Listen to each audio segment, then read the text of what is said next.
All right. Greetings, everyone. This is your spiritual consultant, your Shad'Oracle, MadamShadO, here in the Shadow Gallery with the Hellpaws as per usual. What, Virgo? If you would like to book a private session, purchase a live pool, or donate to me the Hellpaws of the show in general, you may do so at my website, www.MadamShadO.com, or via PayPal or Cash App directly to MadamShadO. There is no W in Shad'O ever. If you put a W in Shad'O, I'm not supposed to where your money goes or where your money ends up. As per usual, love me, like me, share me, subscribe to me, turn your notifications on so you know when I go live. Join me on Facebook, Instagram, Twitch, Twitter, YouTube, Big O, and TikTok and Twitter. I feel like I didn't say Twitter. If you don't Big O, Bob is one my tag loudly. Probably should. And of course, stay tuned after tonight's lesson live ends. Your end of day lesson will be up on YouTube, Instagram, and TikTok. It'll be an end of day lesson. It'll be up 15 to 30 minutes after tonight's live ends. With that being said, Virgo, what happened? What the hell was you getting into, ma'am? Well, y'all know I barely be remembering what I'll be telling y'all. So what happened? And what are you doing cartwheels like?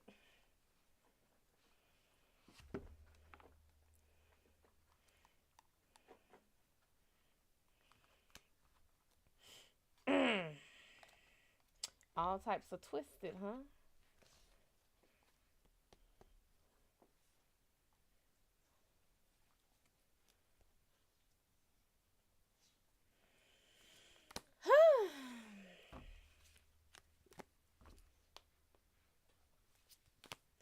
What were you doing? And by me start asking your questions. What were you doing? Uh-huh. Your hair appointment, huh?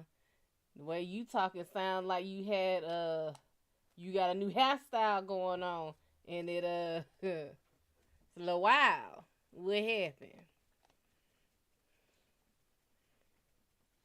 My friends with benefits done found a girl and you jealous.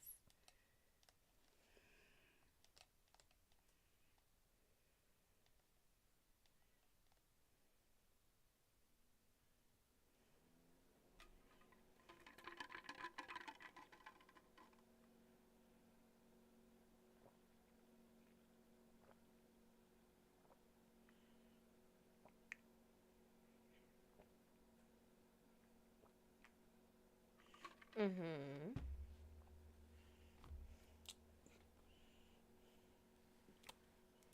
Mm-hmm. And now what?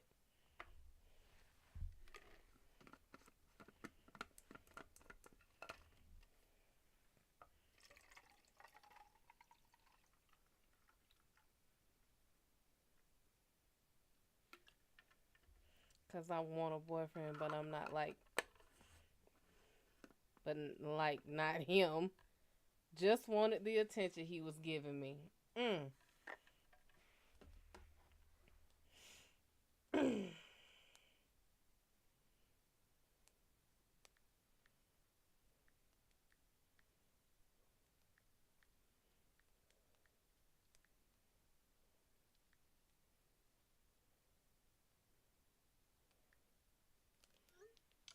Okay. So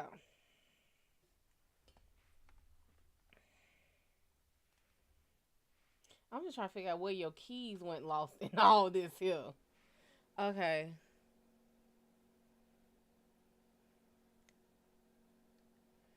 What? Okay, he got a girlfriend. Now you mad because you don't even want him. That's the thing. This is what baby, we gotta do. We gotta do better. We gotta do better.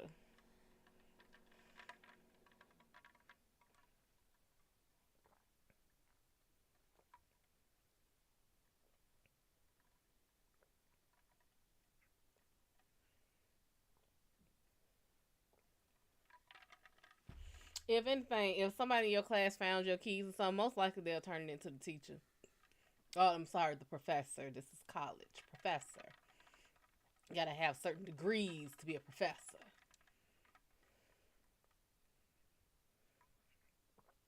Mm-hmm.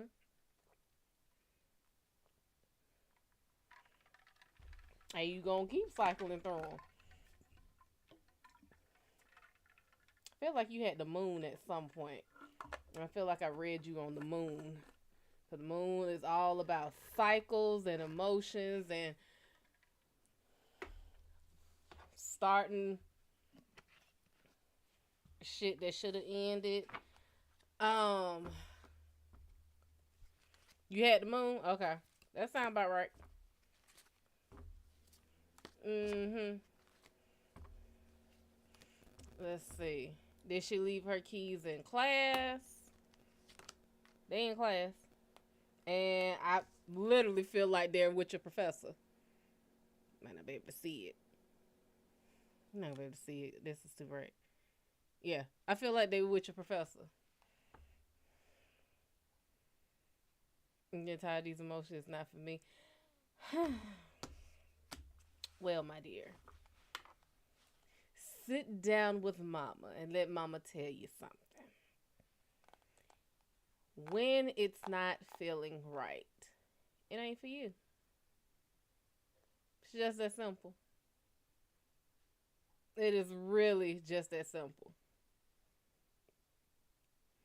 And I know it's hard to swallow. It's you don't want to hear it. It's not what we ever want to hear when we're in certain situations. But look at them. You're talking to a guy, or you were talking to a guy that you got one real benefit out of. Now, it might be a few more, but as far as like what you're really missing, you got one solid thing out of it. But that solid thing wasn't even the sex, it was the attention. And now, for him, it wasn't enough. It was biding his time. It was until the next new thing came along. It was until whatever he was looking for showed up. And for you, it's the same way. Now,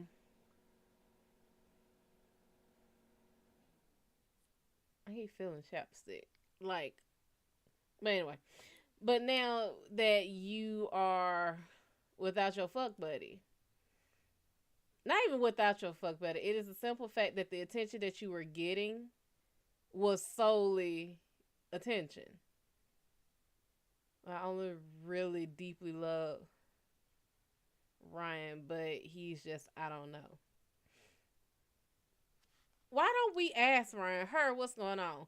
Why don't we ask Ryan? Why don't we talk to Ryan? Why don't we communicate with Ryan? What's going on with Ryan? Why are you too scared to actually go to this person? Because I'm going to tell you something. What I am learning and seeing a lot more of, um, people, once they hit a certain age, they don't want to play this damn game. They don't want to play this bullshit. Well, a busy man is a man that's trying to make money. It's trying to build a future. How you know he love you too? You tell him. He tell you. You talk to him. What's going on here?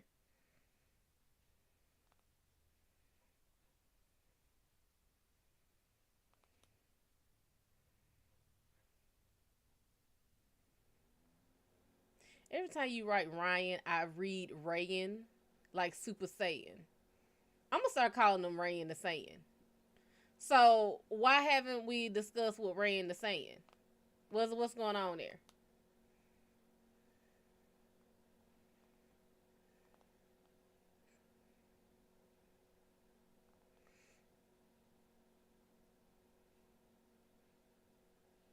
See, here's the thing. You gotta understand.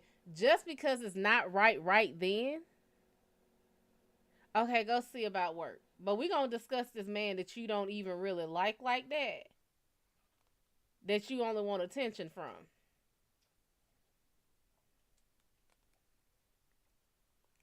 One of our babies over here, Miss Virgo. Her friend with benefits done found a girlfriend and now she mad. Done lost the keys and everything.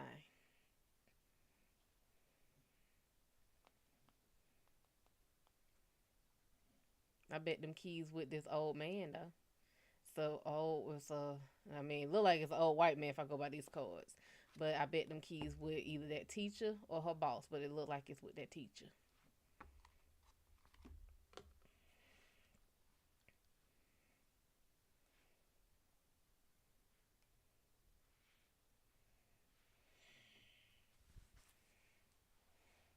If you got any other questions, go ahead and ask. We just gonna, I guess, sit here. I don't have no lotion in here. I just thought about that. My hands feel dry as fuck. This damn weather is just hell on me. I really don't have no lotion in here. Damn it.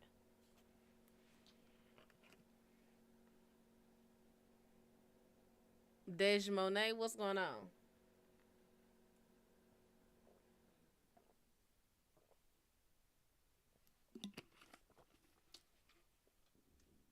Ooh, see me.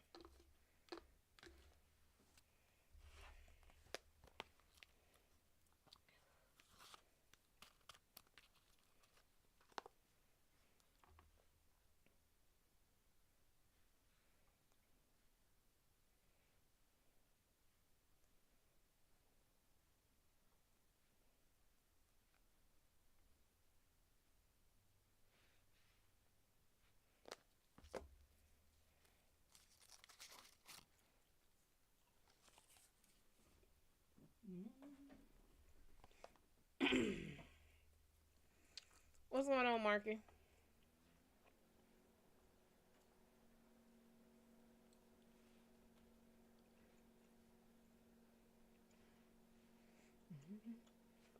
Y'all, the original Wednesday Adams is dead.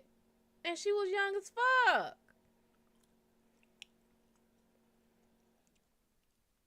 My brain read not feeding your daughter. I'm like, what the fuck did the baby do?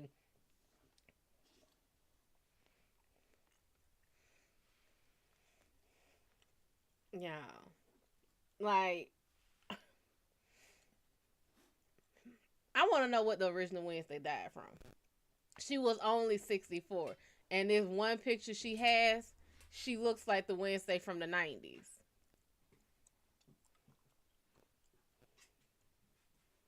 She get food everywhere. Because that's a growing boy. I mean, growing girl. She's supposed to get snacks.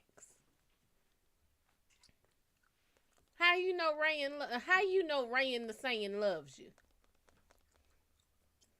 What conversations have you had with the saying?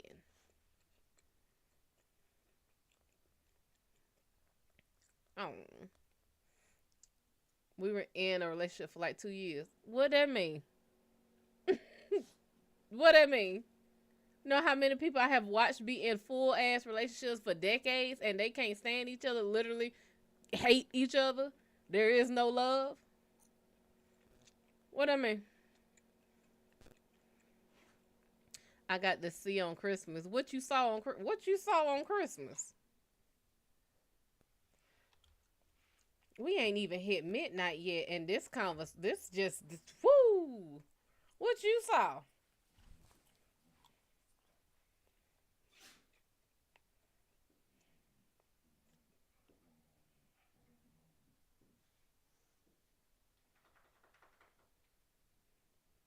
We was just cuddling. When does cuddling mean they love you? You got motherfuckers out here with whole ass children with people, and they can't stand the motherfucker they made it with. Okay. Now that's what I was waiting on. You telling me all these different signs and shit? Nah, baby. I keep telling y'all nowadays, y'all can't go by that shit that I used to be able to go by in school. And even then, hell, you couldn't even tell then. If this motherfucker don't say it, I don't assume shit. That's the thing. So now that you say he has told you, now we can talk about it. But assuming, I'm not assuming shit. He tells you he loves you, and he know how serious you feel about that. Okay. I don't like people saying they love me just because. Y'all dated for 2 years and y'all are not dating right now. So I'm trying to figure out what happened. And I guess sometimes it's just the wrong time. But y'all seem to have kept this up. So what happened?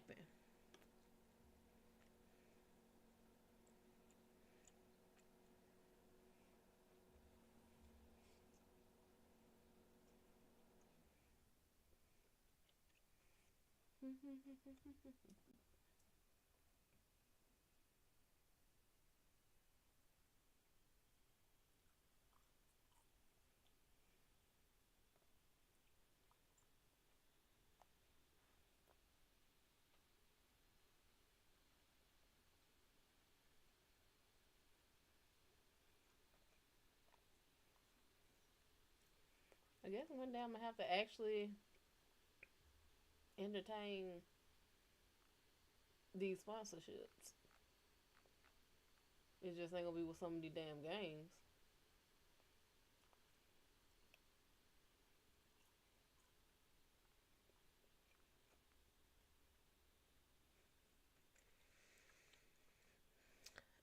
We know each other for about 4 years now. You moved to a different state, and long distance just wasn't working. I get that. So, if it wasn't working for a relationship, how did y'all end up where you are now, where y'all are friends with benefits, to the point where you are pissed off that now he has a girl?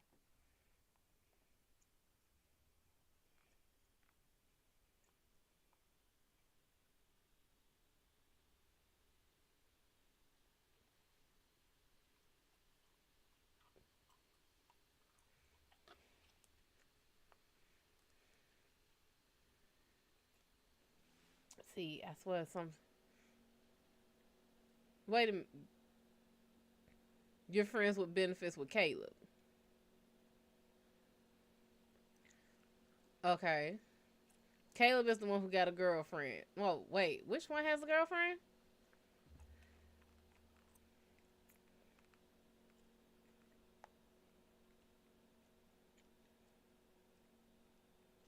You want a boyfriend, but like not him. Okay, so Caleb.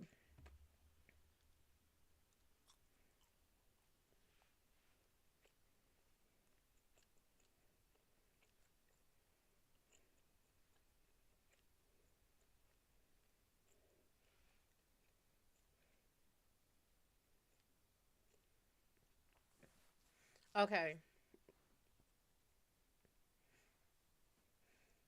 Caleb's talking to a girl, and that's your friends with benefits. Ray in the sand is the one you want to be with. That's in a whole nother state.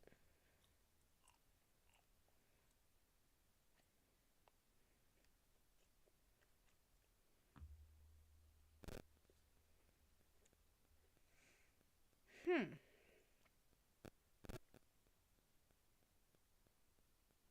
Well,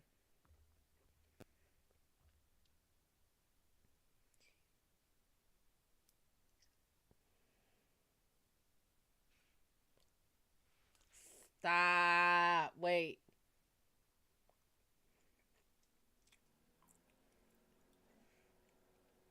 I gotta see. I gotta see. Wait, wait, wait. I don't want it to be a. Apparently, they done banned poplar trees in some state, and I wonder if it's from the old song. But okay, one, you didn't like Caleb. Okay, just let's just be real clear. No, it's not a mess. I've seen. Trust me, I've seen things like this before. You didn't like Caleb. Caleb was a space holder and a placeholder. Hold on, someone wants to say hi to their people.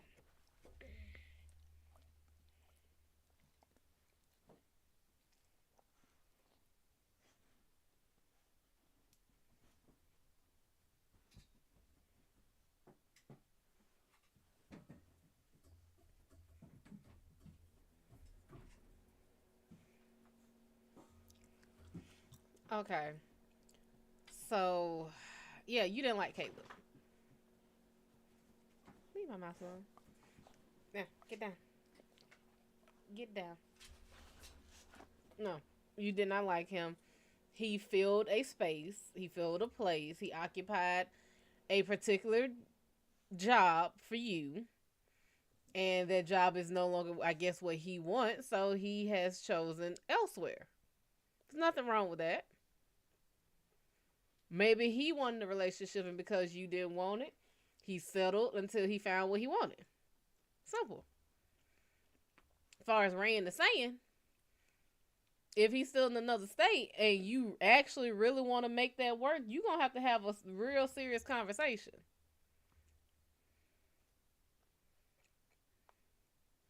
You don't have to sit down like, look, this is what I want.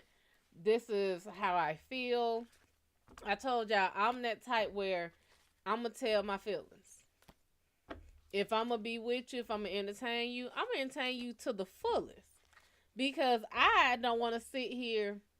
Here's the thing. I don't give a fuck about your opinion.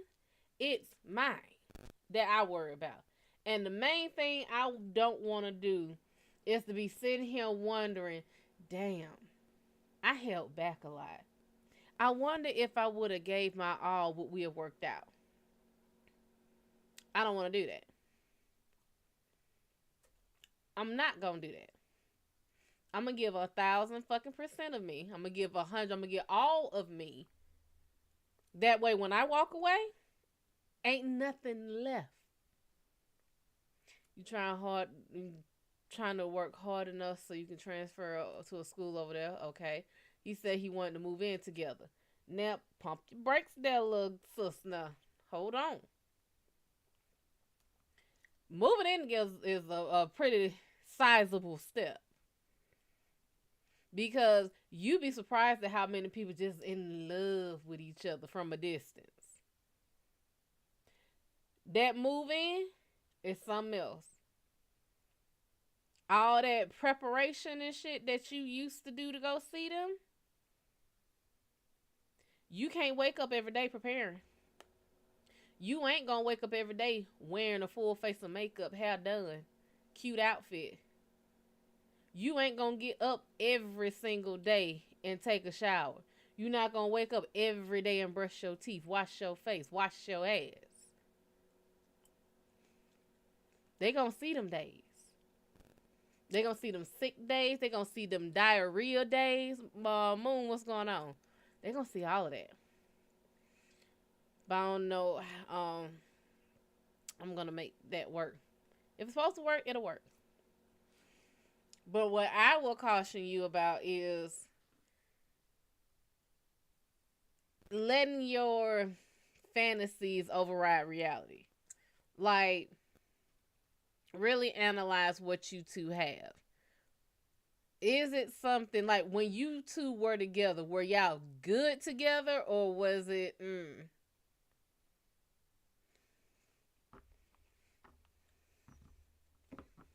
Because if it wasn't good together then, coming from a whole so it was good. I was about to say, if it wasn't, it wouldn't even be worth trying to entertain moving in. If y'all were good together then, I would caution you that if you were learning from each other, well, let's put it like this.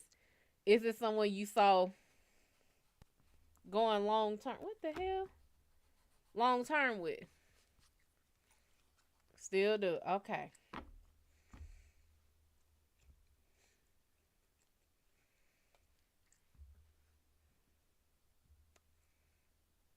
I will say that before you make that big leap of moving in together, you do what you need to do to move. If you want to move states, move states. I mean, you're pretty young. You plan on getting married and all that stuff. Okay. That's a good idea. It's good end plan, end goal and all that kind of stuff. But I caution you. This is why I keep saying a lot of people think very, very superficially when it comes to relationships. People think of all of the good shit, which you should. But you can't only think of the good shit. You gotta understand that there are gonna be bad days. You gonna wait 7 to 8 years? I mean, ain't nothing wrong with that. Hell, y'all still under 30. Look like that. I'm gonna tell you what I thought back then. Fresh out of high school, going into college, talking to a guy that ended up in a 10-year situationship. You turn 20 this year? Oh, baby, don't move in. Well, let me not say that, because there are a lot of relationships out there that actually work. So let me not say that. I would say you would do better having your own shit first. That's what I would say. Not just having your own shit, but it's a different thing when you have your own car, your own place. Your place that you are peaceful and at ease and are completely comfortable enough to be you. That is the time to figure out who you are, what you like, what you do and do not accept. What is tolerable for you and what ain't tolerable. That would be that time. I wouldn't suggest you go from basically being in school to moving with somebody, because you don't know what you like. You will so easily fall into the, is this right? This doesn't seem right. This doesn't seem normal. But you would be like, well, I guess this is what happened. No, this is that time to do research. This that time to look in. What is it like living with somebody? I mean, really think about it, because not even that. Look at how it is living at home. A sense of actual privacy don't exist at the house when you live with someone else. Guess what? Smells go around the house. I don't give a damn how much spray you spray. You got some bad guts one day, the house gonna smell it. That fart you trapped underneath that blanket, guess what? Lift that blanket up. Eventually, you're gonna have to get up.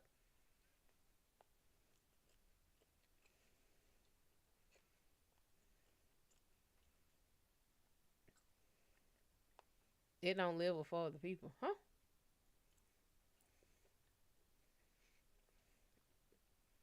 Oh, it's a four. Okay. Now look at how, and let me tell you, growing up, cause I got a brother, baby, them brothers are something else. Wouldn't trade them for the world, but them brothers are something else. I will tell you, just slow down. You got two. Ooh, bless your heart, child. They are a pain, and you gotta love them for it. But you're about to turn 20. I didn't want to listen to it when it came from my mama. So I know a lot of people ain't gonna want to listen to it either. Don't get wrapped up in a man. Don't get wrapped up in a relationship. Not saying to completely ignore them, but don't let that be your defining point.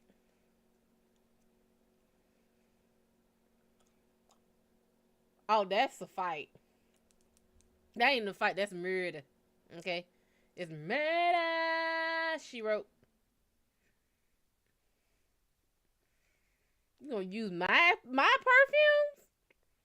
My parfums? My eau de toilets? Ain't no way. But no. Get your own place. Worry about you. See, when you get your own place, you have to build a routine. Even if you don't have a schedule, you're going to build a routine. And you're going to get into the habit of, one is time management and money management.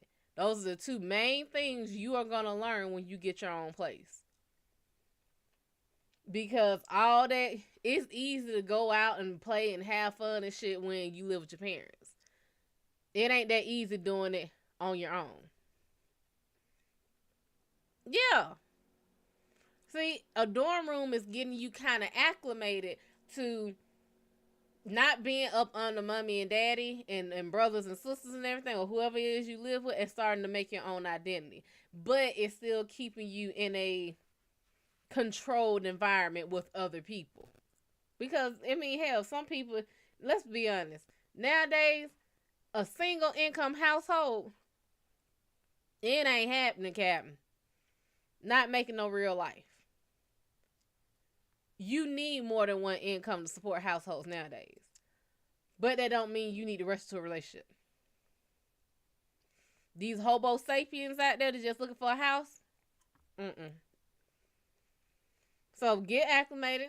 You live in a dorm. Stay in the dorm when you get there. Like if whatever state he live in, you finally get there, stay in the dorm.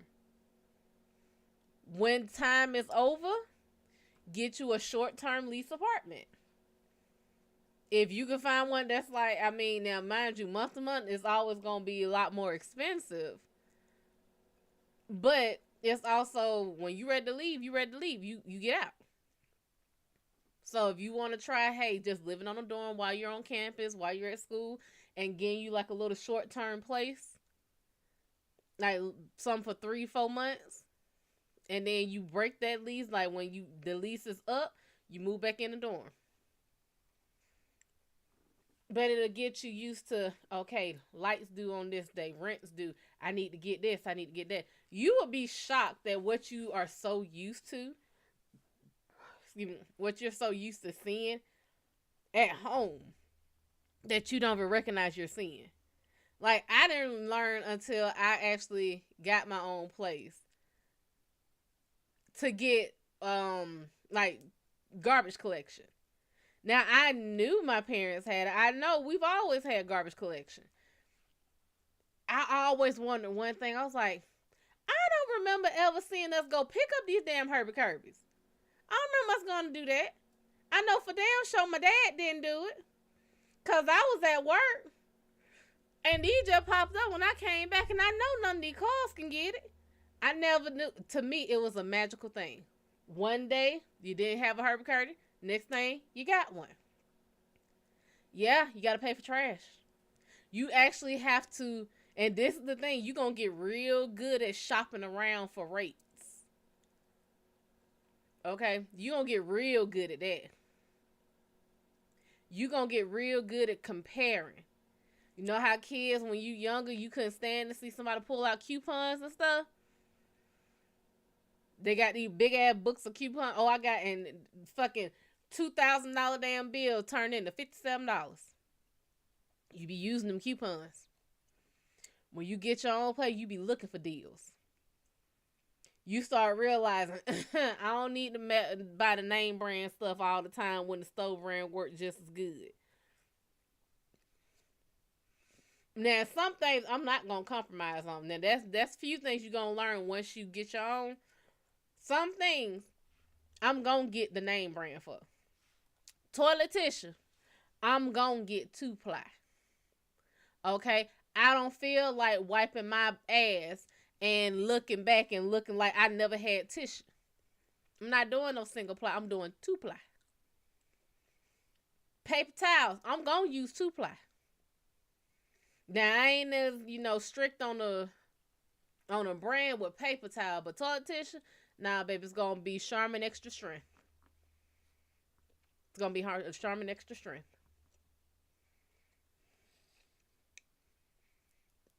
Now, first I was doing the extra salt, because the extra salt, it was all nice and fluffy. Feel like you wipe your ass with a cloud. But the extra strength get the work done. Extra strong, I think it is. Extra strong. You got to learn how to get your lights. You got to learn how to get your cable cut on. Setting up appointments.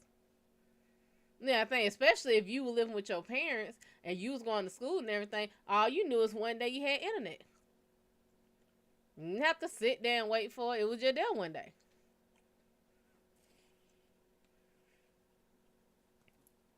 So you're going to learn that. You're going to learn how to get your internet. You're going to learn how to get all your utilities and everything you need. And then you're going to learn how to run a house. You gonna learn, what's easier for me to go into the store and grocery shop, or should I do a pickup order? Well, if I do a pickup orders are always going to be more expensive than actually walking into the store. That is just par for the course. Right. And see, a lot of parents will get you adjusted by letting you do certain shit. Like, as soon as I could, I paid my own phone bill. I didn't like my mom having to pay. It was like, that's her money. Why the fuck should she pay something for me? That's her money. Let her do what she want to do with her money. I got this little ass phone bill. I didn't have to pay it because the boy that I was dating paid it. Buying clothes, you already know how to buy clothes. You know how to buy shoes and everything. That ain't nothing. When things go wrong, who you gonna call? Or are you gonna fix it?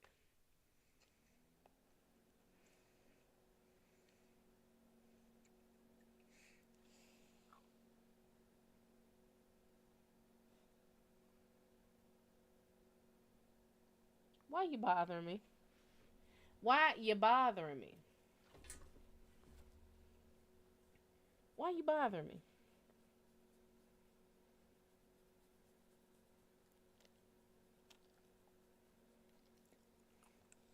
I fix the first thing called exactly. But you'll learn YouTube is your best friend. You learn a whole bunch of shit. How to do a whole bunch of shit.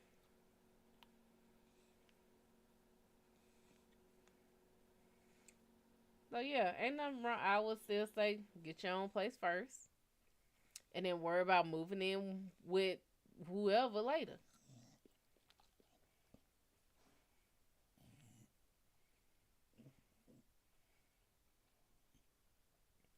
And this thing here is one of the other reasons why I ended up waiting so long to move out. Because a lot of places told me I had to leave her. I said, you leave your mammy. Them children that you made, that you take to school, you leave them. Ones you like bragging on, you leave them. I'm not leaving her. Or him.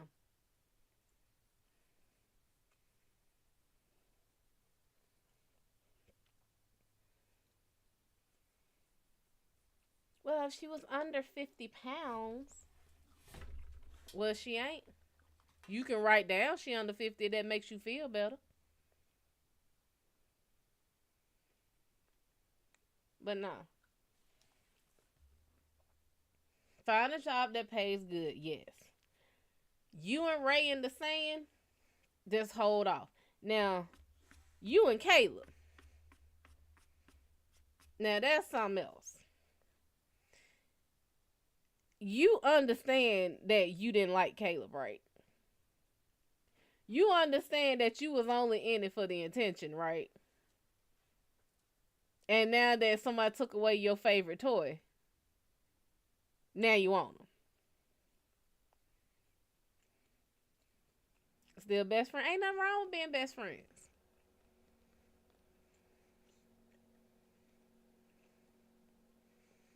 Yeah. You didn't like Caleb like that. He's a cool dude for you to hang out with, chill with, and everything. But as far as actually wanting a relationship with him, you didn't want that. He was comfortable. He was something that you knew. He was old fucking faithful. That's what it was. Something you knew for a fact was gonna be there until it wasn't there no more.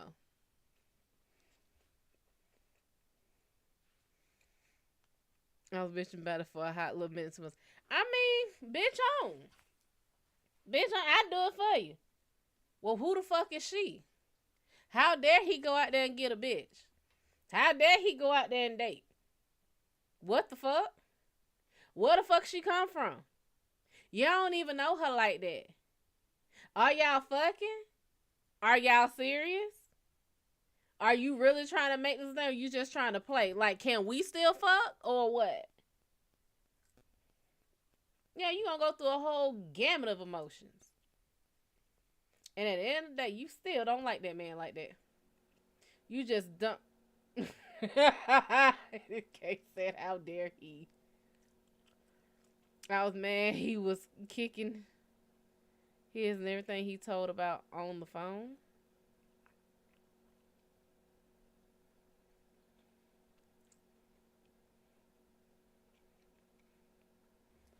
What? He was kicking his feet. Oh, he was doing he was doing a low. Yeah, no, he wasn't flutter kicking. Was he flutter kicking? Stop. Oh, you big man. No, he wasn't flutter kicking. Oh, him was happy. You can't be mad at that. You can be mad at it, but you can't be mad at that. That man found something that made him happy. And all they did was kiss. Sometimes you don't. Does he love me? I want to know.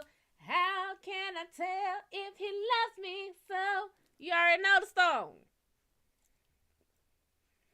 That man is high right now. On cloud 9, on a kite, on a cloud, on a star, on a company. He is in the atmosphere right now. Seeing spaceships on Bankhead. You can some people may not believe in love at first sight and everything, but it does happen. Ain't nobody said that love had to stay. Ain't nobody said it was permanent.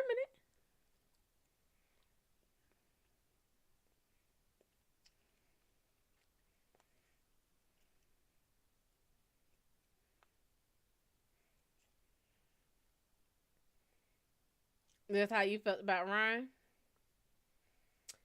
Well, the Ray in the sand.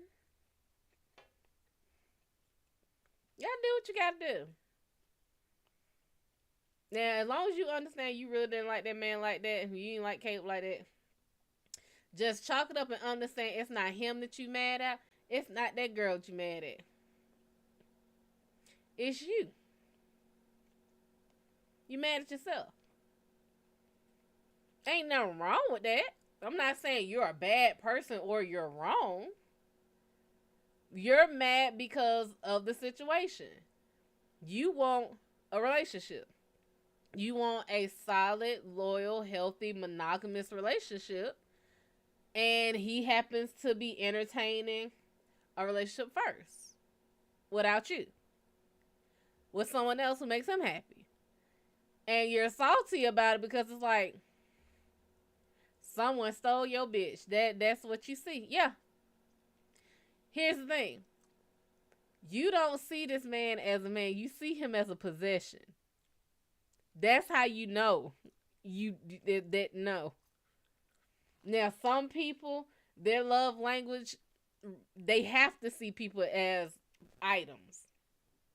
Like people who are, I think, psychopaths, narcissists, sociopaths, I think as well. They see people as items. That's my toy. That's my person.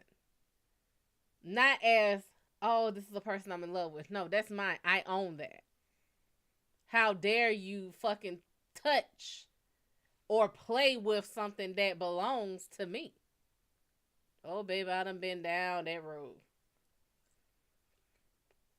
Both being the toy and owning the toy. And a lot of times, when you see people as items, it doesn't necessarily mean that you're a narcissist, psychopath, sociopath. Doesn't mean you're any of those things. It could be that you are very insecure. And when I used to see people as items, meaning I wanted to control them, not saying I've tried to manipulate people into doing what I wanted to do and everything. It was just like, damn, I'm showing you I'm a good person and you're not doing what I want you to do. You can't control anyone but yourself. No matter how much you want to, you can't control nobody else. You can't make them do or be what you want them to do or be. So the guy I was dating, when I say I saw him as a partner, but the more he bucked against me, the more I don't want a relationship. You know, everybody know we talk, but he wanted to be able to go out and fuck other people. That moved him from being a partner to me, which means I saw him as equal, to being something that now I own it. What the fuck you mean you trying to go out there sling my dick around? That right there. That right there. That's item. That's ownership. You hope you can still have some benefits? Why? When you look at it at the end of the day, why? Why benefits? Why you need to have benefits?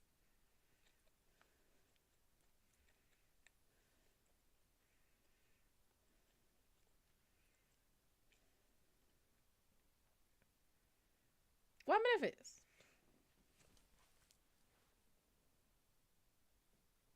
Because that's what he was good at. Do you see how you have this man categorized? That's all you wanted. And guess what? You got that until it was no longer what he wanted. Exactly. You wanted him as a distraction. You figured it out. Now you got to come to terms with it.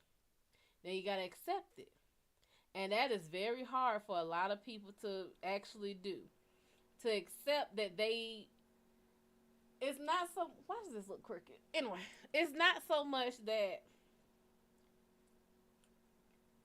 Yeah, because now you have to sit with yourself.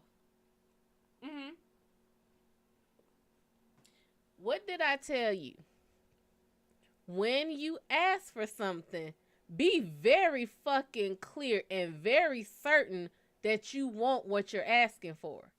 Why? Because when we ask, when we send that request out to whatever you believe in, whether it's God, Buddha, universe, Satan, fucking whatever the fuck you believe in, once you put that request out there, you have told whatever it is you believe in, I am leaving this in your hands to get to me what I'm asking. That also means you gave whatever you believe in the express permission to move shit out of the way. That's all that happened.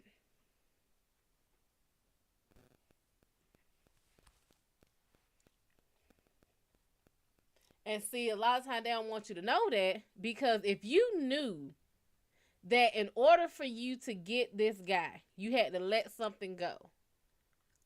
Like that. Like you had to let Caleb go. If you knew in order for you to get what you wanted, you had to get rid of Caleb, you would have did it in a heartbeat. If you knew on the other side of Caleb was the man you wanted, and you just had to allow Caleb to get moved out the way, you would have knocked Caleb's ass through the damn wall years ago. But you weren't ready. You weren't there. He wasn't there. Now you're in a position where you actually want a relationship. In the Law of Attraction, the movie, even in the book, they all say the same thing. The universe is very fucking obedient. It is one of the most obedient things out there. No matter how disobedient it acts sometimes, it is the most obedient thing out there, because once you ask for something, baby, it going to work. I told y'all, when y'all be asking for shit, y'all get mad. Because, hell, I done did it. You get mad as fuck when shit ain't going your way. I told y'all the story about my car. I've always liked SUVs and trucks. I've never been a car girl. I always liked SUVs and trucks. I had a car. I had a small car. I wanted an SUV. I was in the market. Job was looking right. Everything was looking right. Then what happened? Job says, hey, we gonna lay y'all off. Okay. But I didn't get laid off. Boom. Then guess what? My car all of a sudden went down. The two cars that I was loaned both went down. Next thing I know, I got my car now. I literally said, I appreciate what I had, but I do want something better because I needed something bigger. The universe said, I got you, but first I need to get this out of the way. So when my car went down, it went down right as I was pulling into work. I made sure to back it in so they could tow it on out. Them 2-3 weeks, it might have been like 3 weeks. Them 3 weeks where I had no car to get to work and I had to borrow my parents' car, I was actually real cool because that little car was trucking. I mean, that motherfucker was pushing it. I don't know what kind of speed limits and shit that car is assigned because, baby, I swear I teleported wherever I need to go. And I was just cruising. I ain't give a fuck. It put me back in the old school ways of when I was a kid. When I was in high school and I first learned to drive, had my first car. I was happy as shit. That car went down. Oh, shit, well. Other car. That one didn't last. Next thing I know, pulling in the lot to go get Oreo. That's when I named my car. Because at that time, I had a thing for Oreos. So I named the car Oreo. It had it got the cream interior with the black Oreo. Knew it the first fucking second I saw it. But in order for that to happen, I had 1, to ask, and 2, I couldn't be mad at what I asked for. It's hard. It is annoying as fuck. Yeah, they're going to pull you on the table. They're going to whack you with some low-hanging branches. However, I keep telling y'all, just because something is right don't make it easy.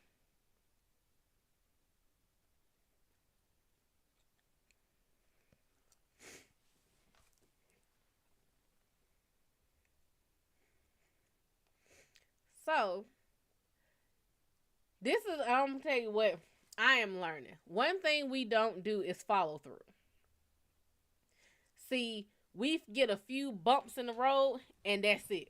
We don't want to do shit no more. We don't even want the shit no more.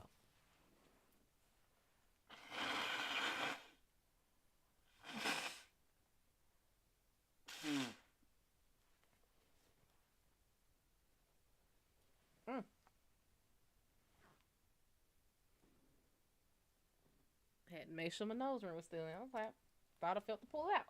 But, no.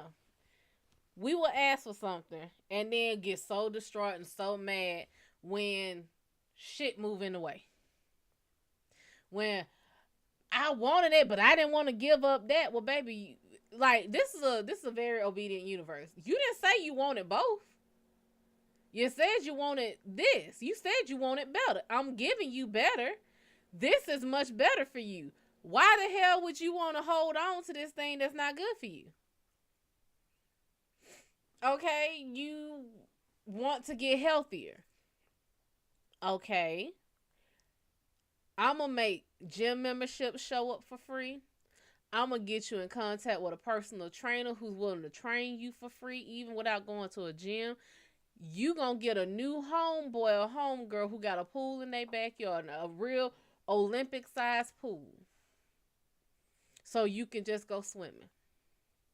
But in order for you to do that, you going to have a bad day. You going to have to be late for work. You going to have a tire blowout. Or just be flat and find out you got a slow leak in it.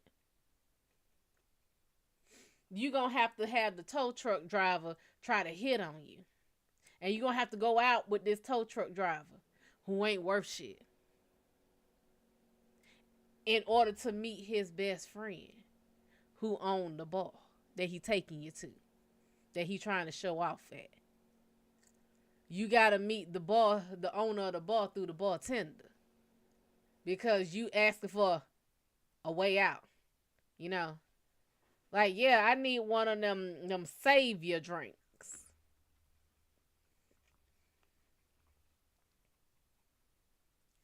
But if they tell you all that in the beginning, you gonna want to rush it, 1. And 2, you gonna jump too soon. Because if they told you had to go out with the tow truck driver, what if you had 2 tow truck drivers? I told you I had 3 cars that broke down before I got Oreo. I believe in 3s. When that 3rd one hit, that's it. It done got to the point with me. You ain't got to tell me more than once, really. I get 2 times. One time, if I see it, I'm like, okay, you got my attention.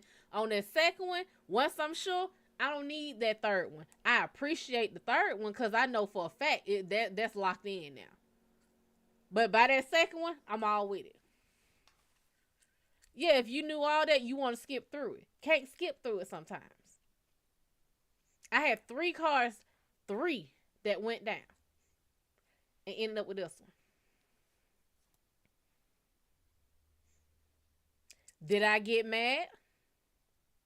I knew the car was pulling weird. I said, it's a little rough.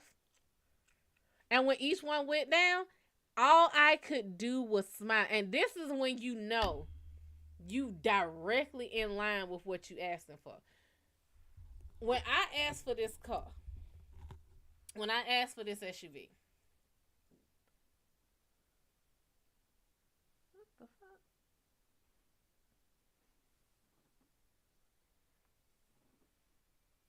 When I asked for this SUV, I understood that I was asking for an SUV. I understood I was asking for something else. I knew and I understood that I was asking for a bigger vehicle. That's what I understood. I understood that it was gonna have a little more gas that I was gonna need to put into it. It might not have been new because my car I got fresh off the floor. It was complete. Never. It had 3 miles on it. Matter of fact, it had 3 miles on it when I got them. Had never been touched by anybody but this ass here. So I understood that, I might not be in that same position. I might not end up with a brand new. It might be brand new to me. That's fine. That's okay. You might have to go ahead and get the oil changed and everything right up or off the bat. That's fine. Now, what I did not expect when I ended up with this car was that a couple of months into having this car, something went wrong. I forgot what it was, but something was wrong with the car. It wasn't riding right. I don't think it ran hot. I think the check engine light came on.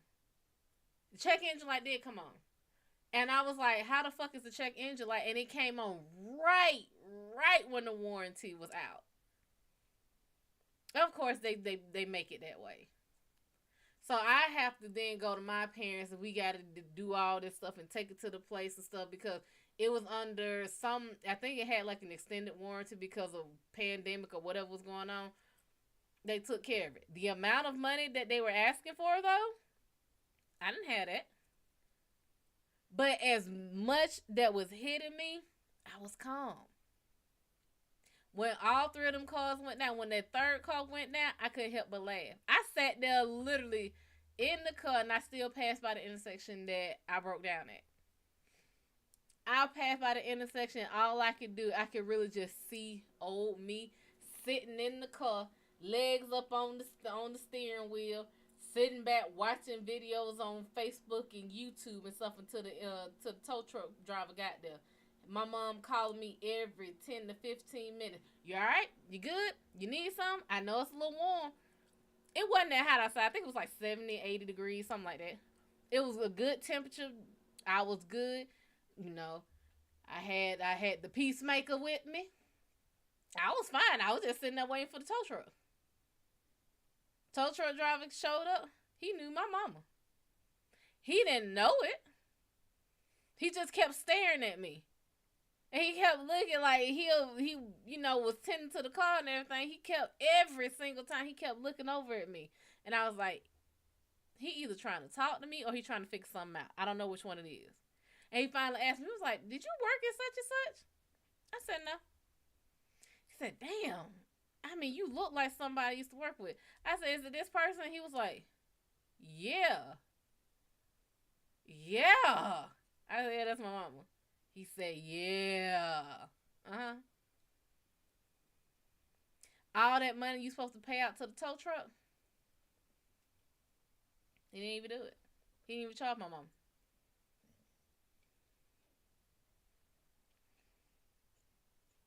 Do you know something that I don't? Because I ate.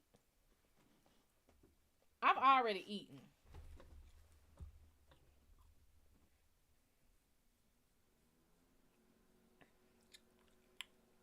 But yeah, you have to be you have to understand that once you put it out there, it is no longer your concern. It is no longer in your control on how things go. Yeah, and I know it's hard.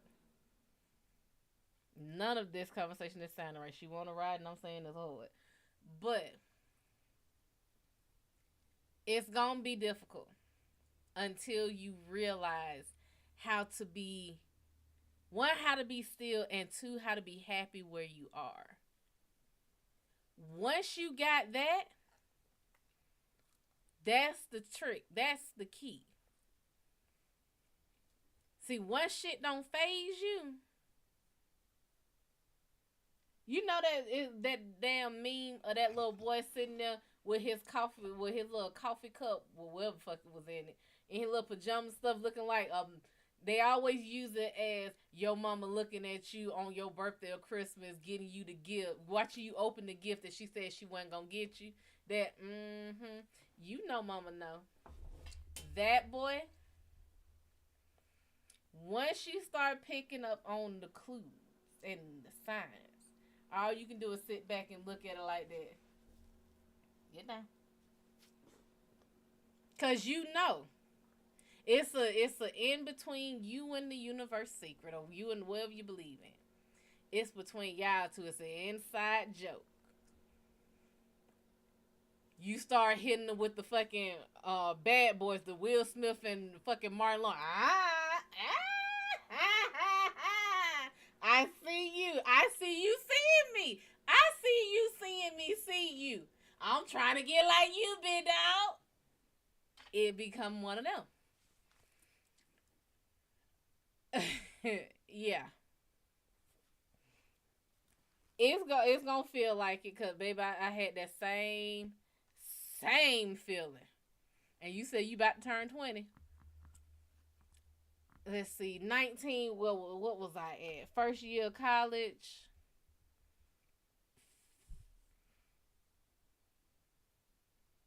Yeah, first year of college. Just met my decade long fucking lesson.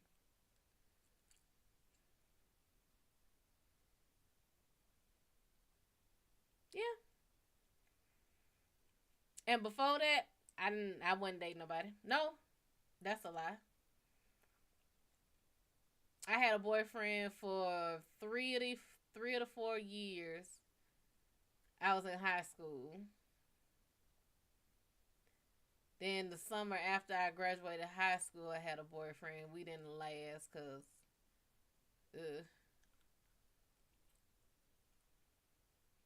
And I was single. Something big is gonna come.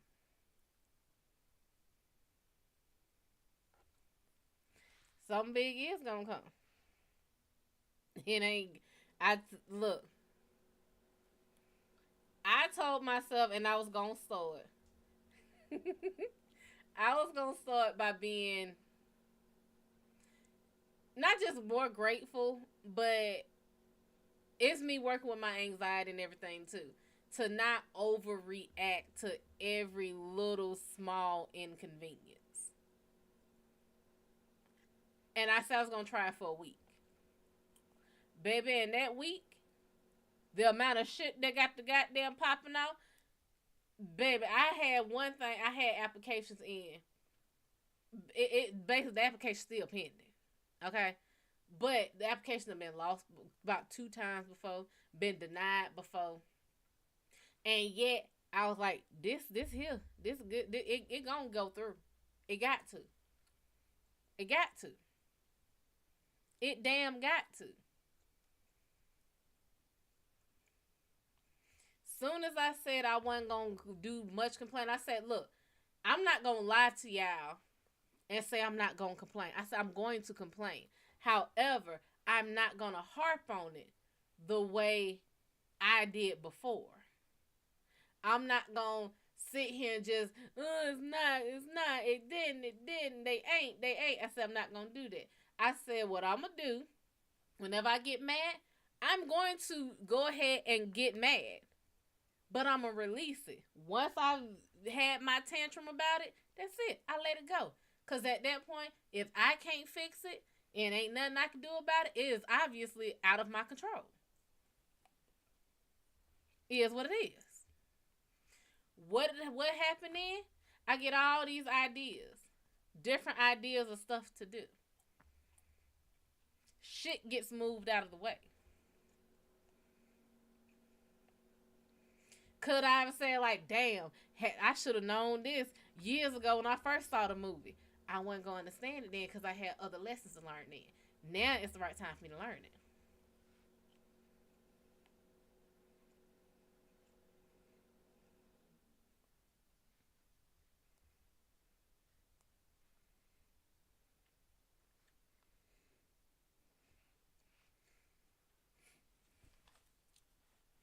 So if you gonna ask them to go ahead and put you into a relationship, yeah, you told them I want a relationship, and they said, okay, I'm gonna just move this shit out the way. I told you, this is the best way I can explain it to you. And it was the best way Spirit has ever explained to me how they see things versus how I see things. They literally had to put me in their position for me to understand it. I had a dream once that I was in, it wasn't an escape room, it was one of those like laser tag type buildings. Except it's like the whole building is an obstacle course. And you gotta go room to room to room. My brain, you gotta think, I'm human. This is a dark building I've never been in. It's a game. I don't know who in there with me. So what my brain is saying to do, all right, let me go through and I'm going to clear every room just to make sure there's no one in there with me. And then I'm going to double back and I'm going to just go ahead and collect stuff. Because I don't want to get caught, off guard while I'm sitting here collecting like ammo and health and all this kind of stuff. And I fuck around and get shot because I'm not paying attention because I'm trying to collect stuff. No, I'm going to go clear the room out first. And when I get to the end, I'm not going to go in that last room in case it triggers like the end of the lesson. I'm going to go back. When I do that, I hear the gates open. I hear it's more people in here now. And all I'm thinking is, damn, I'm going to have to hurry up and go back and get the things that I got before they all gone. What happens when I go back? Now there are other people in here. Now they're partnering off. They have teams. So I'm helping them because I already know what's going to happen. I already walked through here. I know ain't nobody in these rooms. But I have to help them. And guess what? Some of these people getting shot. They need the health pack that I left. They need this. They need that. Then I actually get to the end with this group. When I finally get to the end, it switches. Now, I'm not me that was on the floor actually going through the maze and anything. I'm me who was the eye in the sky.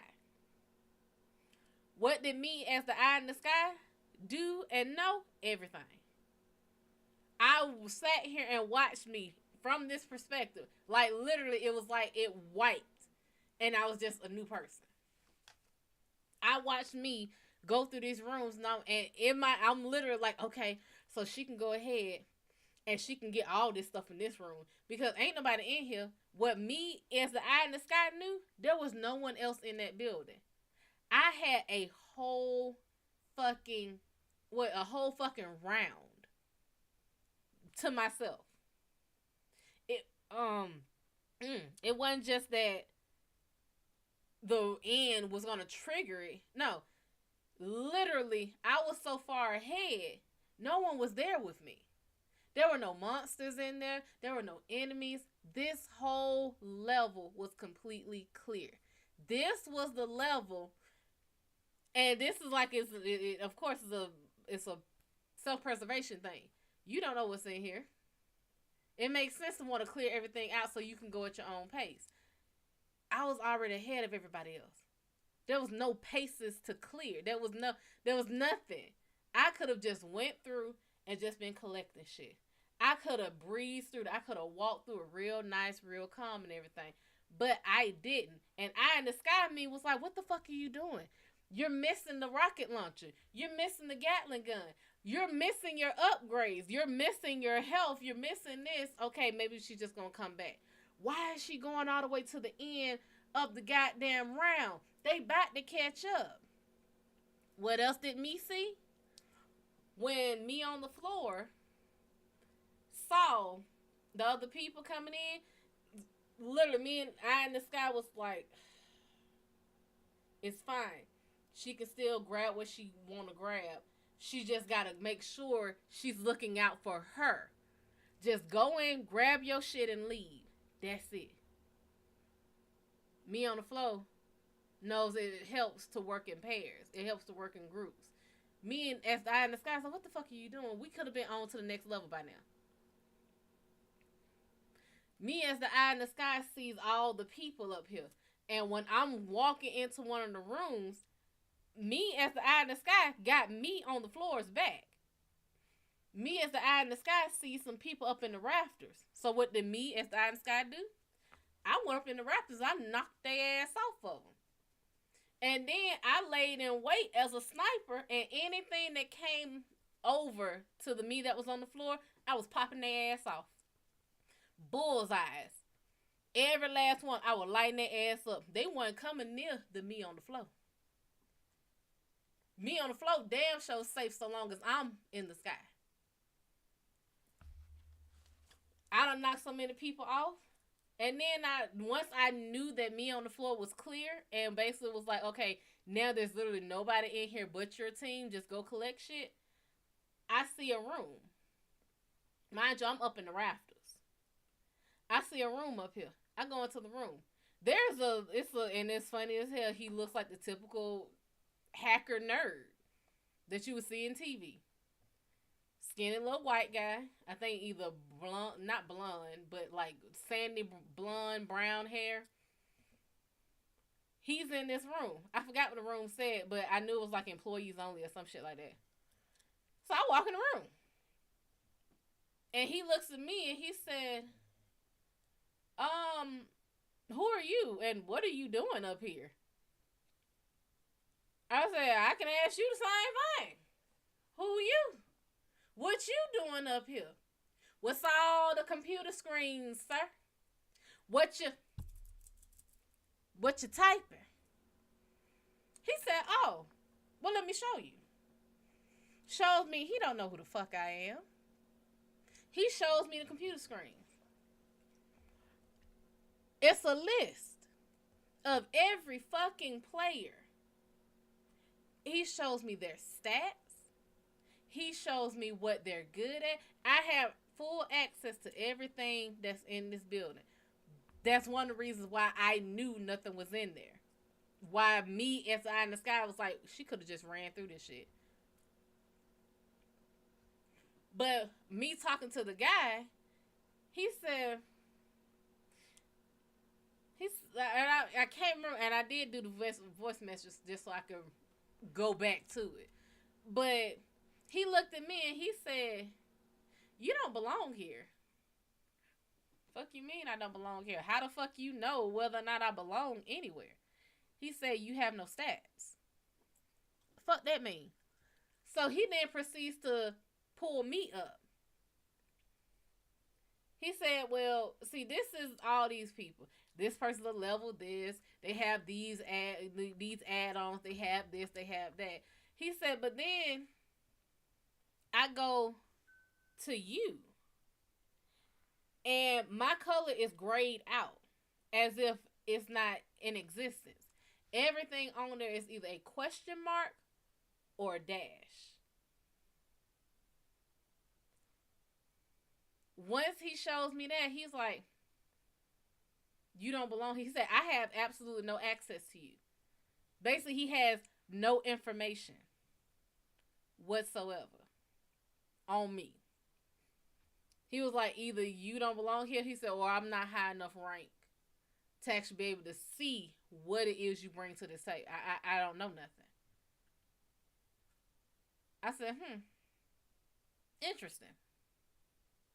But when I come out of there, that made sense as to why I had the vision that I had, why my shots were so good, why I was me on the floor is eye in the sky. Because technically I was a cheat. They couldn't block me. They couldn't ban me. No one could touch me.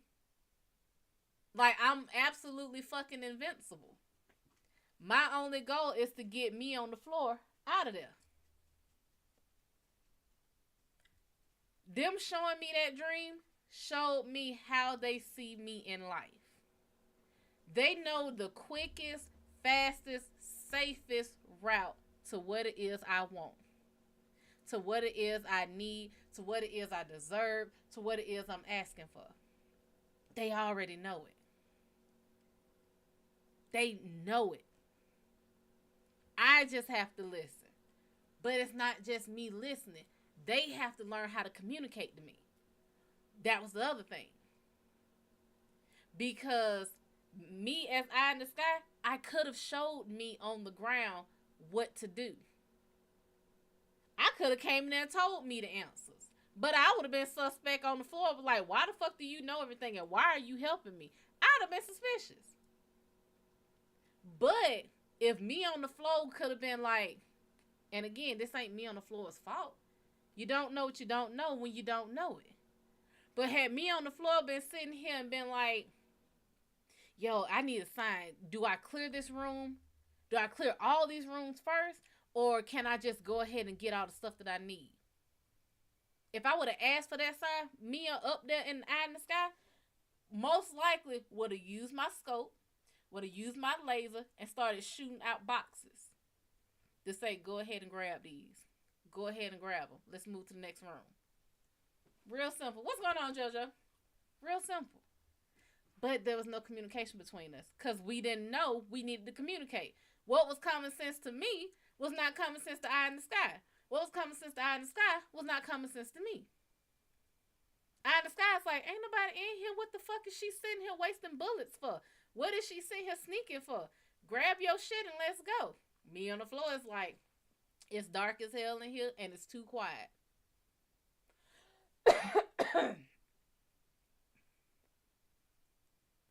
Uh-oh. What happened, JoJo? And that's why one of the reasons why I kept saying, make sure that if you don't consent, that you revoke your consent.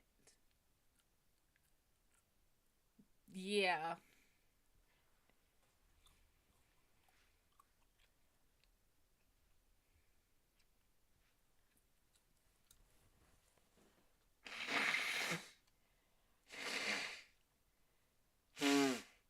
That's why I told you, B. If you don't agree to something, if you no longer want to deal with something or do something, then you have to let it be known that your consent is being revoked.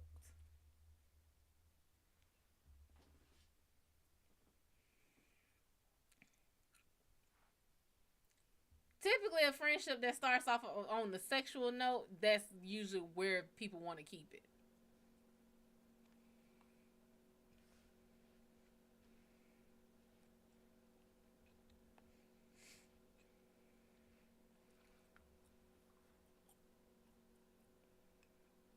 Now, as far as me and I in the sky me,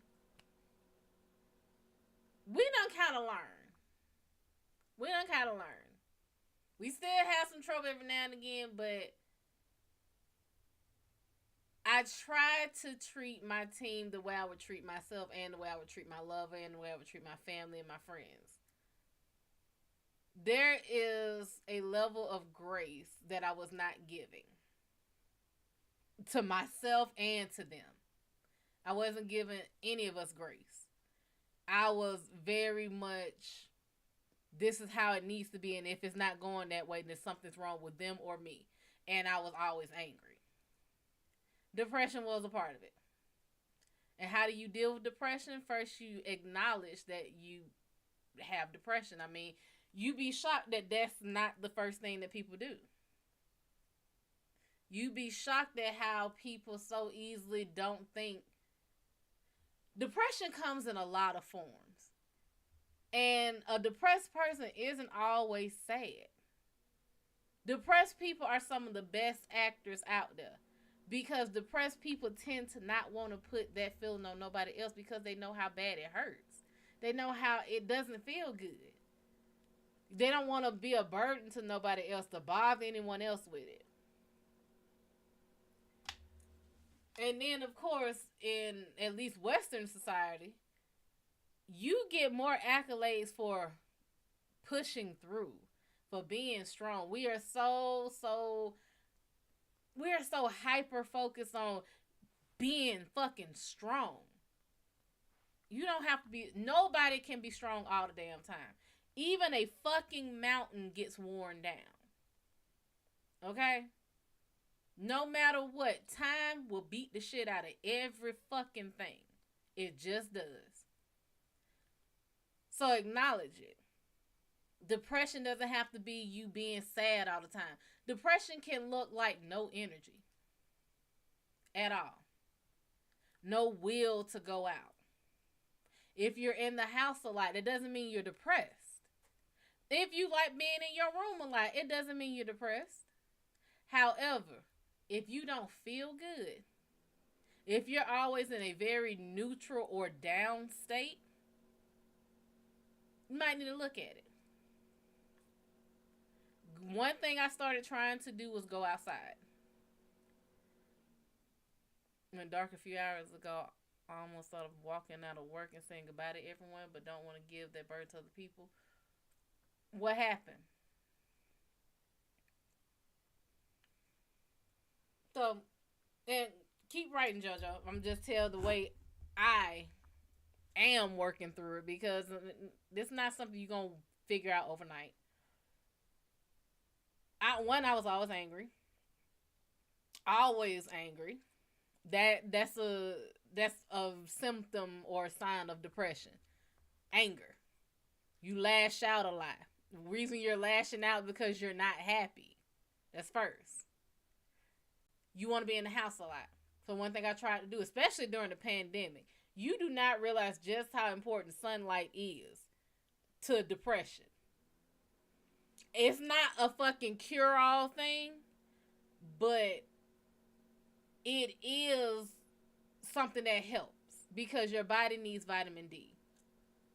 Relationship getting gloomy, that's just the ups and downs now. Don't get sidetracked. You argue all weekend and get to work and I was told was messing up. So, then what we gonna do? And this is hard to do when you're depressed. And like I say, you need a support system. Everybody needs a support system. I don't give a fuck. We are social creatures. We just are. You need a support system. You need someone there. I don't give a fuck if you just got a parrot to talk to. You need to talk to someone or something. Preferably a human because they can give feedback. But go outside. Get some vitamin D. Surround yourself with the color green. Green is, for some reason, it helps to put you in a better space. Now, as far as work, I warned you about work. I already told you. Matter of fact, I've warned you about work twice. I already told you. If it's not in your power, excuse me. If it's not in your power, ain't nothing you can do about it, guess what? Let it go. It is above and beyond you.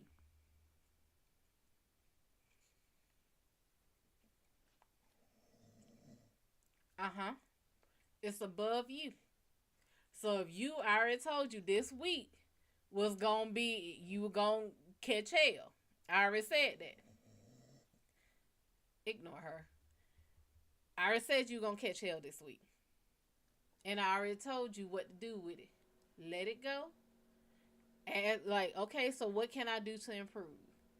If they can't give you no solutions, I'm not about to sit here and worry about what the fuck you think. Show me how to do it right. Do you sound messing up at work? Okay, well, I think I need a little training. I think I need a little help. Help me. Show me what to do. Show me how to do this better. Now, if they can't show you, they can shut the fuck up. Relationship getting gloomy? Guess what? Y'all been together 5 years. There are ups and downs, and I keep telling you, there are ups and downs in relationships. It is not always going to be a sunny day. It's going to rain sometimes. But like the crow said, it can't rain all the time. Okay? It's going to be ups and downs. I warned you about this before y'all moved in together. I told you, when y'all move in together, this is where the shit is going to start. I already told you that. I warned you about that.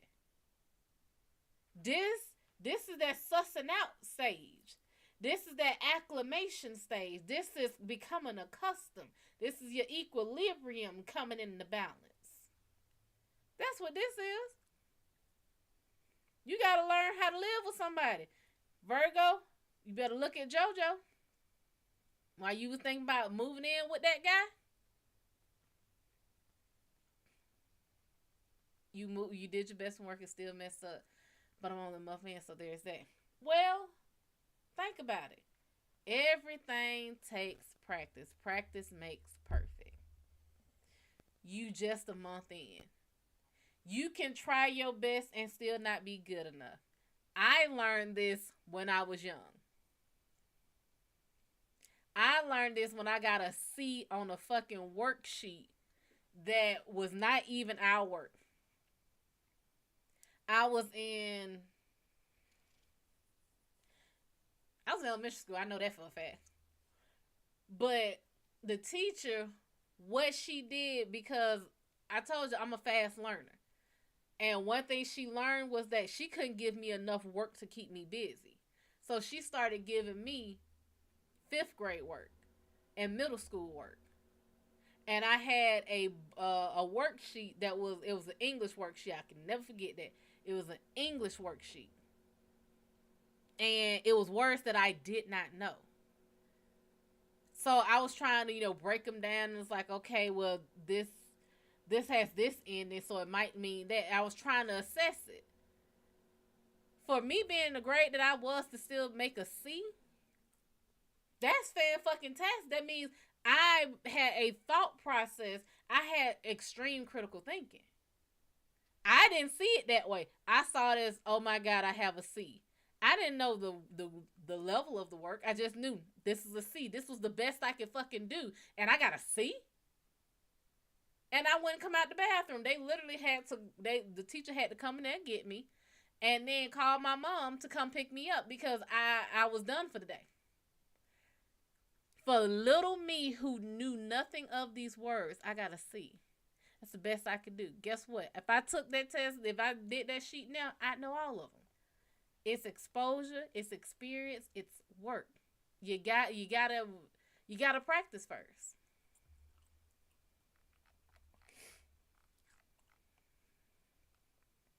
When girls complaining I don't help, then doesn't give me the opportunity to help.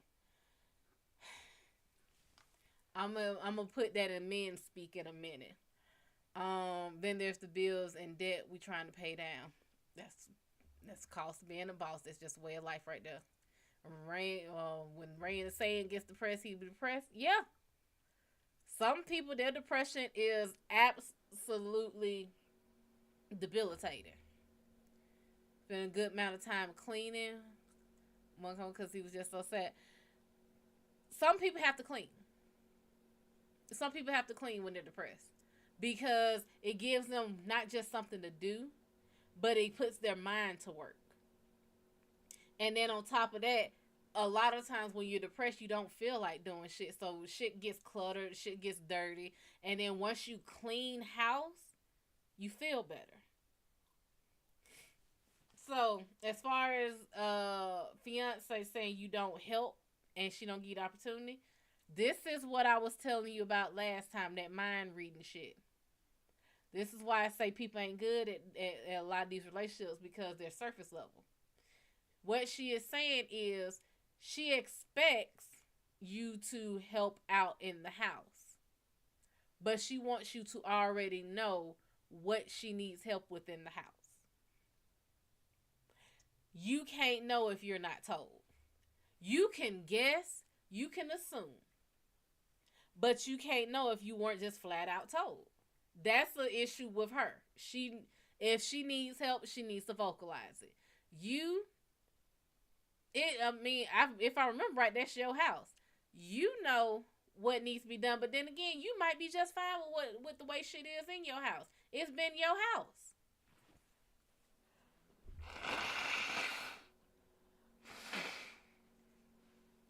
Mm.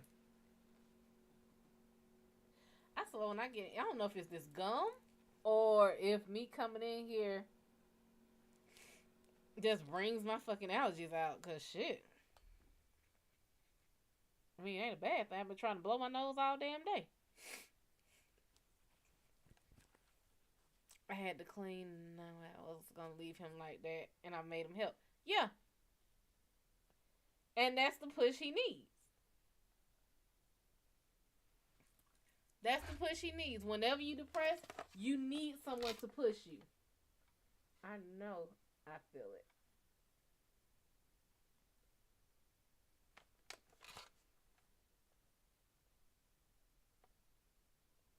Up, up, up, up.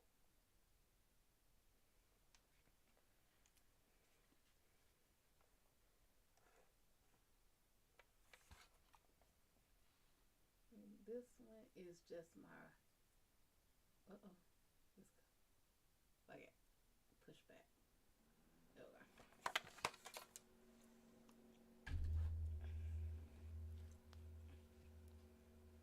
We renting together. Okay. She deep cleans every weekend. I'm fine with the once a month and laundry every once in a while. Okay. So she sounds like a. If she deep cleans every weekend, to be honest, it could be just that's what she used to, because that's what they did in their house. But to clean to that extreme every weekend, and look here, as you can see, I'm black, which means I grew up with a black mama. Usually that's what it means, but yeah, I grew up with a black mama. So Sunday mornings, not well, yeah, Sundays, but Saturday, Sunday mornings, when you hear that old school go on, when you hear Al Green, or when you hear some turn off the lights, or you hear some fucking Whitney, Tina, you hear some fucking Tony Braxton, it's cleaning day. And it ain't nothing big. It's vacuuming, sweeping, all that kind of stuff. I work Sunday, she cleans Sunday, but man, I didn't clean the day before.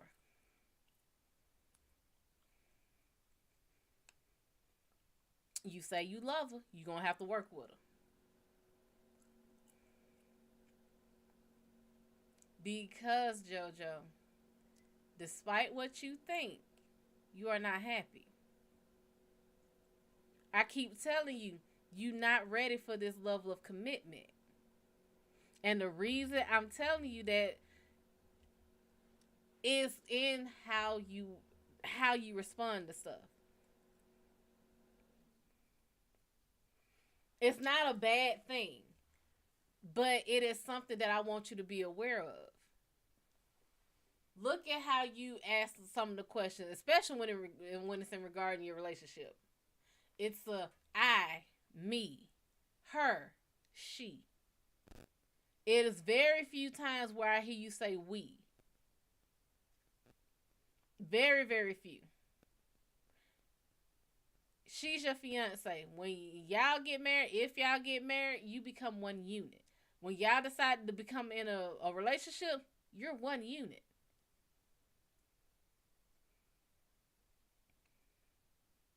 Y'all gonna have to learn how to fucking talk.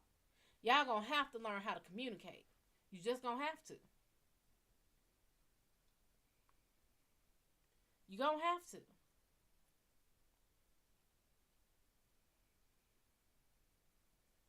Now, and that's one thing that a lot of guys sit here and the wife, she just nag, nag, nag.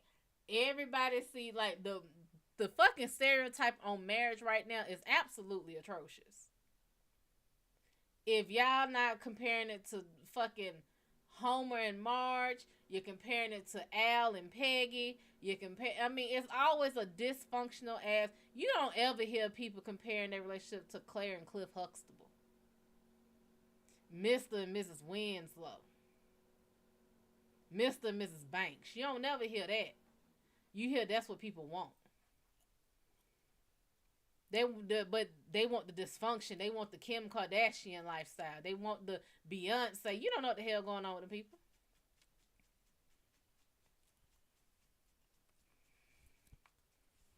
Do you see? Like, go back and look at some of the old Huxtable shows. Go back and look at some of them. Look at how they respond to each other. Look at how even if you look at the behind the scenes stuff, they are so nice to each other. It's always a communication thing. You know it took them years to get to that, right? That's the one thing I love about that show. They show long lasting love. They show long lasting black love at that. Claire and Cliff, both of their parents are married and have been together for decades. And they look at each other like they absolutely love each other. They know each other. And they tell you in the show, it didn't just happen over damn night. It took years of them being around each other. It took years of them getting to know each other. It took years for this shit to happen. Claire knows that anytime some shit break in the house, Cliff gonna bring out that goddamn tool belt. Claire knows if she wants some shit done in the house, all she gotta do is start doing shit. Cliff gonna show up. Cliff know anything happen with them kids, send mama back first.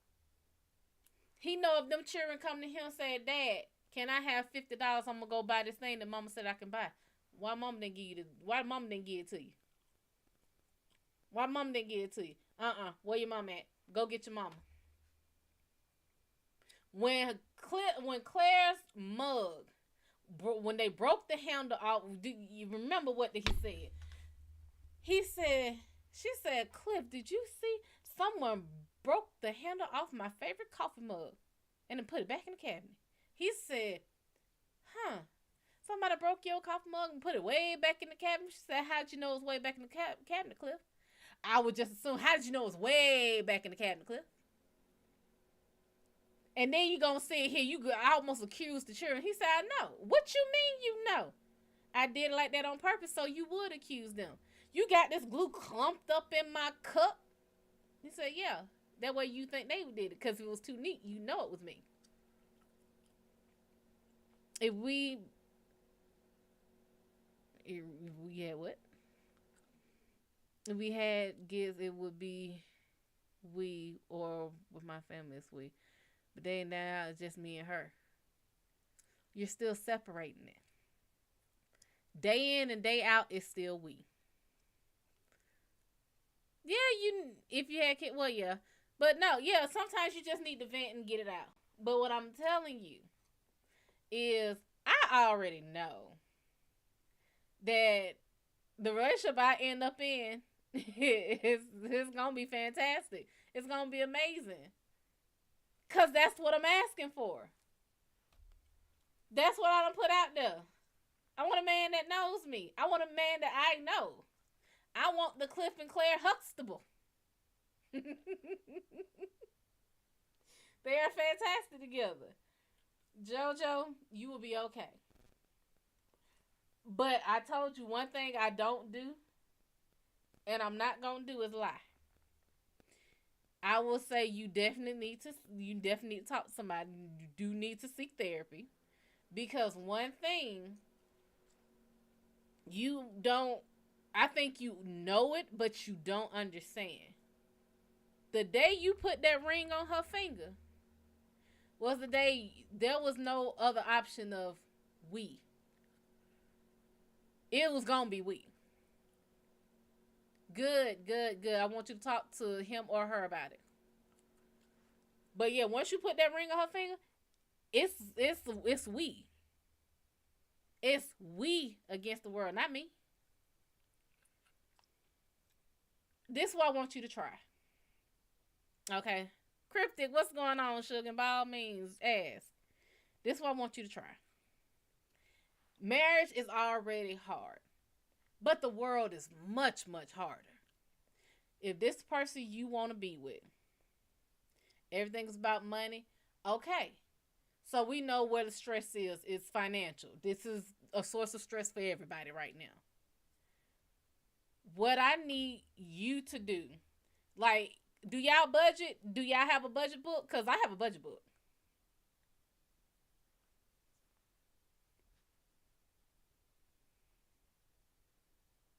Ask your question, Cryptic. I have a budget book. What I want you to do, and they pretty damn cheap. No budget, we pay what we can pay for. Okay, get a budget book. Get a budget book. Reason I want you to get a budget book, because it will give you a clear timeline of things you need to pay. Now, if you want to start off with like household bills only, then do that. If you want to do the bills you make versus hers, I wouldn't suggest that, because again, y'all are one unit. It's household bills.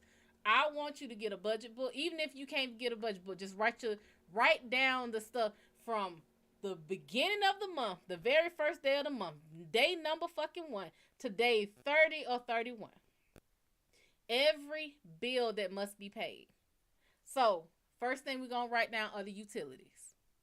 Those are have tos. Okay? Lights, water, heat, all that. Okay? Now let's look at that debt. Is the debt something massive, like student loans or something? And can you put it on the payment plan? If you gotta skip, you gotta skip. If you can call and say, hey, can you put it on the back end? Put it on the back end. A general, why do you sound so like you Crypto, what the hell's going on with you? Why do you feel like this? Why do I feel like I'm free falling? What is this desperate grabbing? I can't even say it's free falling. It is a mixture of free falling and sinking at the same time.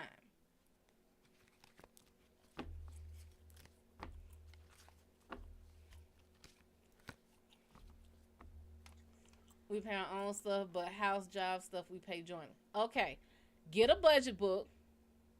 And if you want, you can get a household budget book and a separate personal budget book. In that household budget book, everything in that household budget book needs to be paid first. Now, of course, sit your money to the side. That's how people fuck up. They don't ever pay themselves first, but you need to pay yourself first. Hell, put $20, $50 aside for yourself first. Put it in an account that you ain't never gonna look at and just put it out the way. That utility budget book, everything in that budget book, you pay for everything, get the budget book. I'm telling you, you be surprised. I know we all want to live like we got money and just put everything on auto, but some of us ain't there. Get a budget book. Make sure you get all your bills. This gonna take some doing now, cause you gonna have to go through your every fucking account and look at when it's due and put it in that budget book.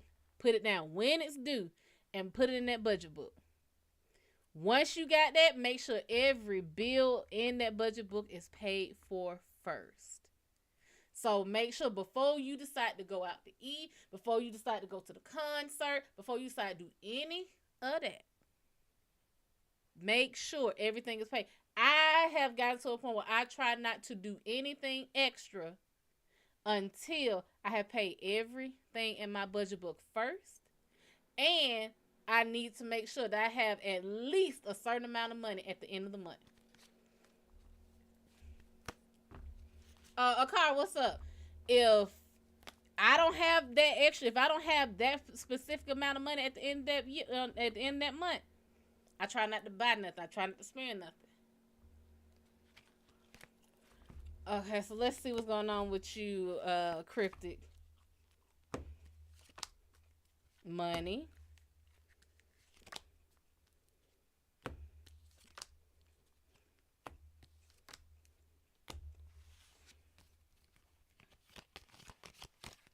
Doll. Doll. What? What? You know what I'm doing in here. What is going on?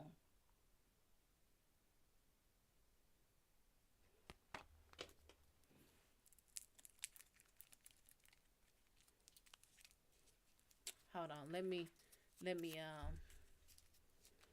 me get this out the way.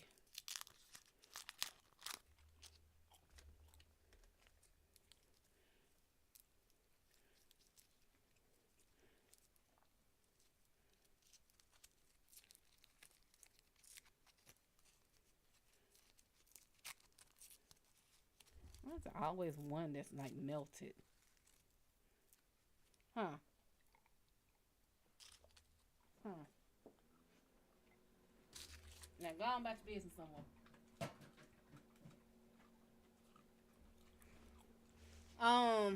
Cryptic.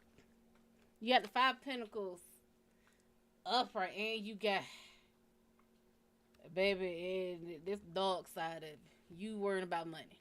Okay, what this gets down to is money, and this isn't the beforehand of money. This is the back end of it. This is literally like not having anything. This is poverty and being impoverished. This is not having anything left. You got the knight. It's a knight. It's the knight. It's the knight because it's the horse.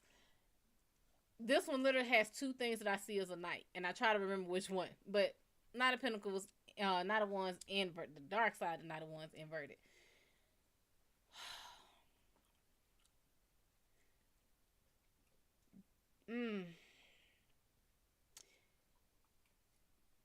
I feel this feels like you don't think about your actions because you can't right now. You are so stuck in the dark subconscious of what the hell is going on here. I don't like that. I don't like that. I don't like that. I'm exiting that out. I don't like that. But this is the darkness of the subconscious. This is basically what we're talking about right now. Then you got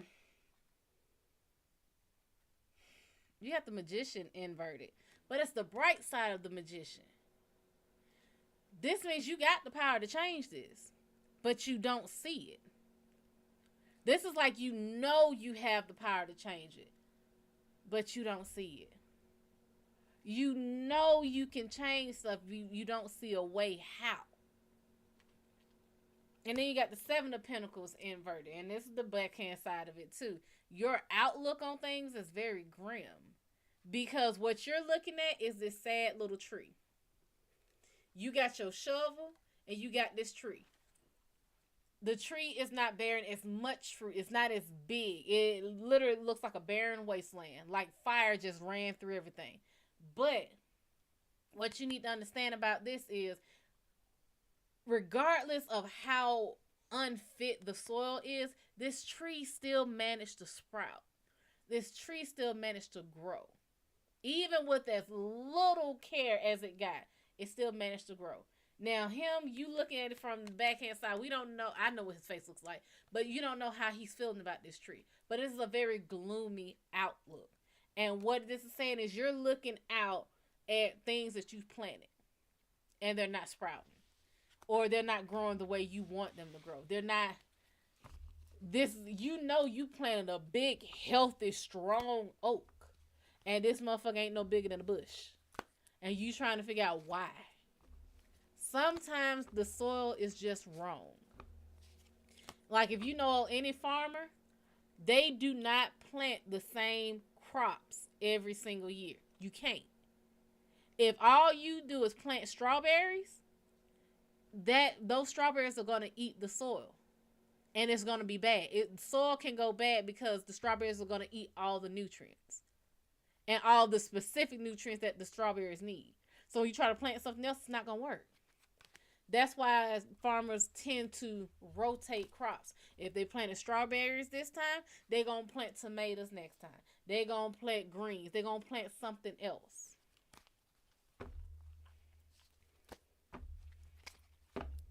And mind you, you asked what was going on with your life, and it told you what it was.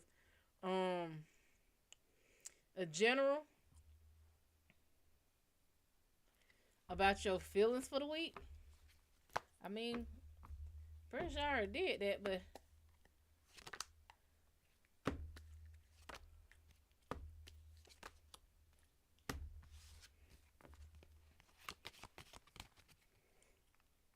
thank you for following, sugar.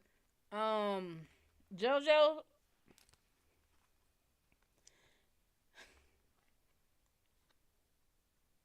The things that stand out before I look at anything else.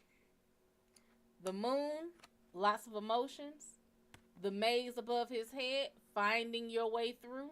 The volcano, emotions about to erupt over. And then the eagle, freedom. So if I go by that gloss over, you're going to go through some shit. Now, you got Nine of Pentacles upright. You got the dark side of Nine of Pentacles. This is an outlook. This is peace. It is peace. It is a version of peace. And it's finding peace in that darkness. Not saying that you're supposed to get stuck there or start drinking or anything, but this is finding peace in a dark spot. So, like you're depressed now, you found a way out of it. Then you have the Four of Pentacles upright. This is that king. This is what people are, pretty much how you are seen. You are the king on the throne. You seem like you're always in control. But over your head is this maze. You still trying to navigate your own maze. You got the Five of Wands upright. Literally an explosion.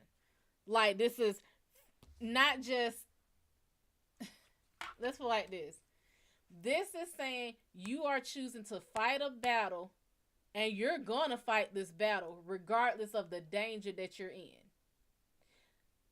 These people are so hell-bent on fighting each other, they not listening or even looking at this damn volcano in the background. Because guess what? No matter who wins that fight, they both lose to that volcano. They both lose to something they have no control over. But if they either work together or say, fuck this fight, they have a better chance of getting away from that volcano. Now, if you that close to a volcano, you going to get hit no matter what. But you have a better chance of survival if you're not trying to sit there and fight. Then you have the Eight of Swords, and you got the backhand side of it. Woo, excuse me. These ropes that surround her, they're loose. She's tied with a sword. Literally, all she has to do is pull the rope against her. She don't even have to do that. Literally, these ropes are so loose, she could just let them drop off around her. This is a false freedom or a false captor. This is her sitting there all tied up and bound and shit, but she's not really bound. She's not really tied. She's not really trapped. She can get out of this anytime she wants, and so can you. The second you stop allowing it to feel like you're trapped and bound somewhere, the more freedom you have.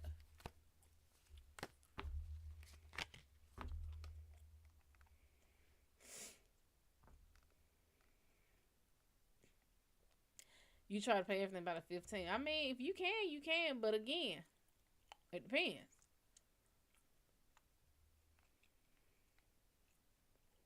How do you grow or go about? Thank you, Cryptic. How do you go about that? Let's see. I mean, the first thing is gonna start with you. So it's gonna get shitty. You have to free yourself. To a degree, It's gonna, let's like this. If you don't allow something to really get to you, it doesn't have to be as bad. So if you go into it with, like I said before, how I'm not gonna complain, or I'm gonna complain and then just let it go, but try to be optimistic and try to keep a high vibrational mood, try that. But if something happens at work and your first thing is to fall into despair about it, it's only gonna get worse. Instead, flip it around. If they're telling you, oh, you're doing a bad job, okay, well, what area? I mean, if you want, you could sit down with your supervisor and your manager and say, hey, can I get a meeting with you for a second? Look, I don't feel like I'm trying my best, but I don't feel like I'm getting it. I need some extra help. But you got to be willing to actually vocalize it and put it out there. Now, cryptic, how do you go about getting up out of that?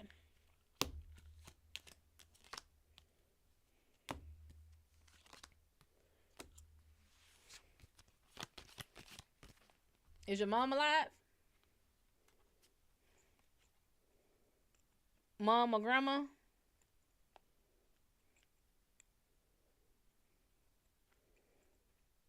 You don't take criticism very well. Don't see it as someone saying you're bad. See it as someone saying this is what you can do better. If you don't take criticism well, that means you don't think you can learn anything else. And I told y'all how I feel about people who feel like there's nothing else for them to learn. The hell?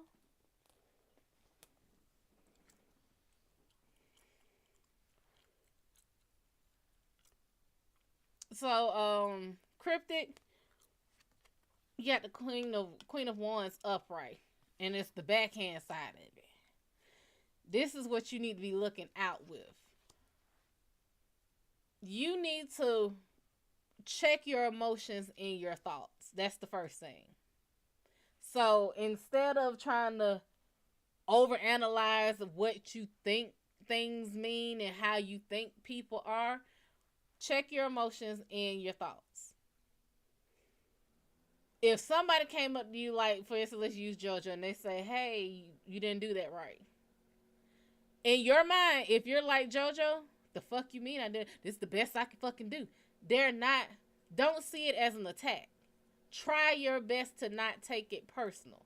One, you never know what other people are going through. But try not to take it personal. If you see it instead as, okay, I'm not doing this right. How can I improve this? You're going to get a better response and a better reaction. So check your emotions with your thoughts first. You got the Eight of Pentacles inverted, and this is technically it's the bright side. We'll say bright side. But it's inverted.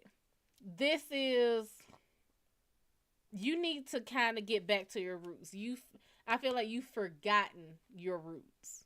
You've forgotten what you were good at. Like if you were the person in your family that was really good with handling the kids, go handle the kids. If you're not good at handling them adults, you say, I'm going to go handle these children. I'm not about to worry about y'all. Y'all going to have to make it how you make it. These kids ain't got to suffer. Or if you were the person who is the rock of the family, you've forgotten how. You've taken on too much. You need to get back to what you know. And you got the Five of Pentacles upright. So this time you got the right hand side of it. And the right hand side of the Five of Pentacles, damn, there ain't no better. Because you still stressing. But at least with this one is saying you are stressing about something that you are surrounded with. Meaning, it is a rich man's worst fucking fear. Someone who is so rich that they don't know what to do with their money and they still stressing about it. And then you got the Queen of Pentacles. Make sure that whatever decision you make is beneficial to you. It gotta feel good. And for you, literally it's telling you the emotion is going to benefit you. If it feels good, it is going to benefit you, and to focus on that. What's your question, Car?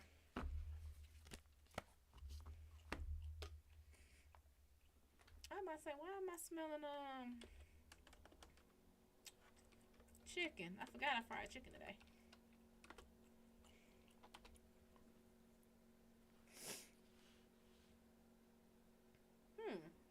Okay.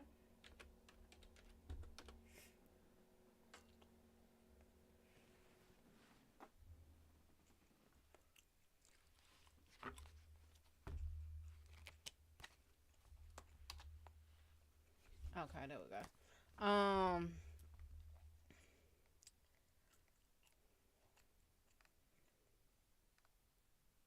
You're not combative, just hate that I try and still have setbacks. Everybody does. There's not a fucking person on. You know what? I'm gonna tell you what you just said, JoJo. JoJo. Now I'm gonna assume you do, but I'm gonna ask you anyway. Do you know who Bruce Lee is? Should you have a bowl of cereal?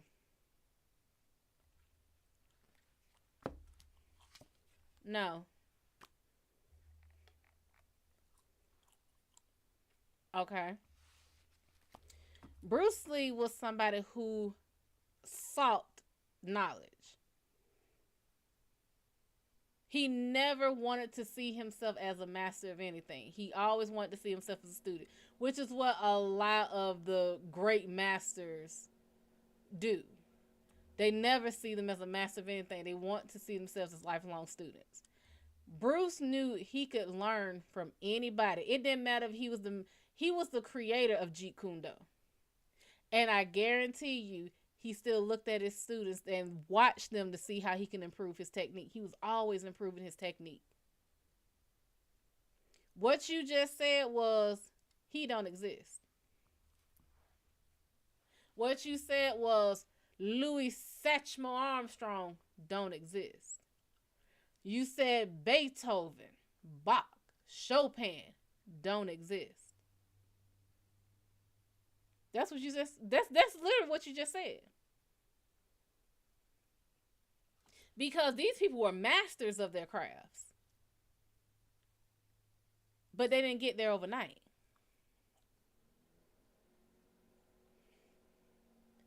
You just said Jackie Chan don't exist. Jet Li don't exist.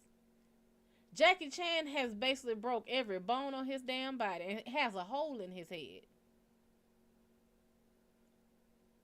You know, you said he don't exist. You said he can't possibly be real. I still remember the interview that Steve Harvey had with Jackie Chan, and Jackie showed him the hole he had in his head, and Jackie told him he met Steven Spielberg, and he was asking him about Jurassic Park, and he was so fascinated with him. He was like, "How do you do that? How do you make the dragons and the dinosaurs move? And how do you put them in the frame with the people?" And Steven Spielberg was like, "Oh, it's simple. You do this, you click this, you put this in here and that." But Jackie will tell you in a minute. He said, "I'm not a computer person. I'm not tech savvy. That's not what I'm good at." Steven Spielberg then turned around and asked him. He said, "Well, let me ask you something. How the fuck you do these stunts?" He said, "Oh, easy. They say roll, action, you jump, hospital." Jackie has wrote everything. He has broke every fucking thing on him. But he started somewhere. Nobody has ever become a absolute pro without practicing. Now, yes, you do have people who are naturally good at stuff. That don't mean you're a pro. That means you are naturally inclined to do something. You have an ear for something. You have a way with something. Some people are really good at, like, when I cook, I don't really cook by taste. I cook by smell, which is cooking by taste. If you smell it, you can smell how it comes together. You know how it goes. You can do that. If you're a musician and you got an ear for pitch and tone, or you're a singer, yes, you can have the ear for it, but you can't do it. Just because someone can sing don't mean they can sing opera. That's a totally different beast right there. That's something completely different. So no, JoJo. Never, even bad criticism, even someone who's criticizing just to be critical, even someone who's criticizing just to be an asshole. If there's something you can learn out of it, take what you can learn out of it.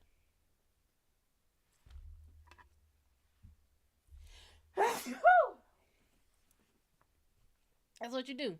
Take what you can learn out of it.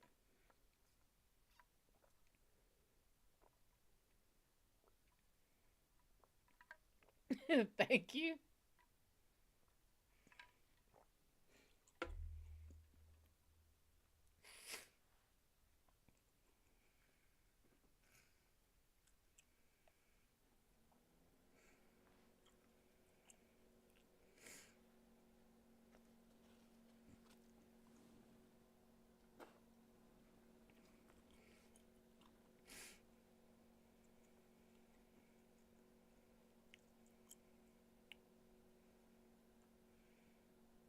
What about him? What's wrong with him?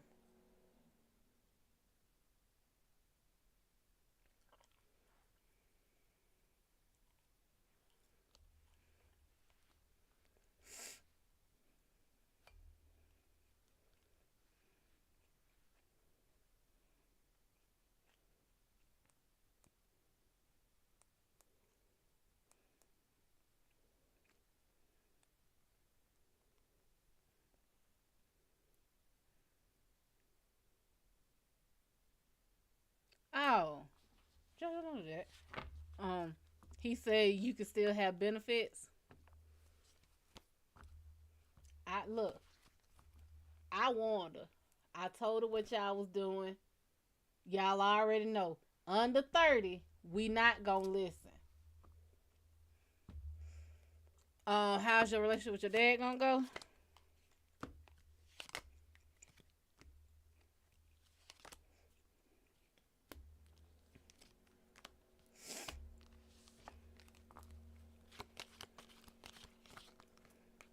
Four Pentacles inverted. This is the outlook, and this is not outlook. Yeah, this is the outlook, but it's inverted.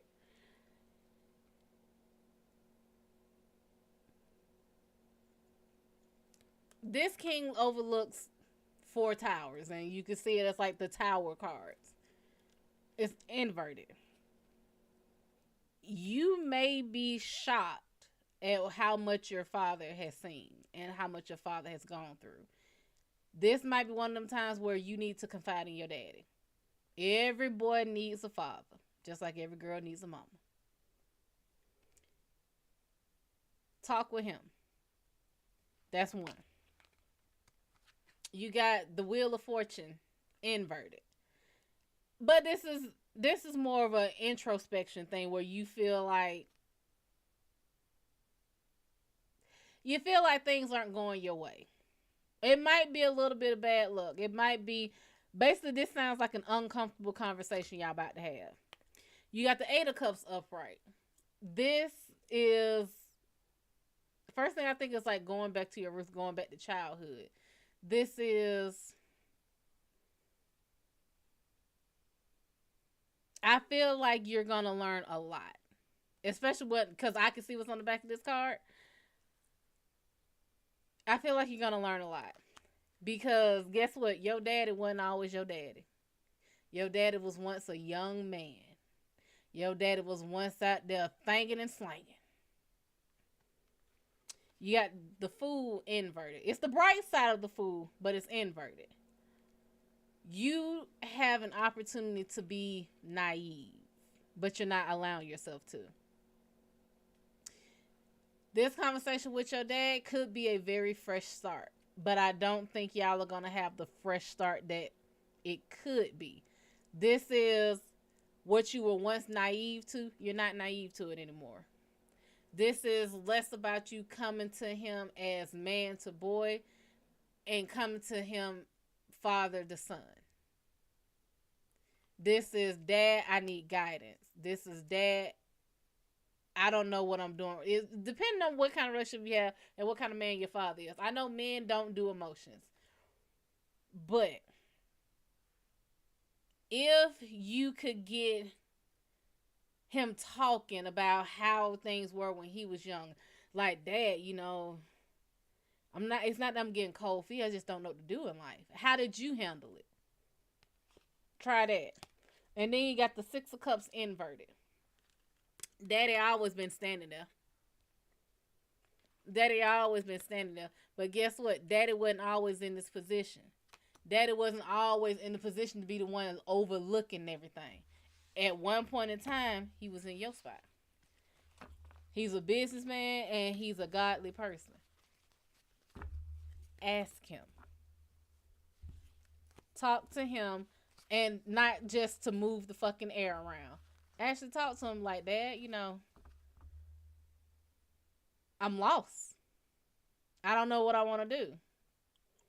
How did you handle, like, if you just tell him, like, I'm doing this, I'm doing the best I can, but I don't feel like it's good enough. How did you handle this? I mean, you're really business minded. And I mean, you're a man of the cloth. You're business minded. You got the answers, because hell, you done got to your age and you helped raise me. How do I get through this? That's what you do. Because you work a lot more, Lord. Okay, Virgo. That's all I got for you. Okay. We gonna see. It's this makeup I looked at and I said I was gonna buy it and try it one day. I told you I'm lazy. I don't like putting makeup on, because you gotta take makeup off at some point. And I like naps and food. There's one about your depression. Cause yes, men definitely need to open up more about that. And I hate it that y'all don't feel comfortable doing that. But then again, as far as being a female, we get seen as, oh, you're just emotional.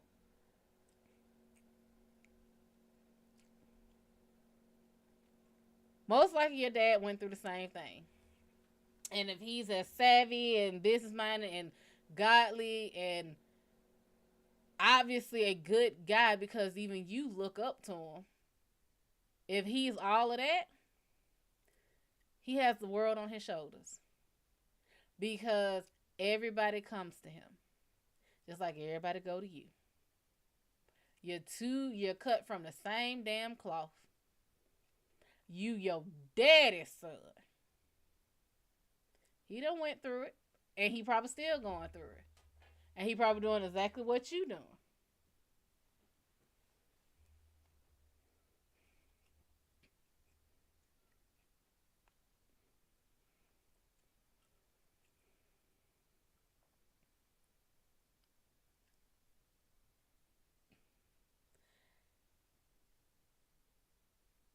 Well, I wouldn't say that it's just hopes and all that kind of stuff, because here's the thing. You could be financially set and don't know it. And when I say that, like, you all know, I've suffered. I can't say I've suffered, but we've had in the last year a good amount of losses. He could be setting you up for when he goes. Because unfortunately, one thing about it is, as you get older, the things you didn't have to think about as a child, you think about now. And a death is a fucking wake-up call. Because that's when you have to sit down and have those uncomfortable conversations. So, I will tell you, talk to him. Talk to him. Get his opinion. I mean, y'all know how men work. I wasn't born with a dick.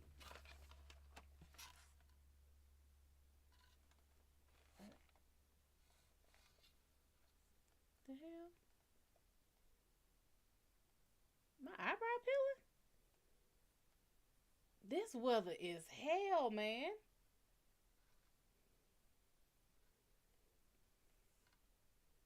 How the hell was my eyebrow peel? Why is my nose ring turning so much?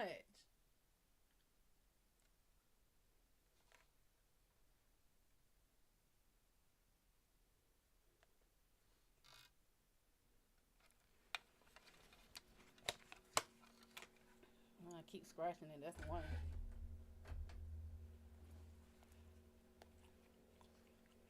I just want to sit in my car and close my eyes and let tears fall. But I gotta work. Then do it after work.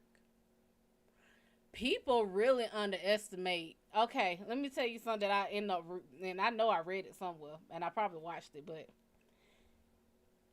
a lot of people, and this is an example that was used a lot of places where they talk about the strong woman and how you'll see this woman completely break down in her car, and then the next thing you know, when she come out that car, oh, everything together.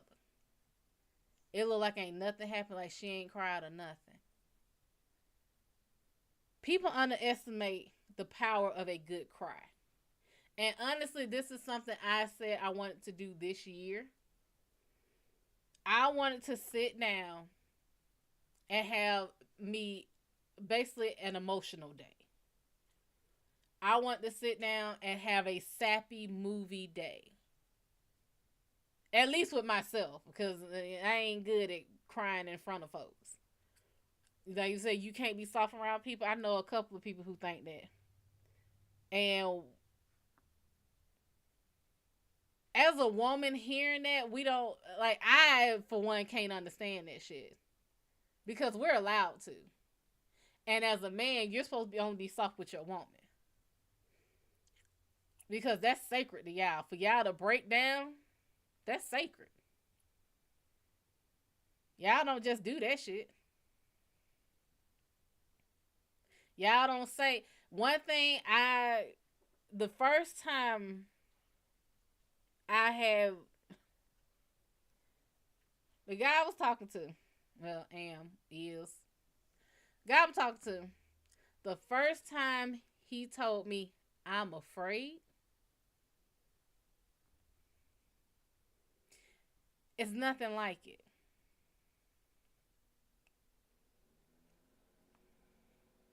Your girl will call you a pussy.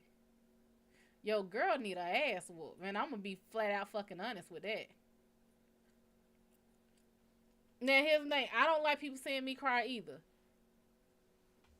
Even when I am crying, I'm trying, especially if I'm around people, I'm trying my damn best to hold it in, or I got to move, I got to go somewhere to let it out. Having a man cry in front of you, having a man actually be open and vulnerable, it is a sacred fucking thing. And to sit here and do that, I don't know if y'all got, that might be just this kind of relationship y'all got, but when it comes to emotions, for me, that's not something I would even joke with.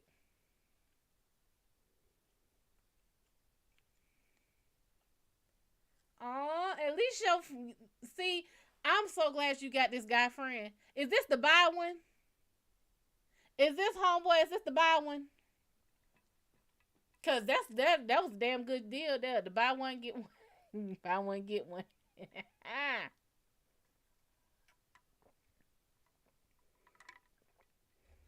See, bi guys and gay guys are allowed to be emotional because everybody sees them as effeminate, which means they're woman-like, which means they're emotional. So it's accepted. I am so glad you got somebody that you can do that with.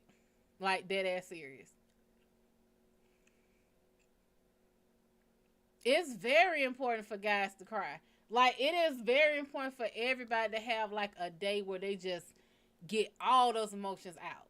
And I feel like this is why, when it comes to emotions, guys are just over the top with them when they do feel a really strong emotion, because of the simple fact y'all don't feel it a lot. Or rather, y'all don't let it out a lot. Y'all let this damn build and build, the pressure behind it build until it explodes. And instead of it just opening the floodgates and closing them, it is breaking down the fucking doors until there is nothing left. Man, how we going to work so hard?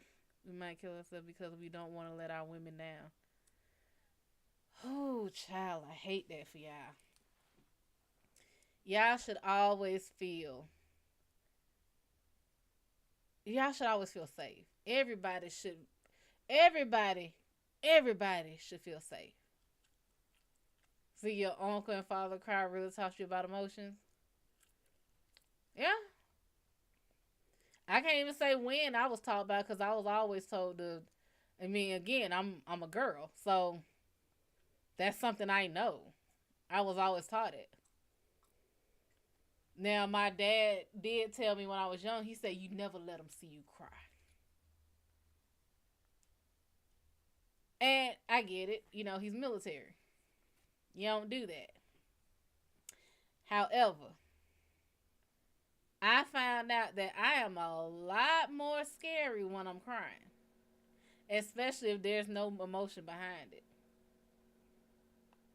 And it's not like I do it on purpose, but if I'm at the point where I literally cannot stop myself from crying in front of somebody, that's a dangerous fucking place for you to be.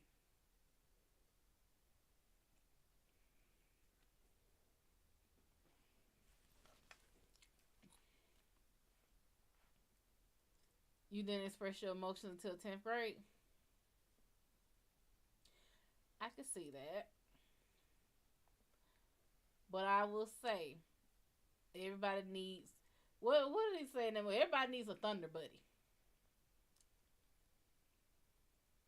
Everybody needs somebody that they could just sit down and have a genuine good cry with.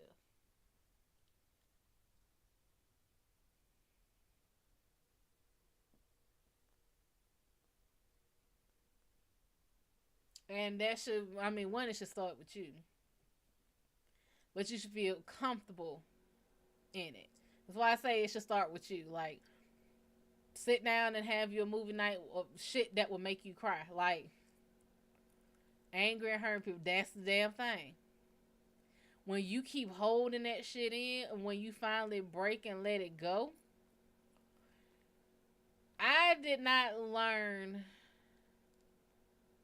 how to really do that until last year when my grandmother passed. Like, I had one other four deaths before her that got to me. Um, One was just a matter of everybody was crying and I felt everything, so of course I ended up crying. One was very young, and then before that was one of my cousins. He was murdered, and all I can remember was that the last thing we did was fight.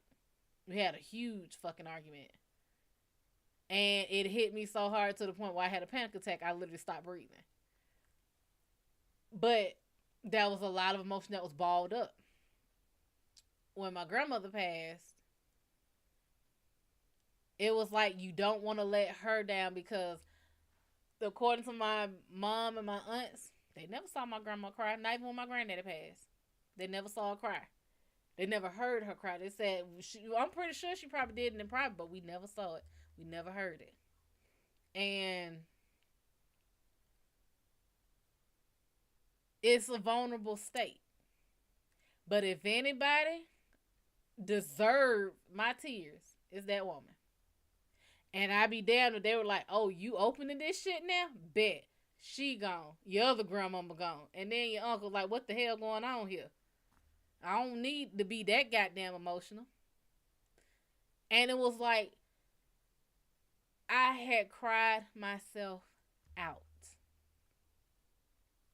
I think I cried every damn tear that I had balled up for the last couple of decades. And after that, it was a matter of just, when I say I cry, I mean, it's not that typical Lifetime movie. Nah, baby. I mean, I cried so hard, my eyes were swollen shut. My eyes were red, my throat hurt, nose running. Everything. I cried till I was weak. And then when I cried the next day, I couldn't cry as hard. I literally could not cry as hard.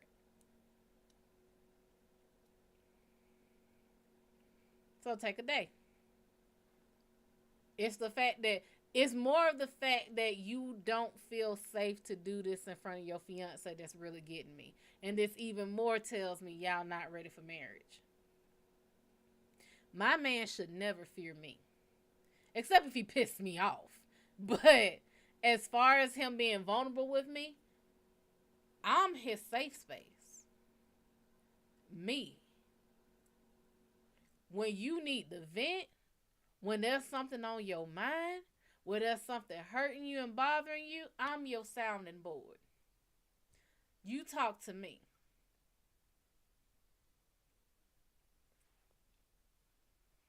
You never cried in front of her? She don't like crying in front of me because I'm usually the reason. Y'all toxic as fuck.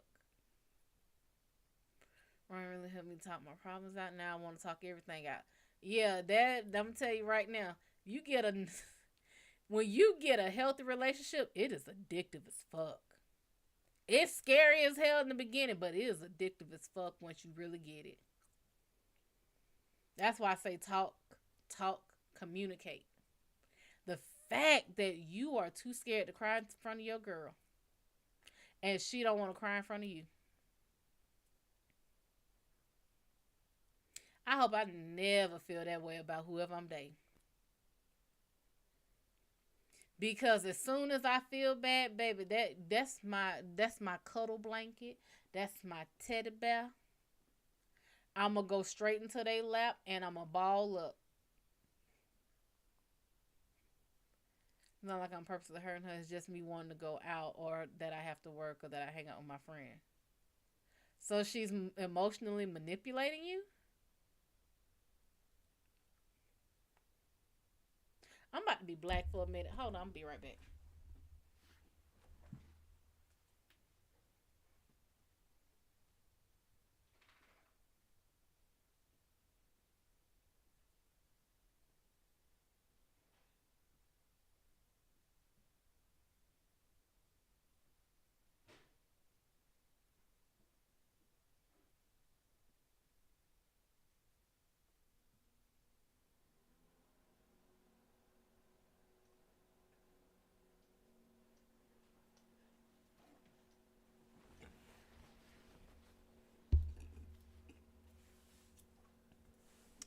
Move this.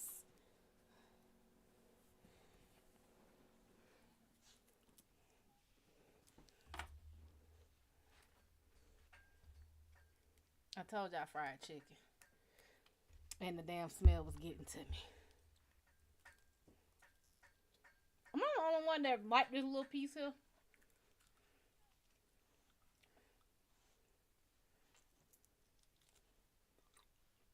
I mean, there's literally not much meat on it. There's no meat at all. But I love that part. It sounds like your girl emotionally manipulating you.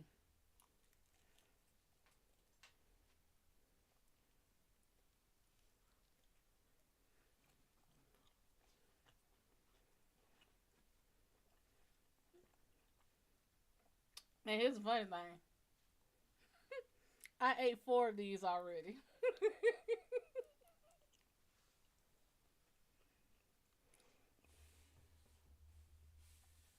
I ate 4 of them. So yes, Jojo, before I came in here, I ate. She had abandonment issues. That tracks.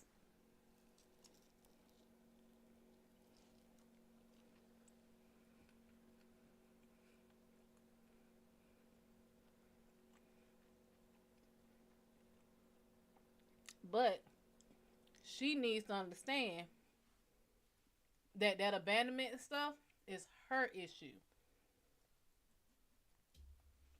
You were not the one that abandoned her. And she needs to get help with that.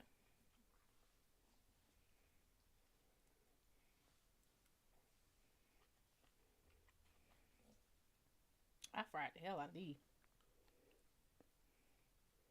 You don't hear the crunching because these ones that are done sat.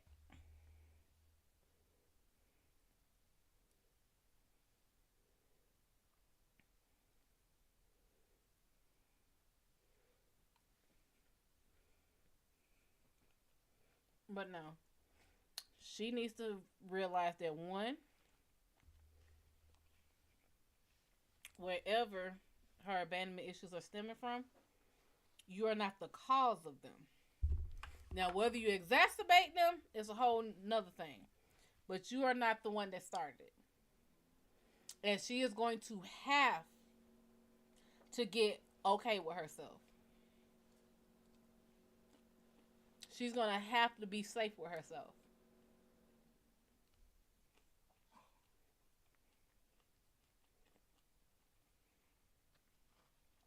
I'm going to fry some more and I'm going to leave them out for the ancestors.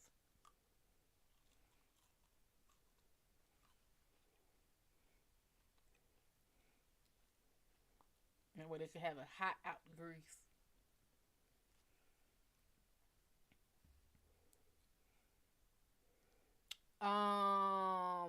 Right now I'm using canola oil because that peanut oil is a little expensive.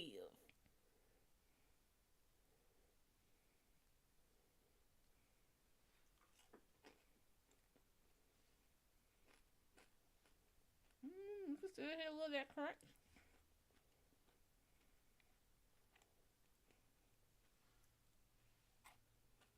Mm, mm, mm.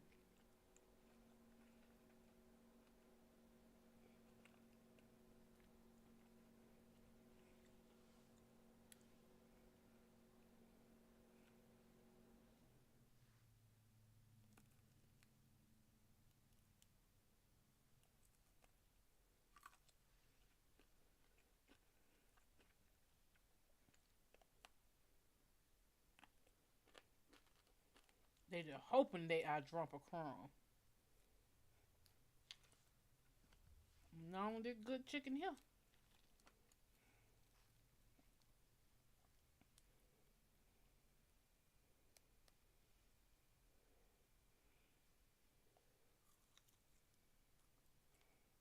But I do want to get some peanut oil and try it out.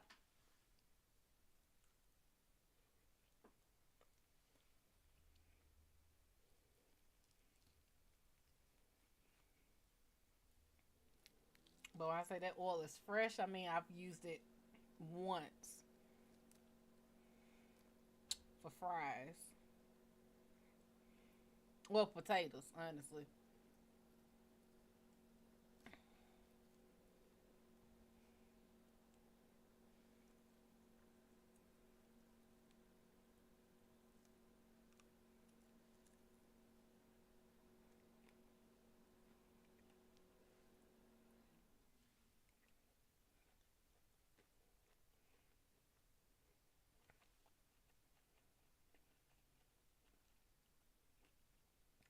What did you think I was gonna do, JoJo? Now see, you thought I was gonna go old school. They're old school enough.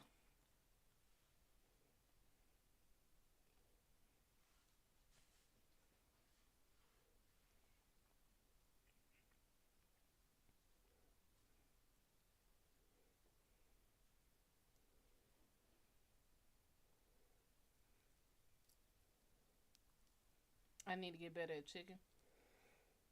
How how do I make it? What are you trying to do to it? I've tried the double batter thing, and honestly speaking, that second layer of batter just fries right off into the grease. I'm probably doing it wrong. I've never really had that second round stick. I mean, I've had some that come out real crunchy, but it's like the oil lets the air get into it and it starts separating every time. Oops, I don't think I have the oil up that high. I put it at 350.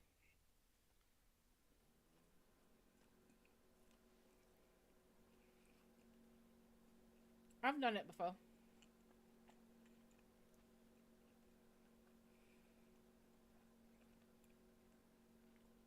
And to me, it just they don't stick as well. So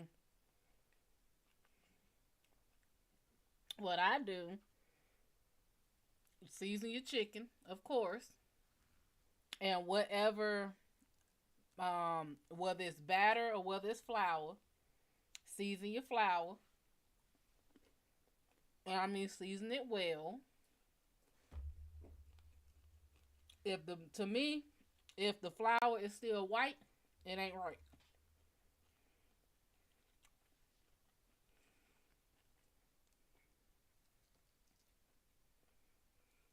So I season the chicken first. Well, okay. Wash the chicken, wash it off, get a paper towel, dry the chicken out, pat it dry. Season your chicken, both sides. Put it in some your seasoned flour. Shake it up, and then throw it in the fire.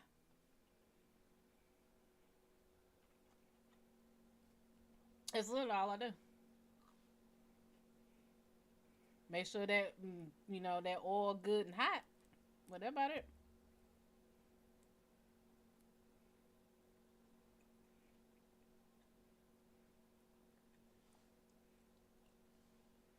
Now that double batter, I've done the double batter thing. I've even done the no, it still sticks. Trust me.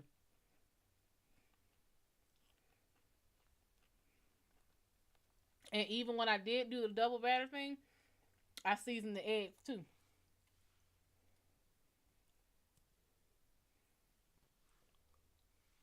Mm, mm, mm. Keep asking. Let me throw this away. Well, yeah, everything I season before I use it. Y'all can stop sniffing because it's gone.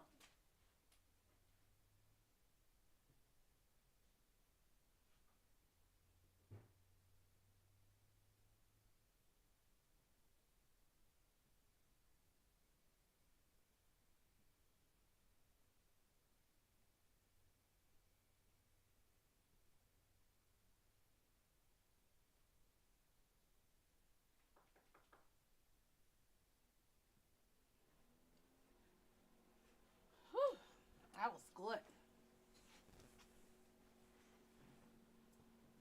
What you mean? What just happened?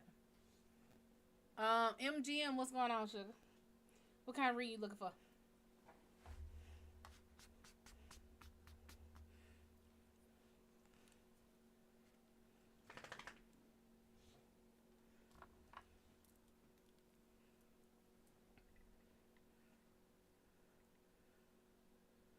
Oh, I don't know. I was throwing the chicken away.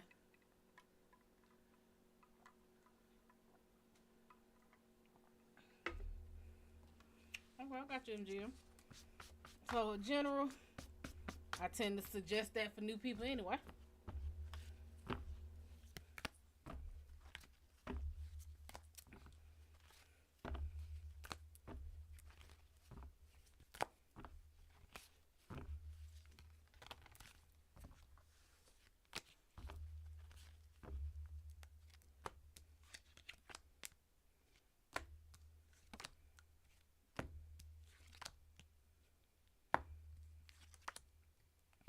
What I can say for you, MGM, is the end result is going to work in your favor.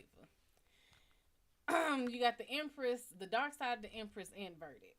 No, light side of the Empress inverted. This is your outlook on things.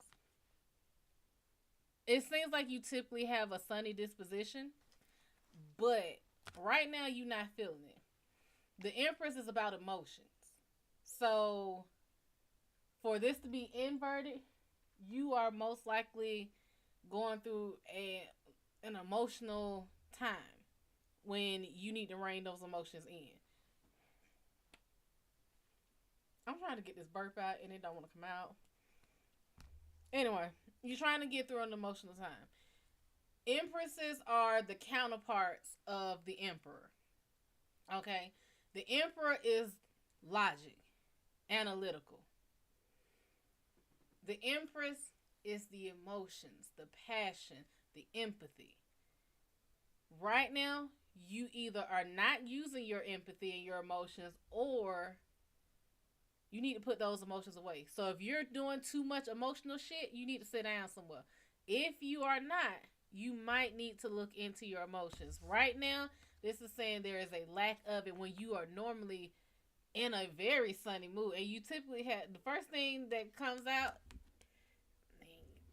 Eventually, I'm going to get different lights, but y'all just have to work with me. Over here in this side, I'm trying to get it at an angle. Y'all not gonna see it. Whatever. But that looks like a mushroom cloud. That's just a tree.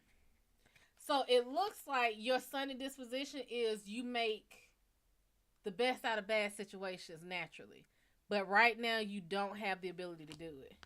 You got the Seven of Swords, the fucking dark side of the Seven of Swords. Baby, this is grave robbing at its finest. Literally, that's what he's doing. He's stealing from the dead. That one, if there's anybody you don't steal from, it's a damn dead person. They don't damn do that. Don't do it. But this is someone untrustworthy. This is someone that will cut their own fucking nose off to spite their own face.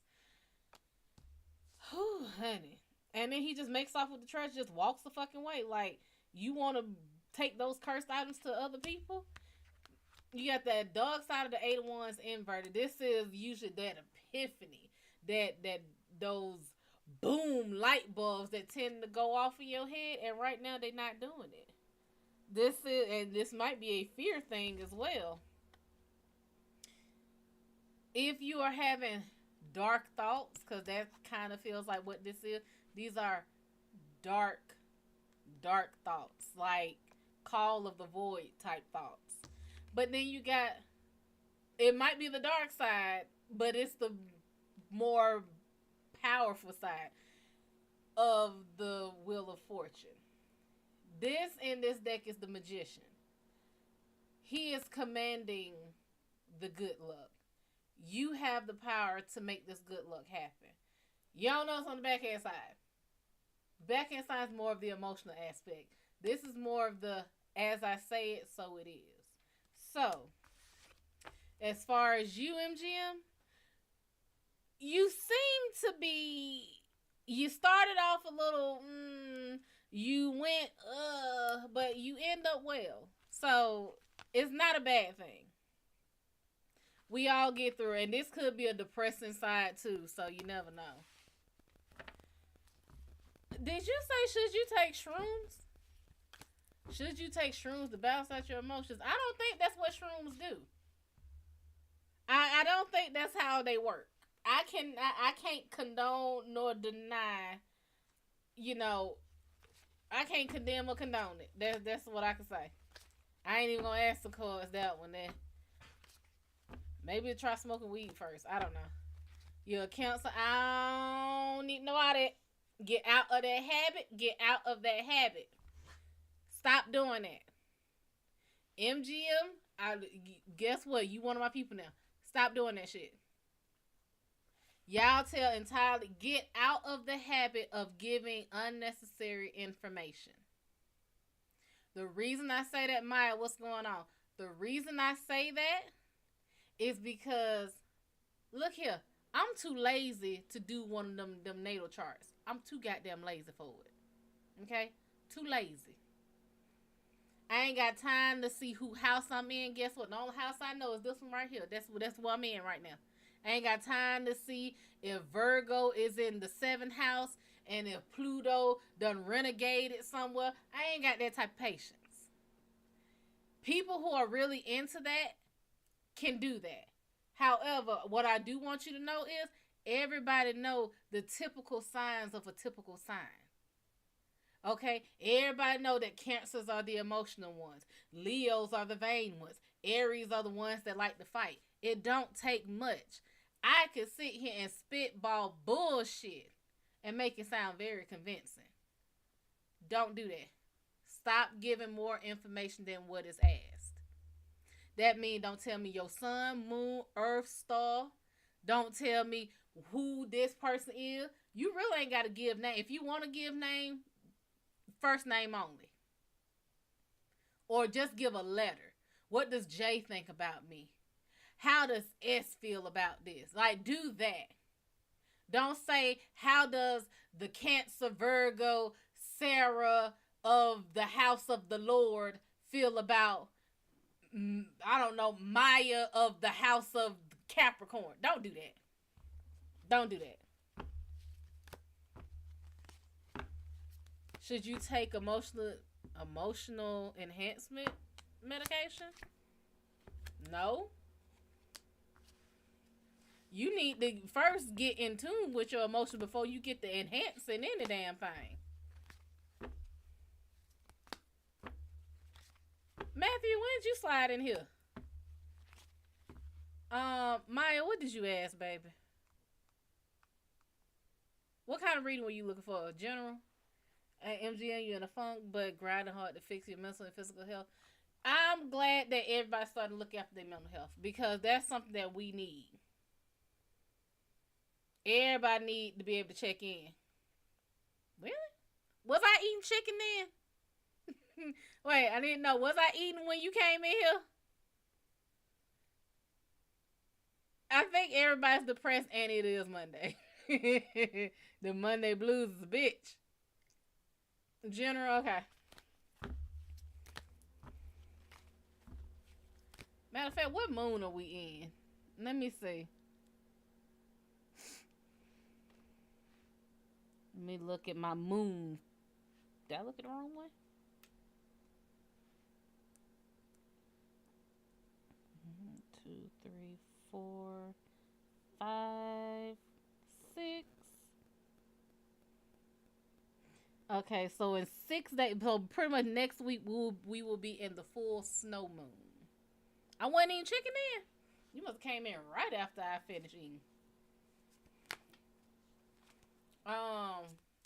So this is a lot of people don't believe it, but I've seen this happen far too many times for me not to believe it. I told you I don't believe in I keep saying consequences. Goddamn. This is like the 5th time I've said this shit today, and I always slip out and say consequences. I don't believe in, now they won't even let me remember the fucking word, coincidences. I don't believe in coincidences, but a lot of people's emotions go haywire with a full moon. The full moon and the new moon. And the full moon tends to bring out, this is the way I see it. A full moon takes whatever emotions you already have and ramps them bitches up to the max. It puts it on a speaker.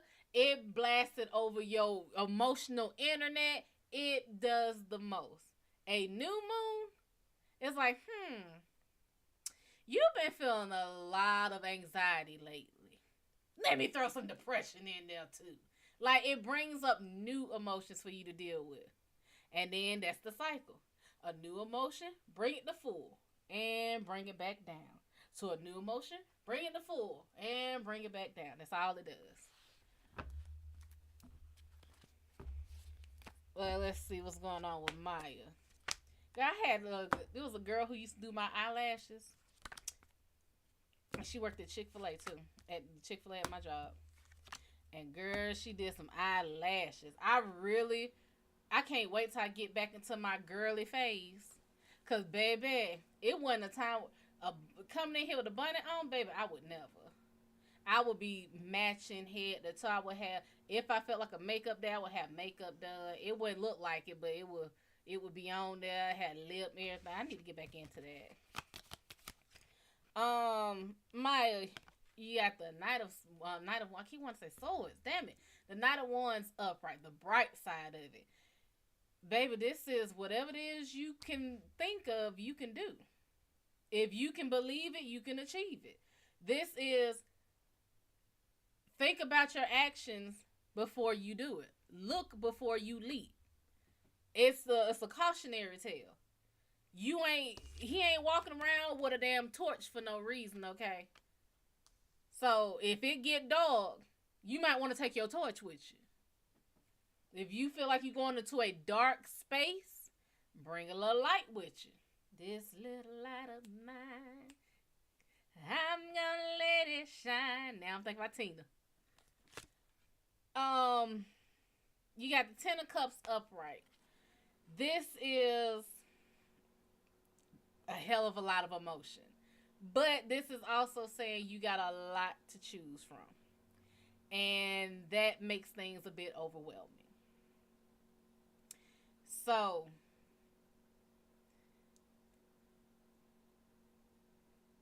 don't be shocked if you are a bit overwhelmed in these days. I mean, it's kind of to be expected, but it also means you have a lot of options. So if what one won't do, the other one will. Every next 10, 15 minutes, you got options.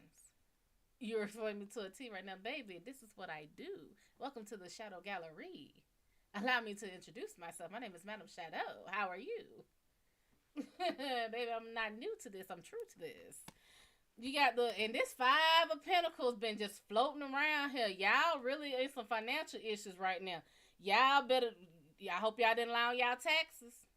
But this is the aftermath of bad money making decisions. And then you have the Nine of Pentacles, the dark side of the Nine of Pentacles, and it's inverted. Where you should feel at peace, you don't. In your darkest time, you are not feeling at peace. So this is kind of like what everybody's going through right now, where it's a lot of emotions, a lot of dark feelings. The void might be calling like a motherfucker right now. But your job is to not let it win. Reading on what your mama would say. I can do that. I just won't channel her. But I can see what she would say. Jennifer, I got you, Virgo.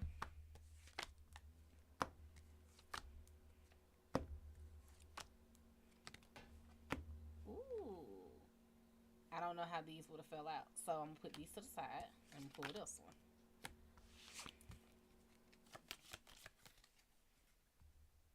No problem, sugar. How can you follow me? Just follow. Follow on Facebook, Instagram, Twitch, Twitter, YouTube, big old TikTok. I got to get my followers up on TikTok because I can't go live until I have 1,000 people. And I'm less than 200 people on there. So, JoJo, as far as what mama would say, I got you, Matthew. You got the light side of the tower inverted. I'm going to just let you know Mama JoJo got some shit to say. Okay? So I'm going to show you upright if I can. The damn light might not let me. Let me see. If I turn it down, would it let me? I'm clicking on the wrong one. Ooh. Oh, okay. So I need to use a yellow light so y'all can see it. Okay. So this was inverted. This is the tower inverted. The light side of the tower inverted. The best way for me to see this, everybody knows tower. Everybody fears the tower card and the devil. Those are not cards to fear. The tower is about big changes. And with this being inverted, this is not a big change. It's not something earth-shattering. It's not something karmic. It's not anything like that, JoJo. This is saying, however, there's a mask that is in limbo. You are so used to wearing a mask that you don't know how to break out of it. With this being inverted, and with that clicked too damn well. I heard the car outside and the heater go on. But this is saying that you're not breaking the mask. You're not dropping the mask. Basically, it's nothing new. But you're also not being true to yourself. You're not being real with yourself. You got the Knight of Pentacles upright. It means the bright side of it. So the bright side of it is do what actually is going to benefit you. Whatever action you are going to take and move forward with, make sure it's something that benefits you. And Christmas, something about Christmas. All I'm seeing is Christmas motif. What is going on here? Tired, I've never really looked at this card before. The horse is absolutely tired, but I'm thinking that this is a mare. Tired and Christmas. So I think you probably overdid it over the holidays. You got the Four of Cups inverted, and you got the outlook of the Four of Cups. You need to stop looking for your birthday in December. You need to stop looking for that ship to come in. You need to stop looking for. Let's put it like this. There was a time when there was a big ship. They called the Titanic.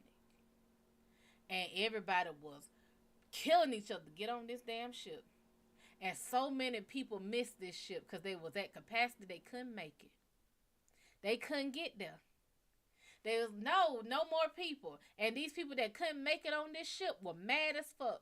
I'ma miss her virgin. What was the virgin sail or her the first sail? I'ma miss it. Now look at them. All them people that died on that ship.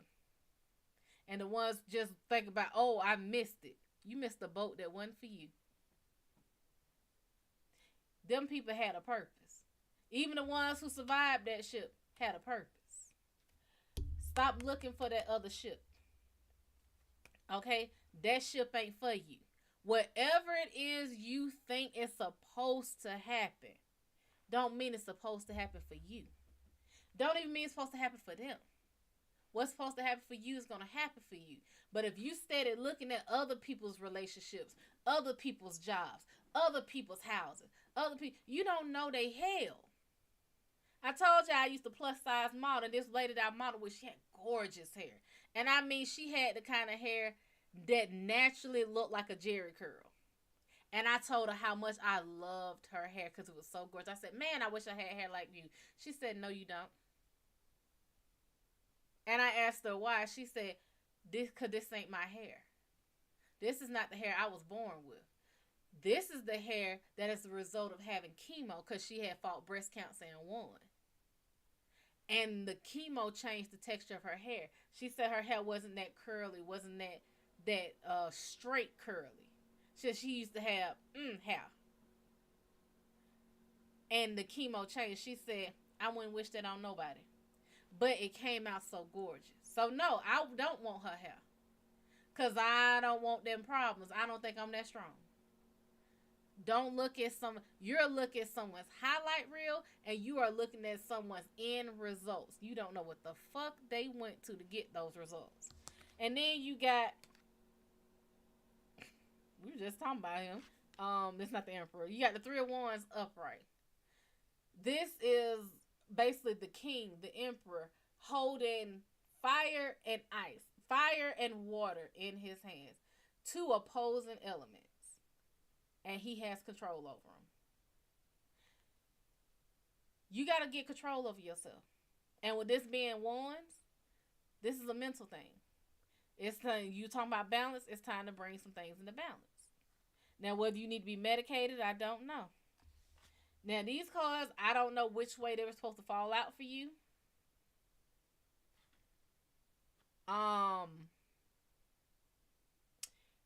Ace of Wands upright is about freedom. The freedom to do and go wherever it is you want. And the Six of Pentacles is the best way to say it is the money, like it's like having benefits that are out there but being watched. Like someone saying, oh yeah, I'm gonna give you this money, but I get to say how you spend it. Don't give me the money then. Let me see.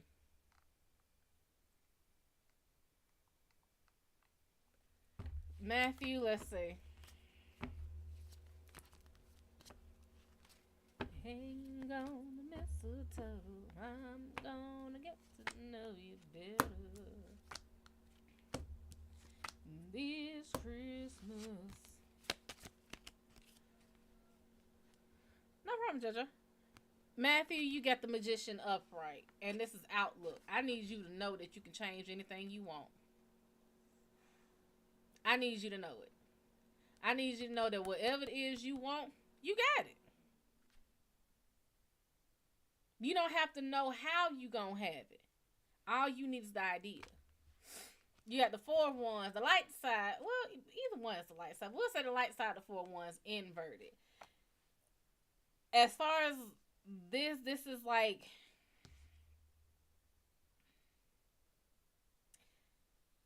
peace, happiness, and love being inverted.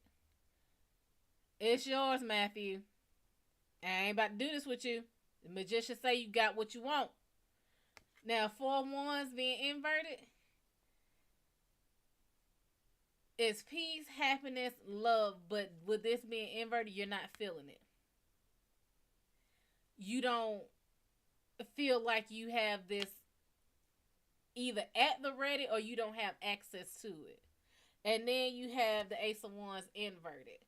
And it's the light side of it. Ace of Wands is about new ideas. And with this being inverted, you don't feel like you have any new ideas. You don't feel like it's just nothing's hitting you right now. It's like you're drawing a blank.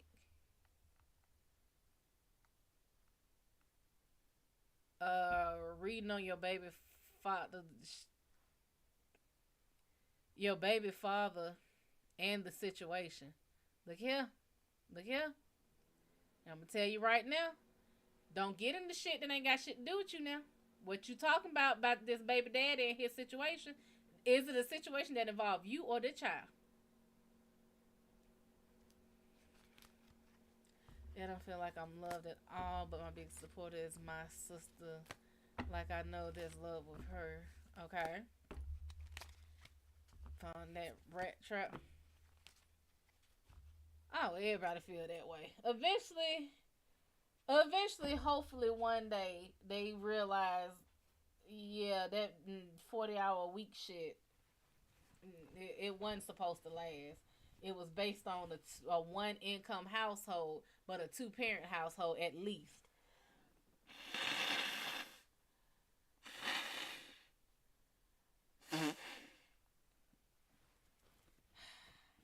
I'm gonna just ask that restaurant, can I have a box of y'all's napkins?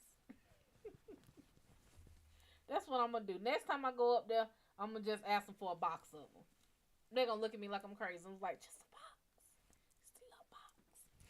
Cause these damn things, damn near actual towel.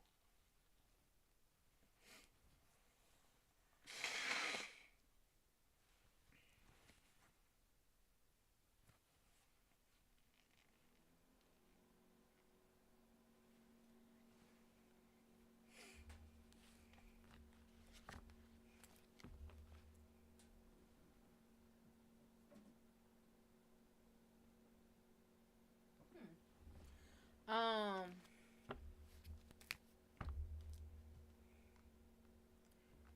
all right. What's going on with the baby daddy?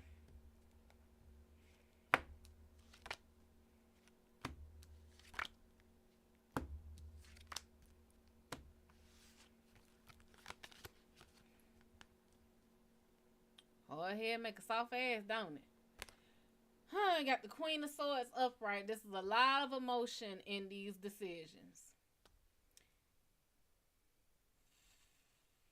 I don't know if y'all have a good relationship or not. That ain't my business. But this seems like a very emotionally charged action that's being taken. And with it being the dark side of it, it doesn't look like it's coming from the healthiest of places. And of course, the Knight of Pentacles is upright, the dark side of it. It may not be how he wants stuff to move, but he's moving shit the way he feels like it needs to be moved in order to benefit him. And then you got the dark side of death inverted. Relaxing sounds, what's going on with you, sugar? How are you? By all means, ask your question. The death card, and again, this is not something to This is not something to. What is going on here? Why are you not scrolling? Okay. This is not a card to fear.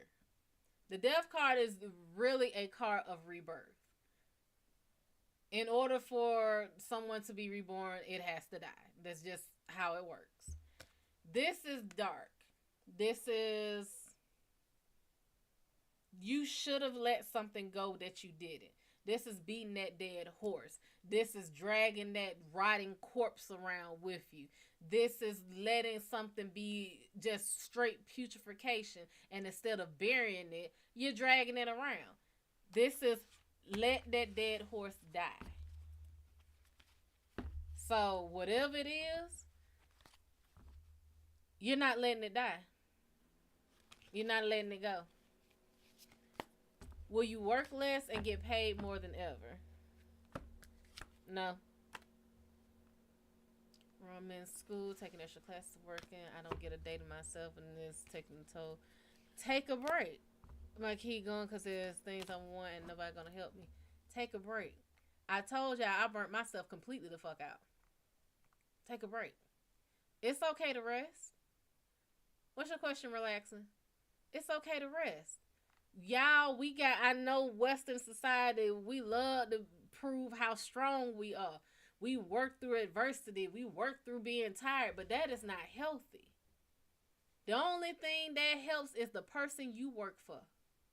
Because I be damned if I'm going to sit here and work myself into an early grade for a damn job. Angela, are you out of your mind? Do you want to give me your soul? Because if you do, please ask somebody else on my page something. Ask somebody else something and just give me your soul.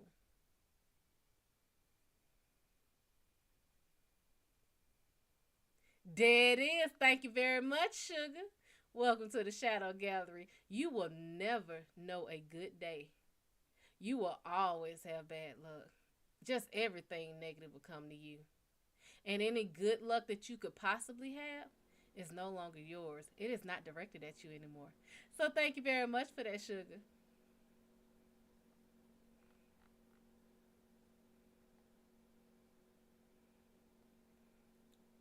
And let's block that person. It's always somebody. They don't be. That's why I always double check and ask. And she wanted to give me her soul. So, well, it's not even a she. So I'm not worried about that. It's not a real person. Well, it's a real person, but it's an asshole. Relaxing. Did you ask your question? Let's see. She is one, and he ain't been around and been denying her.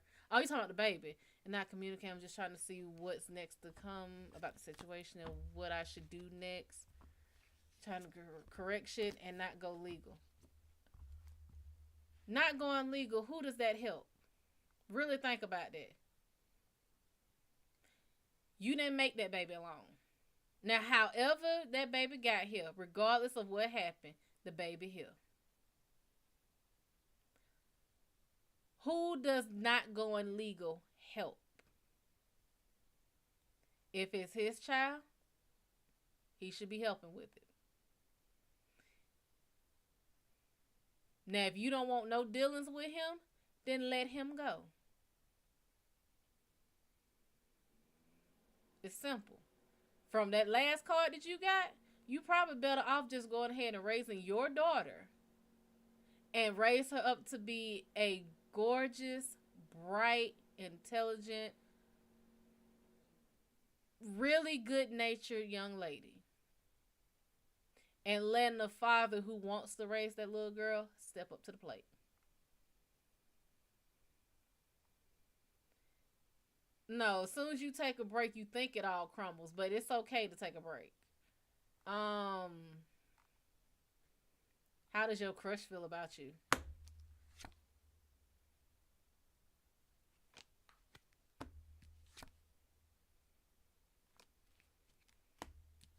How many crushes do you have?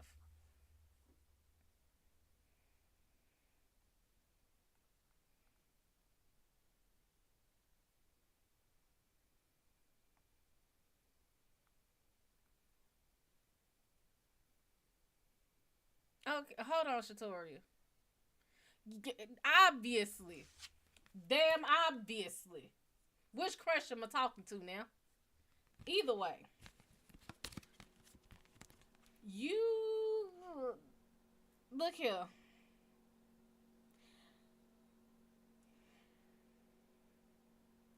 I'm seeing okay there uh, 2 and 3 stand out. I don't know what it is with 2 and 3.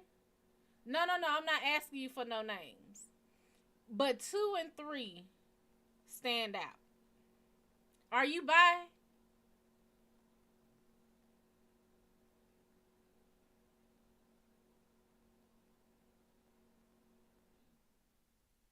Are you gay?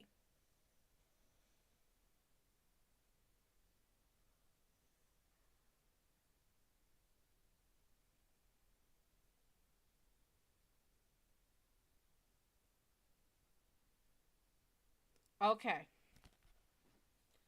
Pick the third one.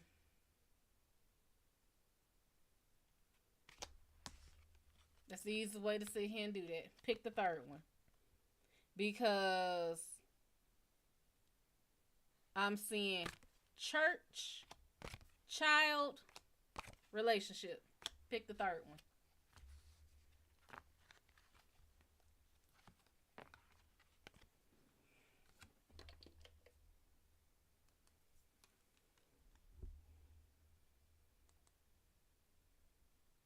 Look like a quiet girl, don't it? Pick the third one.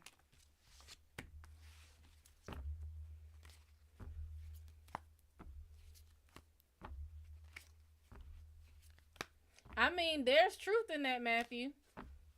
It was said that if there becomes a second person, you couldn't have loved the first one that much. But I mean, I'm poly. I can't say that.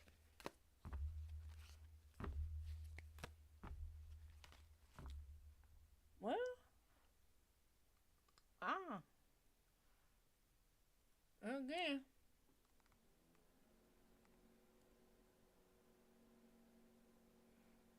Matthew, you don't know what the hell you are. Virgo, let me see about your general. You know what? I'm gonna tell you like a lot of people.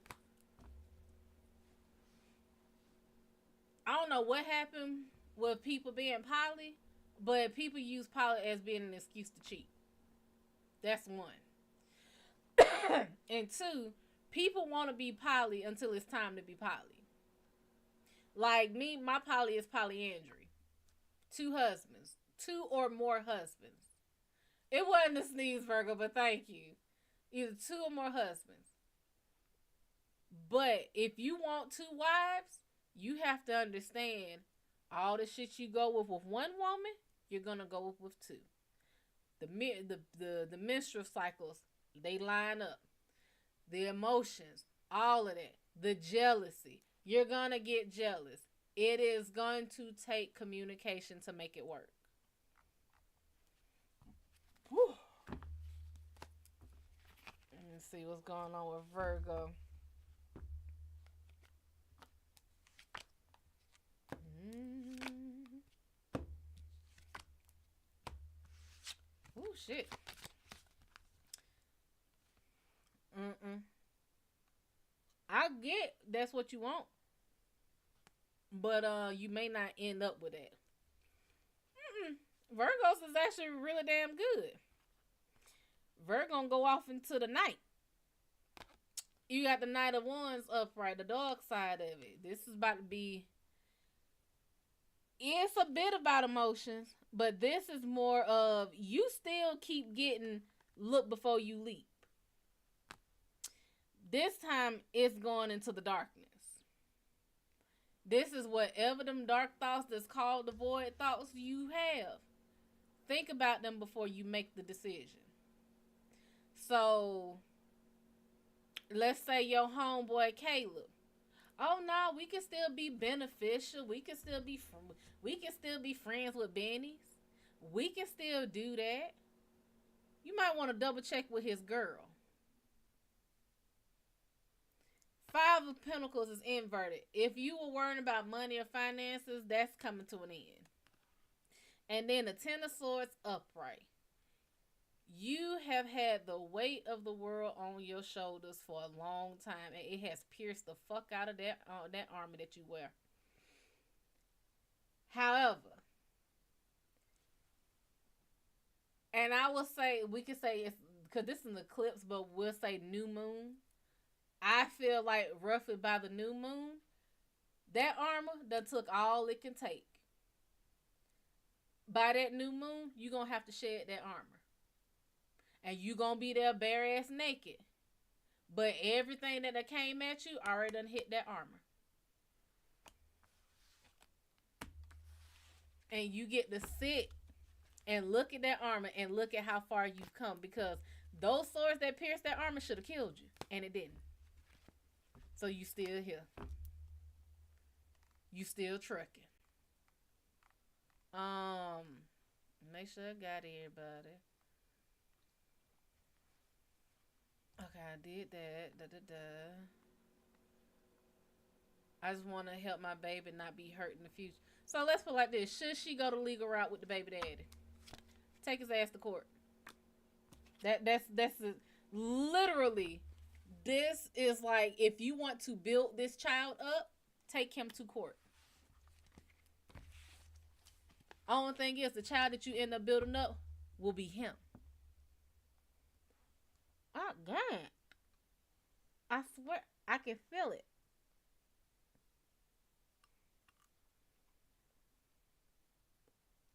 I need to chew some gum.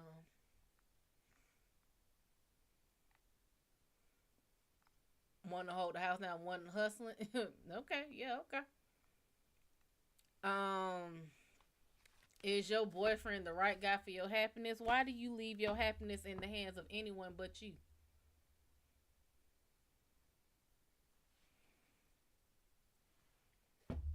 Is the boyfriend the right guy for the happiness? Yep. Ask your question, Matthew.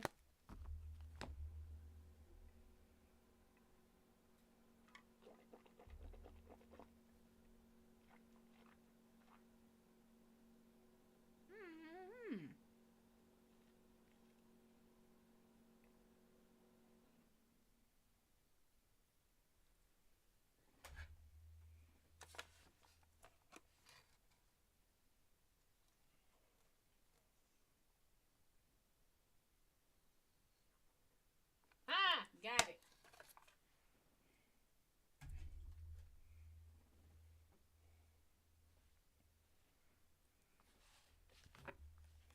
Oh no, you still don't get it twisted, Virgo. It's gonna wear your ass out, but you gonna come out okay in the end.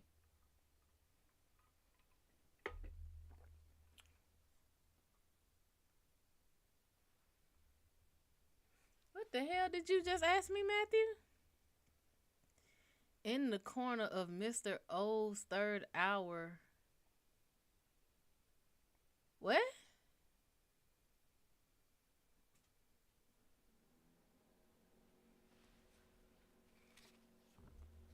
Is that job gonna fire you?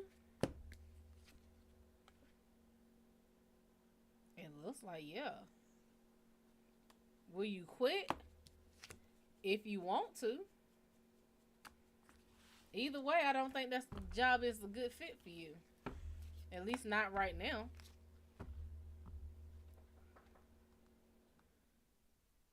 I be playing iTag with her when I'm in class, not a student anymore. Then how the hell you playing iTag with her if you ain't here? The hell you doing in this man class when you ain't supposed to be in his class? That's the girl in the jacket like Matthew. We not about to do this with you. Yes, she likes you. Moving on.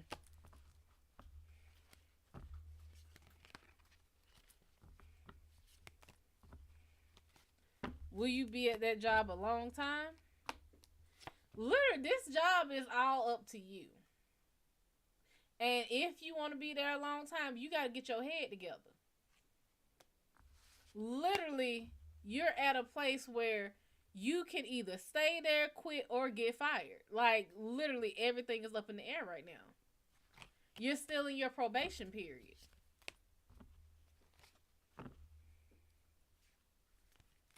I walk in there during lunch. I have second lunch. So instead of doing nothing for 20 minutes, I bother my favorite teacher. Lord.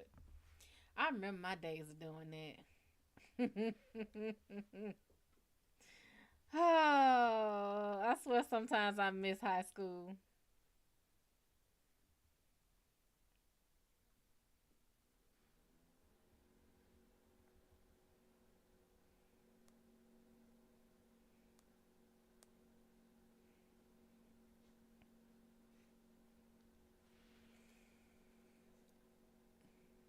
Baby, my teacher was the band director. He didn't give a fuck what we did in there. As long as we was quiet and didn't break nothing, he didn't care. As long as we was quiet, didn't break nothing, nobody got pregnant. He did not care.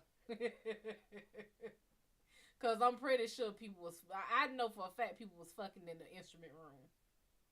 We just didn't say shit, and some of them didn't wash because whew.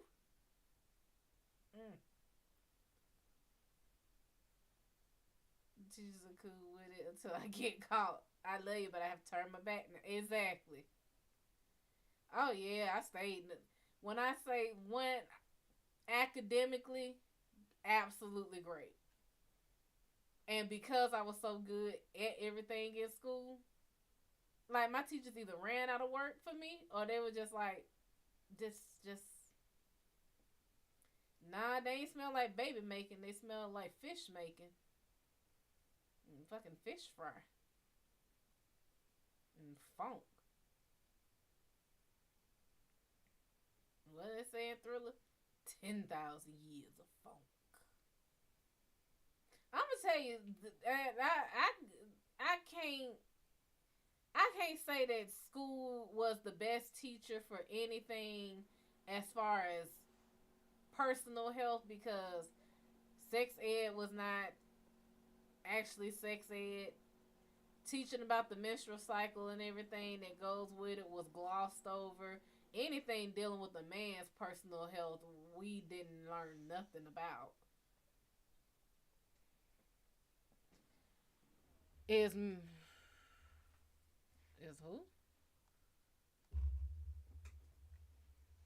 Is Mr. H angry with me for being in the halls all the time? Of course. Why doesn't he punish you?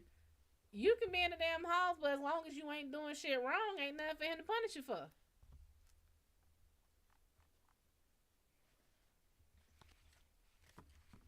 Why doesn't he punish you like everybody else? You're probably not doing what everybody else is doing. Will you retire in your 30s? Yeah, you got the ability to retire in your 30s.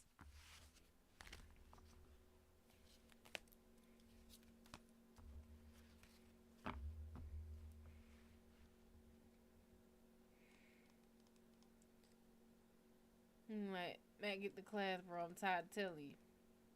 Because you remind him of himself.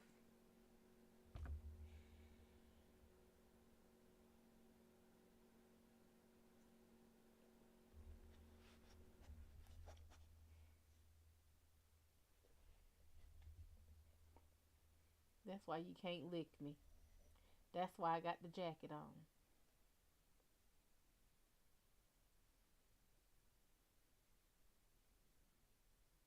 Girl, come up here and say hey to your damn people. Get on my nerves.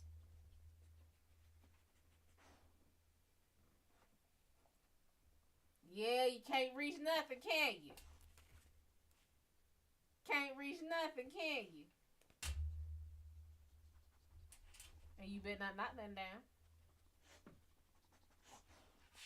Yeah, that chicken gone. You thought you was slick. You thought you was slick. You thought it was some chicken up here. Nah, baby, ain't no chicken.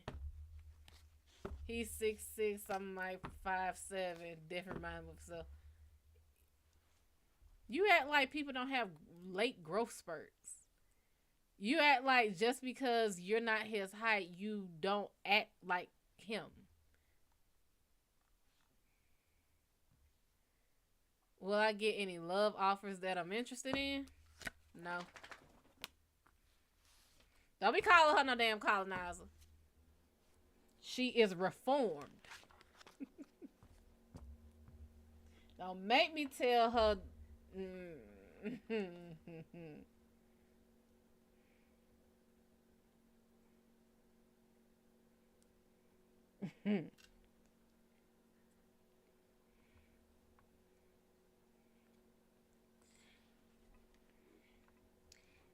You put yourself in time out.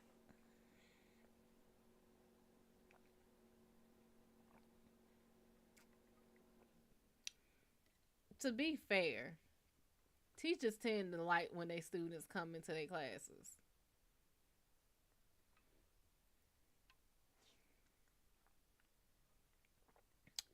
You put out a request to the universe, and now you mad. This is why I want you to understand what you did, Virgo. You see how your life going. You put out a wish. Oh, I wish upon a star to find the love that I've always wanted, the love I need, the love I deserve. And you let it go into the universe. And you know what the universe is? And I literally got this from The Secret. The universe said, your wish is my command. I just gotta organize you in a way. Organize things in your life in a way to let this come. Because your life right now ain't conducive to the relationship. You ready for a relationship, but you wanted your cake and the side of cake too. My thing is this. You know, it took me a minute, and I literally had to have, like, I forgot what I was watching, but someone else broke it down, what that saying meant. Because in my head, I'm like, the fuck you mean I can't have my cake and eat it too? If it is my cake, I'm going to eat it. But I understood later when it was explained, it's saying, you cannot have your cake still be the whole cake if you eat it. So you can't have your cake and also eat it. Meaning, if you go buy a soda, you got a soda. That's it. I got a soda. Once I drink it, I've already drunk it, which means I no longer have the soda. So you want to have both. You want to drink it and it never go away. Can't do that.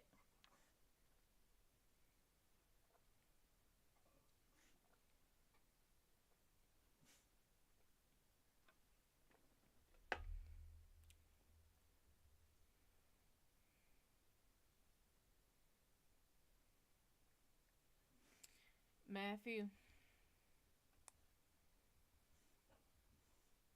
I'm not doing this with you.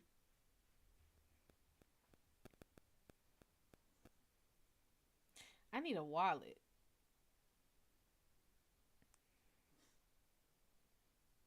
I need a wallet. I gotta find a wallet to match the purse that I'm about to change out to.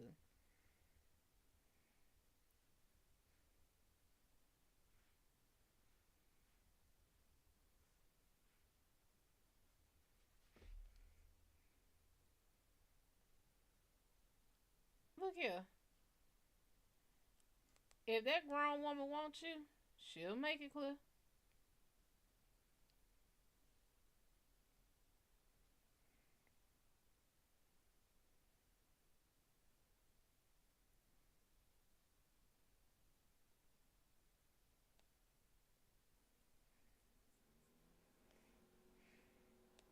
Did I save it?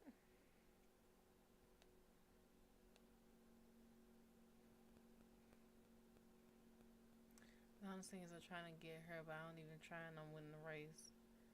To make themselves too available. Then let her come to you when she ready. If that's where it ends up.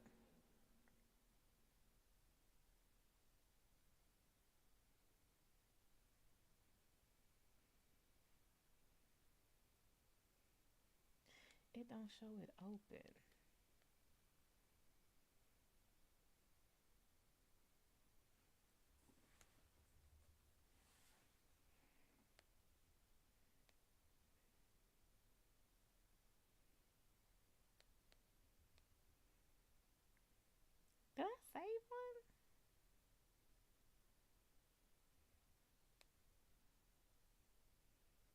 That's cute. It's an actual old school coin purse. I love it.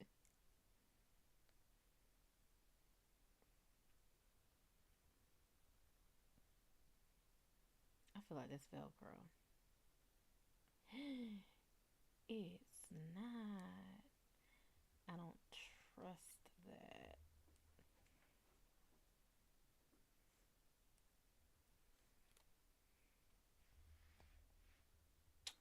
Baby, I've been smart. I don't know why you're just now noticing.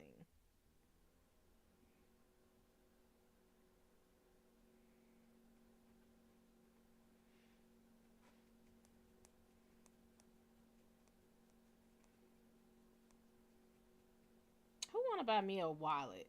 Who wanna buy me a wallet?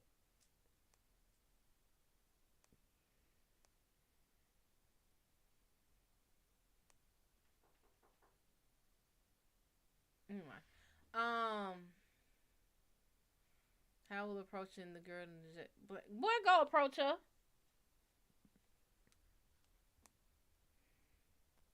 Go approach her.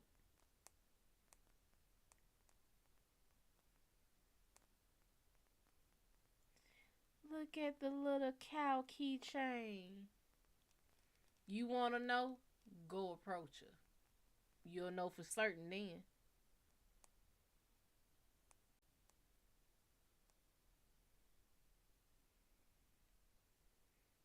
And I'm gonna tell you why they doing why they're doing it like this. Watch your mouth, boy.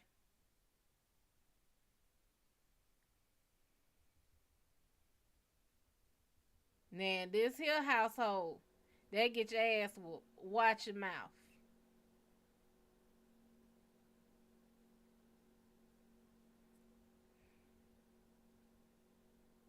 Boy, don't get put on timeout.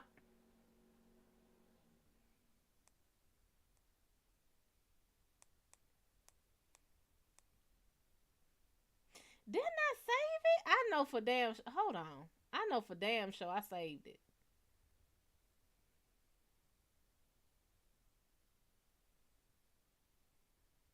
What did I save it to? Shit. Um, are you gonna be able to hang with Ray in the sand anytime soon? Yeah, eventually.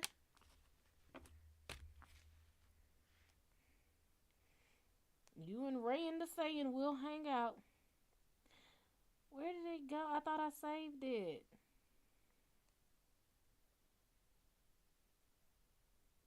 That was a cute little wig. I might buy it just. I did save it. Why is that one not available? Who loved me and want to send me $20?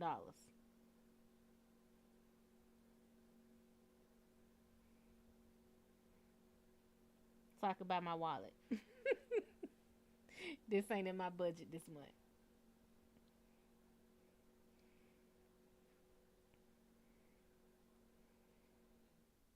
That one's cute.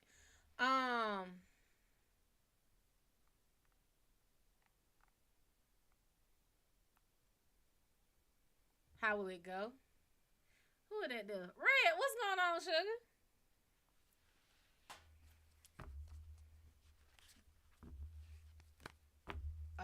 Will it go well? It'll go well. I don't see why it wouldn't.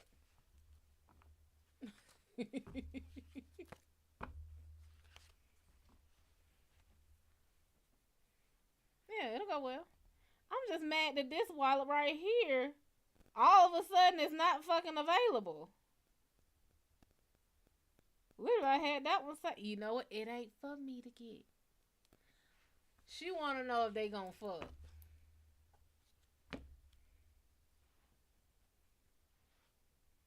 I hope you ain't ovulating at that time. Yeah, y'all gonna do the nasty hokey pokey. Will approaching the girl go well? Yep.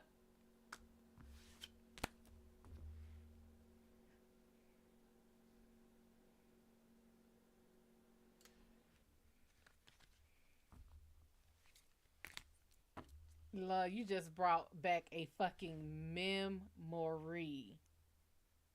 Talking about backflips.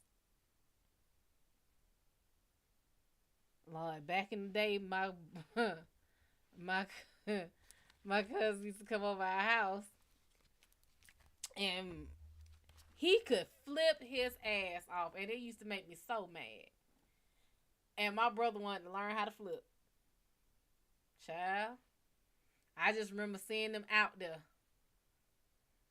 flipping their ass off.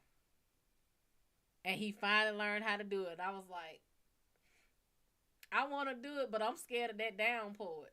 I can up all day, but the coming down part, mm-mm, mm-mm. Let's hope she's not a minor. You're in high school. It is very, very small chance that she's not gonna be.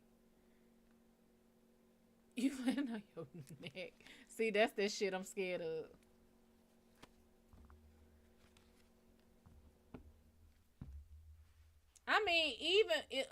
Well, the fucked up thing is once you're 18, anything under 18 is illegal. But it's like if you're 18 and she's 17, that's. I do have a regular wallet in there. I just wanted one that would match my purse.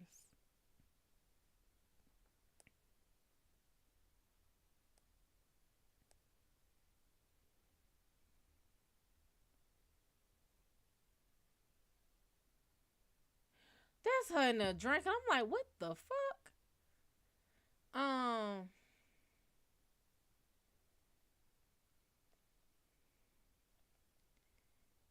yeah.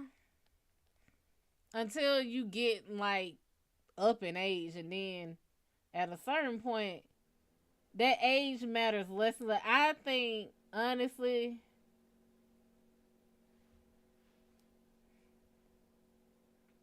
8 to 10 years, but like no more than 15 years between. And again, like it can work for other people. People date 20 and 30 years between. But I feel like for guys need to date. Well, women tend to date up until they get to cougar stage. Then they start looking down. But women tend to date up. Men tend to date down.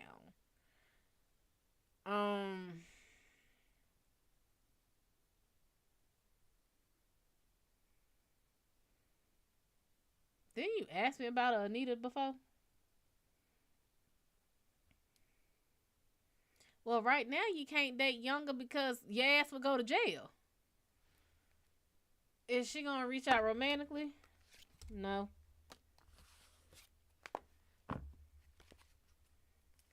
My dad's girl is 20 years.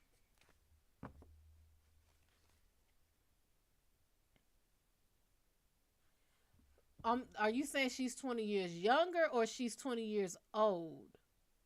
Younger. Okay, I was about to say, Dad's still out there slanging and thanging. Ain't that a... Uh-huh. Yeah.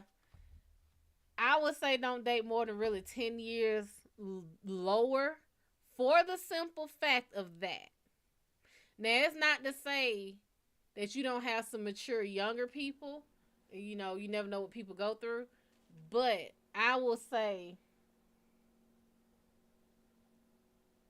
I hate when she does that because it freaks me the fuck out. Stop it. I don't even know what you after. Got me freaking out. Is it a ladybug? Yeah, younger. I hated dating younger even when I was in high school. Like actually dating, I don't think I really thought about it until high school. Will you get away with getting a dog? As far as your girl or as far as your apartment complex or something?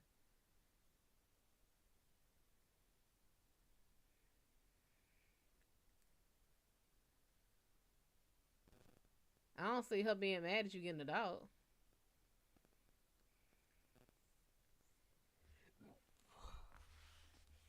Javon. Oh my God. What is going on? What the fuck is happening?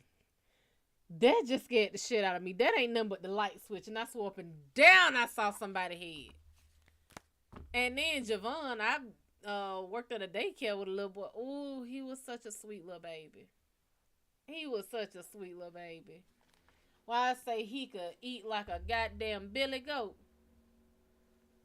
Child, anything you put in front, and I hated. That was one kid I so wanted to adopt.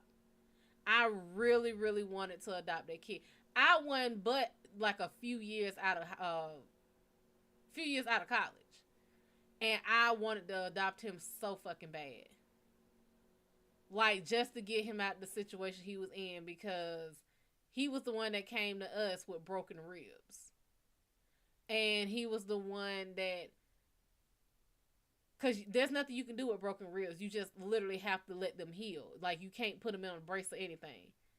But he would come there, and while every other little baby had like one bowl of food, he downed 2 large bowls of food because he wasn't eating at home.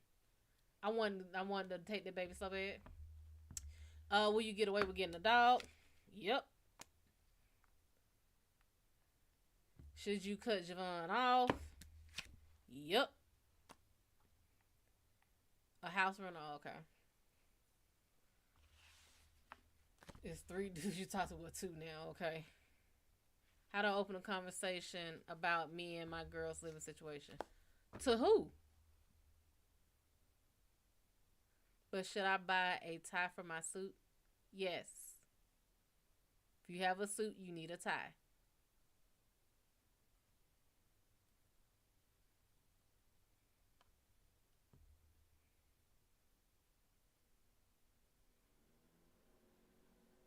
A black or navy blue. If the suit is black or navy blue. Unless it's gray. But I don't see you getting gray. The suit, it's a dark color suit, ain't it? I'm wearing a suit Thursday and wonder if I should wear a tie. You can. Typically, if you wear a suit, you need a tie. Conversation with my fiance on how to live better together. Red tie, black suit. It's not a bow tie, is it? Because immediately I think of Colonel Sanders. I know it's the reverse, but I just think of Colonel Sanders. Okay. Yeah. I just be warned, black suits make people think of funerals. Like either a funeral or a wedding. Literally, there's no middle ground. Navy blue makes people think of interviews. How to live better together. You're going to have to sit her down. Like, you have to understand, JoJo, you are trying to... He said he got a red tie. JoJo, you are trying to... You are entering into a phase of life where you're making a long-term commitment. Well, it should be long-term. If something is not going right, you have to be comfortable having uncomfortable discussions with your partner. You're just going to have to. Navy blue pinstripe suit, but I got to get it tailored. Ain't nothing wrong with that. So always dress for the profession you want, not the job you got. But yeah, JoJo, you jumping a broom, you tying knots and all that shit. In this point, there is no such thing as uncomfortable. As far as y'all together. If it's uncomfortable, then it's not right. And that's more of like I guess a consent thing, but you need to be open to having these conversations with her. Should I say how I feel and how I like to live and let her say her piece and how do we compromise? No. Absolutely not. I'm not saying don't say how you feel, but the way you just worded that sounds like an ultimatum. It sounds like a last straw. Because the way she's gonna hear it is, look, I'm not happy. This is what I would like to happen. And that's it. That's literally what she's gonna hear.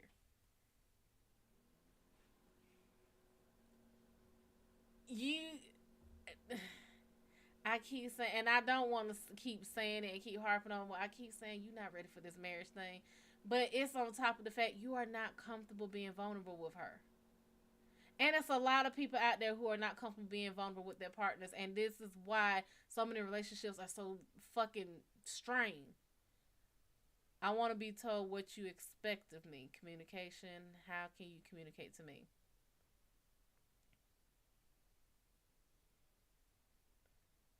Okay, Jojo. This may be a better way of how you can do it. You are saying all of this as if you talking to your best friend. And I don't mean her, I mean your by best friend.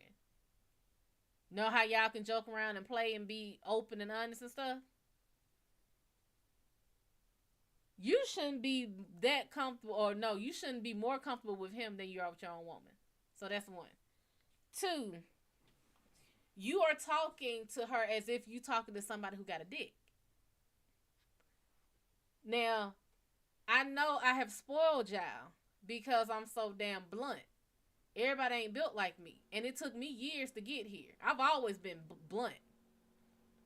Known them 15 years, yeah, that'll do it. But I've always been blunt. Every woman ain't gonna be like this. All right, not JoJo. All right, Matthew, behave and be careful on that leg because I don't know if you ain't limping on it yet. The one you hurt. But JoJo, you have to remember this is a woman you're talking to, not just anyone, but your woman. So, one, you're gonna need to soften your approach a little bit. And knowing that she has abandonment issues, the second you open that communication like that, she's gonna think you're trying to leave. That's gonna trigger her fight, flight, or freeze. And she gonna fight like hell and cry. Try to get a brace for it. They're movable braces, like, extra. Because I told y'all I fucked up my ankle when I was 16, and it has never been the same. Try to get a walking brace, like one that you can actually wear with tennis shoes and stuff. Um, Soften your approach. I don't know if she's a physical touch person, because I don't know if she has any history of being abused. But if she's a physical touchy type person, make sure you're always maintaining some type of contact. She got mad I used a shared credit card. So I gave it back, then took me off the call. What? Neither one of you ready to be married.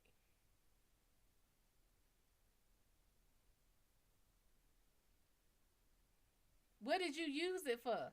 Like, did you make like a huge ass purchase without talking to her? Like, did you spend $700 on a couch or something?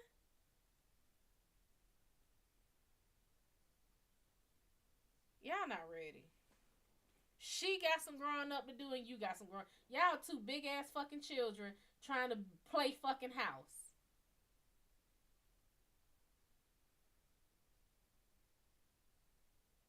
Y'all two big ass fucking children trying to play house, trying to play like y'all fucking adults.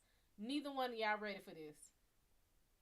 Both of y'all is so goddamn selfish.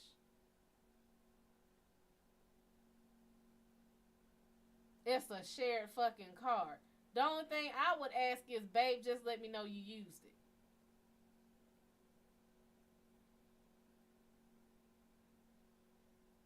Now I wouldn't expect my man to run up like $1,000 on it.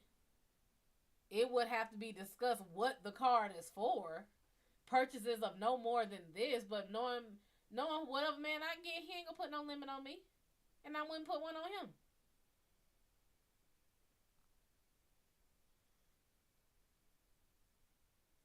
Y'all not ready. Y'all two ain't ready. It's for groceries and I bought food. I didn't tell her I was about to use it though. Okay, fair. She could be mad that you didn't alert her that you were gonna use the card because you never know. Maybe she wanted to use it for something else. But it's $50. It ain't like you spent 500. It ain't like you spent 5,000. It's 50 fucking dollars. A week of not going out to eat. Hell, a couple of days because it's two of y'all. Shit, honestly, one fucking meal of not going out to eat.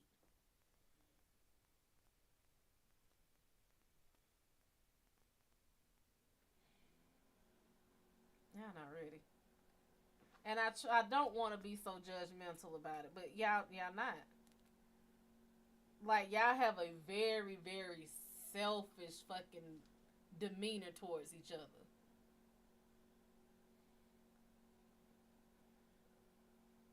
You about to spend 200 on Valentine's. Y'all not ready. Y'all like the thrill of being together.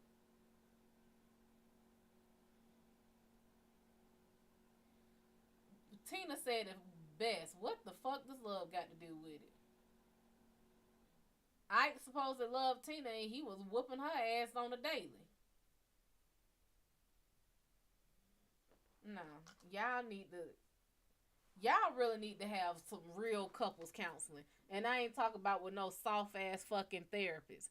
Y'all need some true blue fucking counseling, cause everything here is fucked up.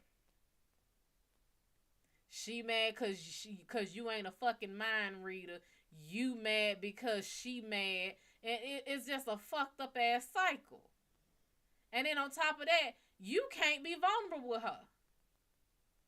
And she can't be vulnerable with you.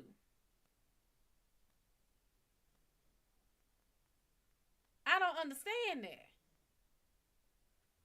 I don't. I don't get that. That bothers the fuck out of me. Like, you don't understand that bothers the fuck out of me. She blamed me for her taking me off the cart. It sounds like you getting married to a fucking narcissist. You done said a lot of shit that's equaling up to her being a fucking narcissist, if not a psychopath.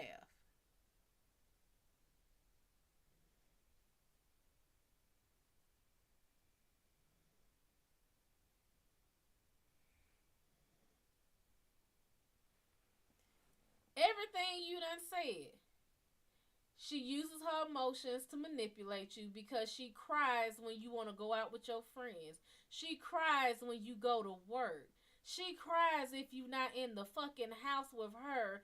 She don't want to go out. You want to go out. You already got the wandering eye, baby. You about to have the wandering hands because you want to slap girls on the ass. Yeah, I'm with you, Virgo. They need a break. They need a break. All this shit here sounds very much like you about to marry a fucking narcissist. And I don't want to just throw that term out there or something, but you done said a lot of shit that's big red flag. You don't believe in breaks? Well, guess what? They believe in you. You might need to take one. She cried with, you going to work. Damn right. She cried because you go to work. She cried because you want to hang out with your friends. She cried because you don't read her fucking mind. And then when you try to ask her what's wrong, she cried. She mad.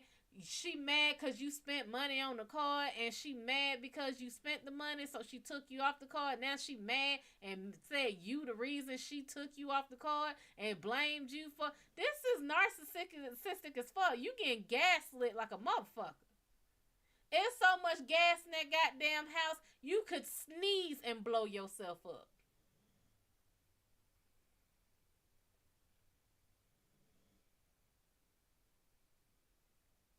You have avoidant attachment. You have Fearful attachment. She just added me back in the card today, I think. This this this stuff, none of this sounds right. She sounds like a manipulator, and you sound like you ready to get out. She sounds like a manipulator, and you sound like you breaking the damn tea, and you about to break out.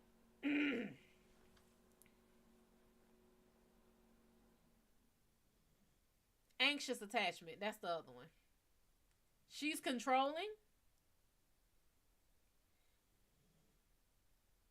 People who have those really just anxious attachments tend to be narcissists. I'm not saying all of them, but when they do all of that, yeah, anxious attachment people have narcissists have a lot of anxious attachment. She tracks all her family members. The fuck you mean she tracks them?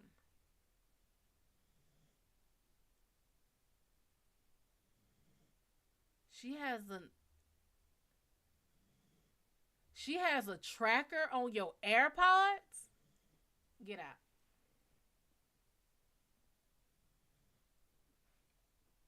Ain't no way. I can't condone that.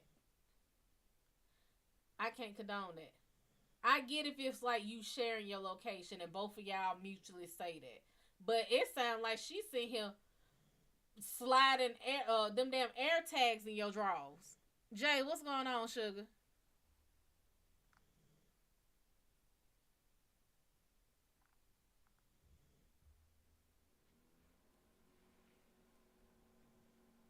Uh-uh.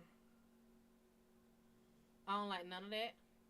This is borderlining on agoraphobia.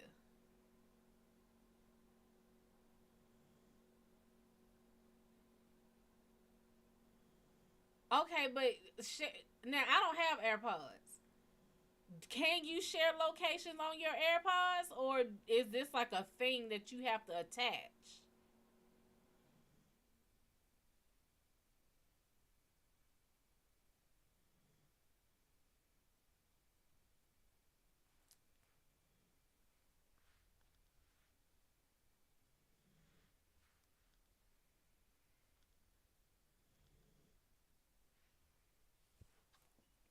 Cause your situation sounding it's attached to the phone. Yeah, so like a Bluetooth, I get that. Instagram, come over to Facebook or Twitter or Twitch or something. You can share ones you pair. It's paired to her iPhone so she can see where I'm at. Absolutely not. Absolutely not. Absolutely not.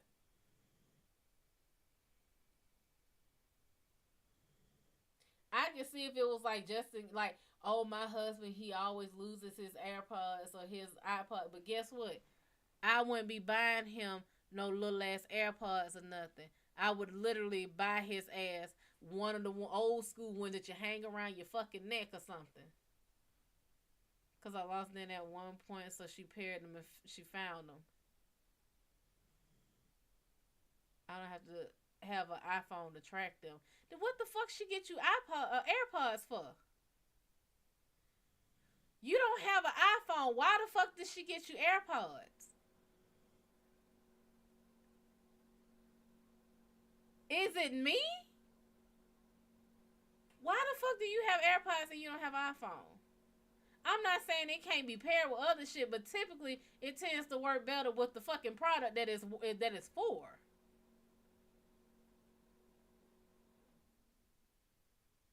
Nah, she can have that. That don't make no damn sense. You might as well just detach your dick and put it on the mantle before you leave the house, cause that's what she's trying to do. Absolutely not. I don't like none of this.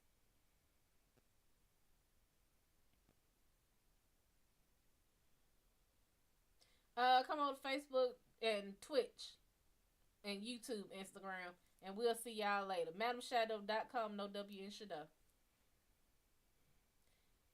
No, JoJo, none of that is right.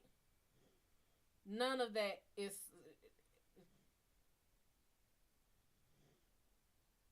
That's like me saying I'm gonna buy you a Bluetooth, knowing damn well nothing in your house has Bluetooth capability. Unless I'm planning on upgrading your shit, I'm not gonna buy you the Bluetooth without giving you the device first. That don't make no type of sense, baby. Mm-mm. It's something real wrong with that.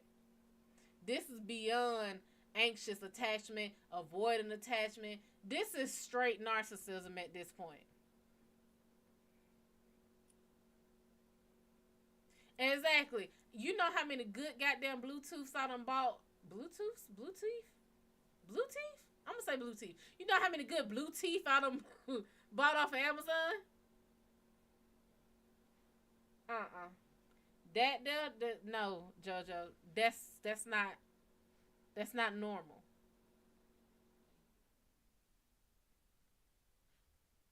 I get that. What I don't get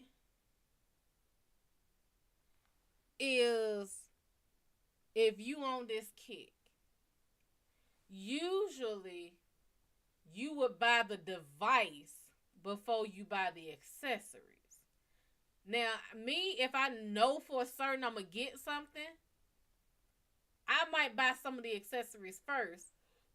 Excuse me, that way I can have it. But no, Jojo, there's something completely wrong with this. And now looking at your name, I'm reading your name as Jojo Monopoly. Not Monopoly, Monopoly. You about to be either solo poly or you about to be solo poly, cheat, or you about to leave. I don't see you staying. I don't see you staying without some type of help.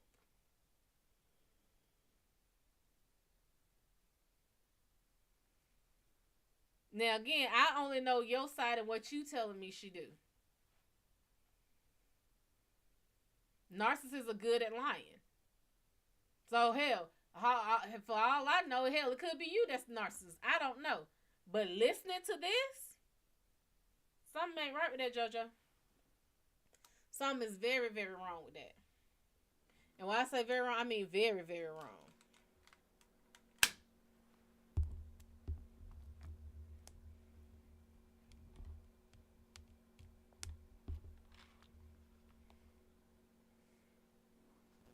She admits she has control issues. I feel unrelaxed. This is beyond control issues, though. MGM, what's going on, sugar? Did She's very high strung. She's starting to rub off on me. That's an anxious thing. That's an insecurity thing. I'm gonna ask you just flat out: Was she ever raped? Was she ever raped or molested?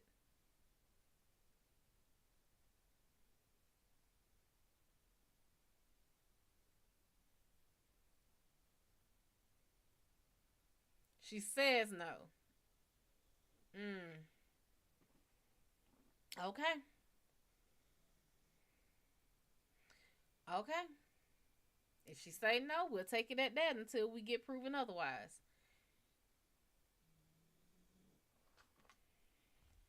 I'm gonna tell you a lot of what I'm hearing you say. She makes herself the victim a lot.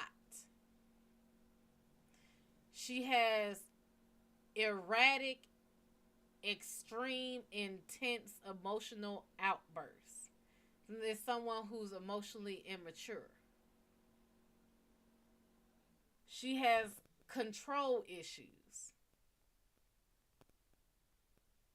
She don't like people not doing what she wants, and then also she don't like going out. This is borderlining on agoraphobia. Like, but you said she went out with her girls. So she's fine with her going out, but she ain't fine with you going out. All I'm hearing is a whole bunch of I'm hearing double standards and something's not right. She's literally treating you as if you've cheated on her before.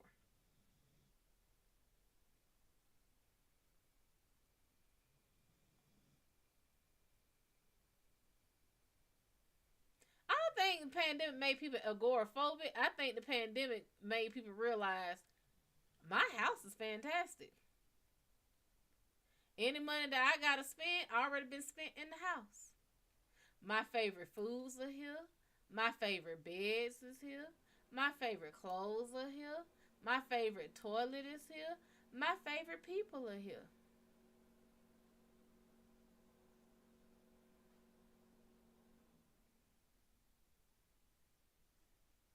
I just like when I had to go to work in the morning and wasn't nobody on the highway. No, Jojo, I don't.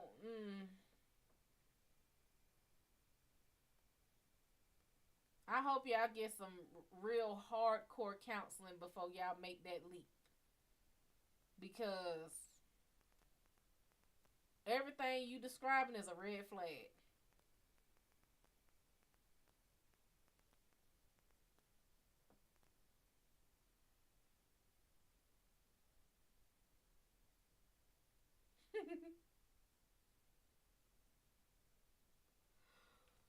Oh, no. That's something you have to look. You don't have to ask your question, MGM.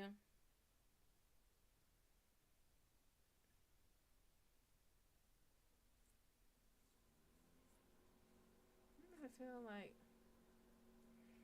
Scar.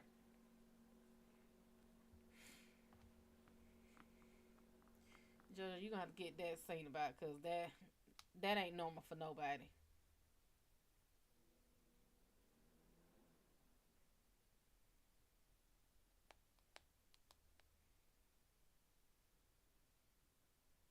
Should you just leave everything at home? Everything like what?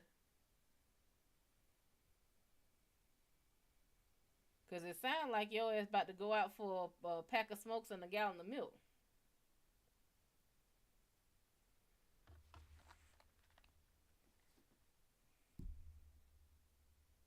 She was upset when she didn't have a key to your place. Is that normal? It depends. It depends.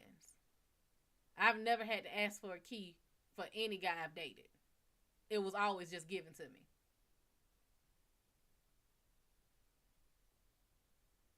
And this include a key to their house and a key to their car. I've never had to ask. When we dated and we was get to the point where I was over there a whole hell of a lot more than I was at my own house, I just ended up with a key. She wants to give a key to her brother for emergency.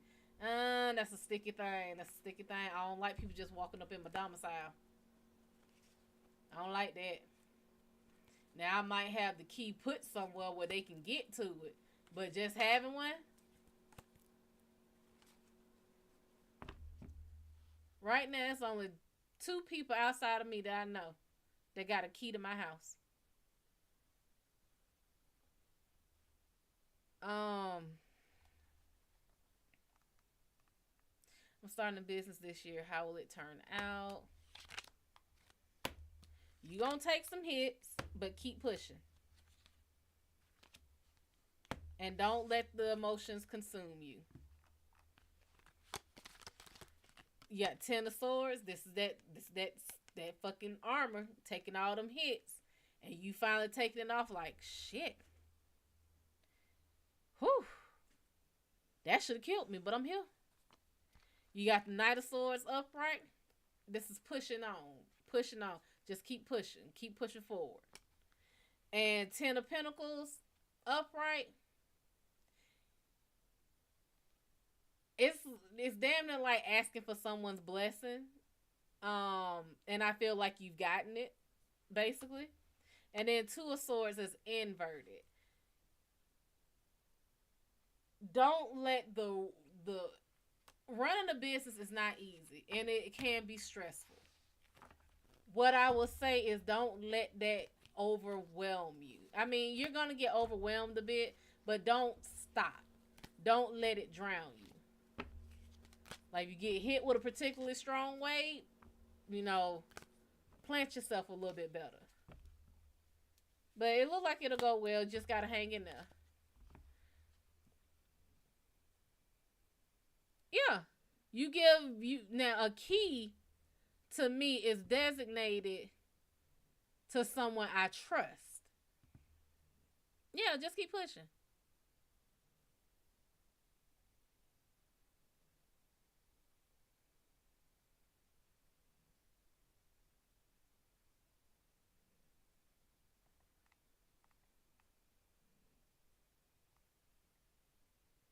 Huh.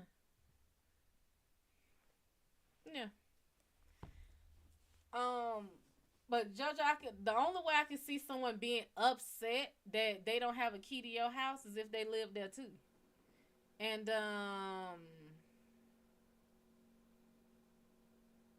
just even if they are your spouse, well, not spouse. Let me say if they your boyfriend or girlfriend, that still doesn't entitle them to a key to your house. I have never once asked for any keys that I was given.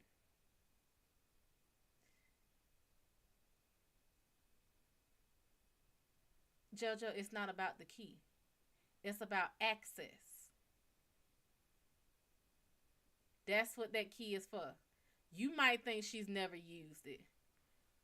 She's probably used it when you weren't there. The purpose of the key is like a woman leaving a bobby pin. I don't know many men that use bobby pins. So if a female walks into a house and sees a bobby pin, she know another female done been there. She using when using the hospital. Well, I mean, she should. I mean, that kind of goes with the territory. If you got some stuff in there you need to take care of, yeah. Relationships in the future.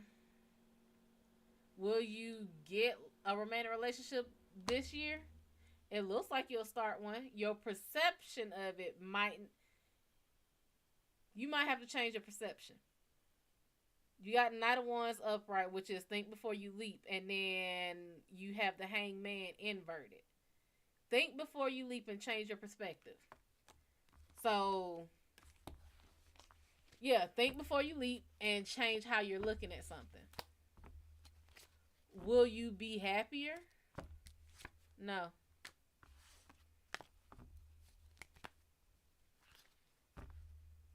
No, Jojo. I'm gonna tell you, okay. And I told you I don't give a fuck about giving out no secrets because these ain't secrets. Like, this is shit that people just do. If she has left bobby pins, bras, drawers, a bonnet, flip flops, hair bows, fucking eyelash spoolie. What the fuck you mean it's been fun? You don't end on shit like that, JoJo.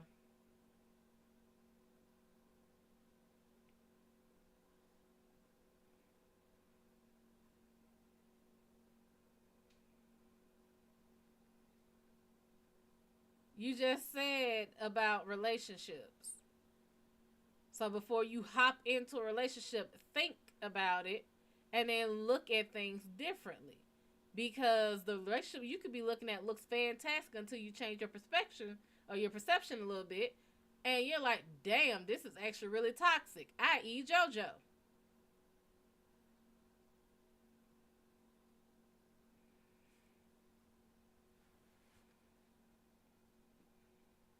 Mm-mm. None of that's right. I don't know what the fuck going on with y'all. But Uh-uh. I don't like it. MGM, are you in Vegas? Not toxic, just acidic. You know, you can get sepsis if you get acid in anywhere but your stomach. Just telling you. Acid is toxic and poisonous.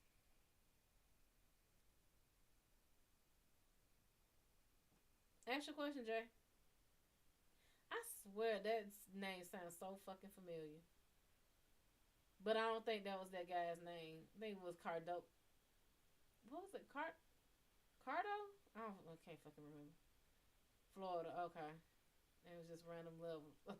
Okay. Will you be happy and loved? That is a terrible question. You learn about acids in class, the pH system. Well, what 1 to 10? Anything? No, 1 to 14. Cause 7 is neutral. Anything under 7 is acidic, and anything over 7 is basic.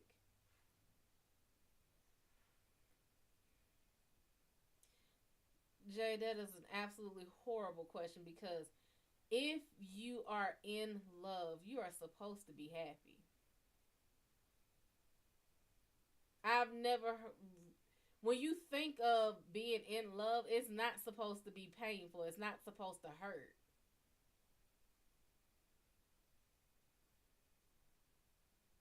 So that's a terrible question to ask.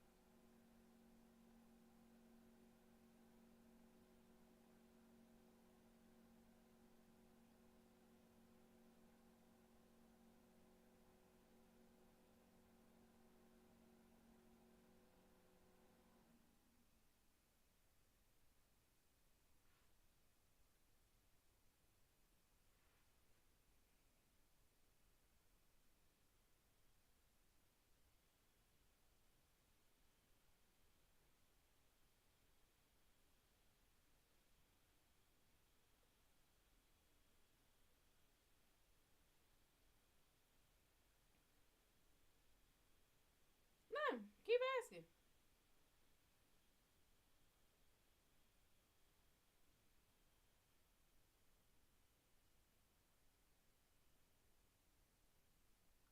A good bonding couple activity? Jail? Prison? Um,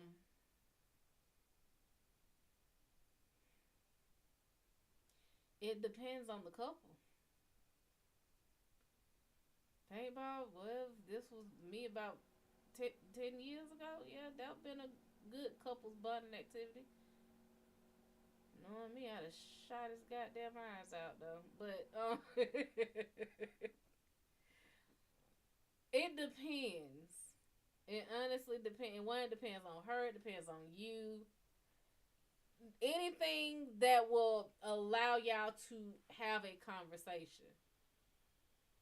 I mean, ain't nothing that can bond people like a felony.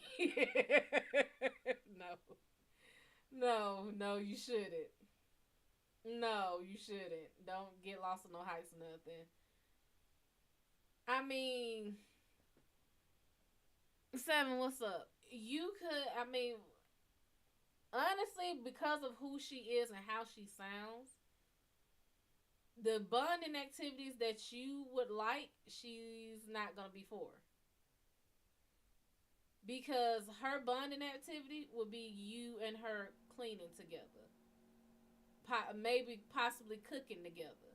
A lot of her bonding activity is gonna be in the house.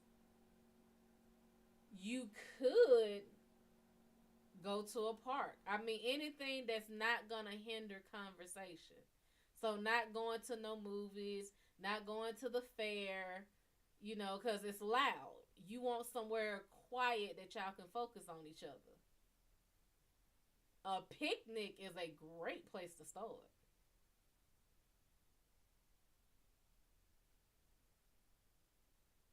I keep telling y'all, this what I'm gonna show. Why do I always pat here? Oh yeah, I used to keep my phone up there.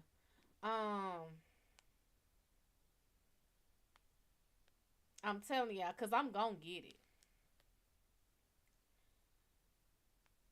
She don't like festivals.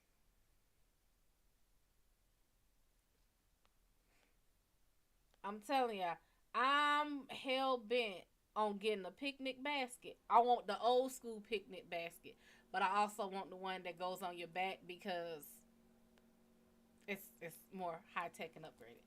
But yeah, y'all need to start somewhere small. You need to start where she is and see if you can open her up. See, I like picnics and stuff as long as we got bug repellent and stuff because I can't stand no bugs. I mean, y'all know that by now. I can't stand no bugs. Then make sure you spray me down with some off. We went to a street fair, but she was there reluctantly. Yeah.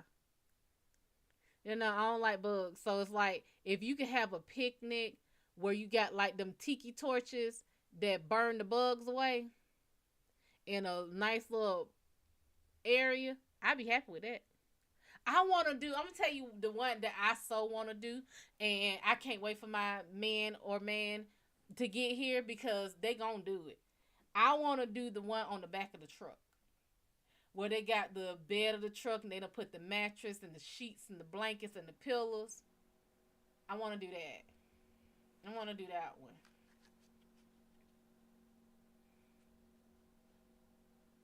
I want to do that one. Even if it's in the damn driveway, I want to do it. Hell yeah.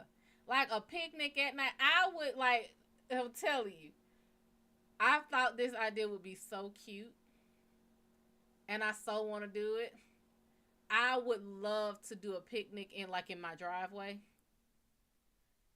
and have like the blankets and everything out because creatures gonna be in the house because I'm not letting them out at night. But to have like a nice little some candles out and I might just do a damn picnic for my damn self. Nah, no games today. I didn't feel like playing nothing. It would be so fucking cute. Or having you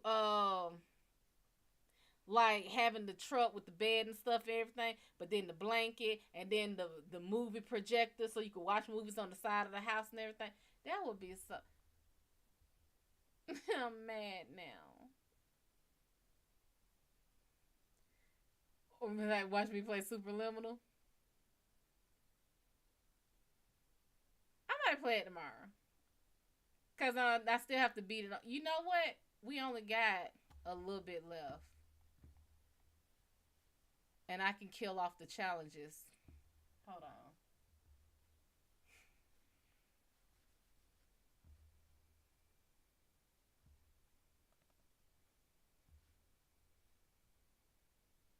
Okay, let's see if I can get through it.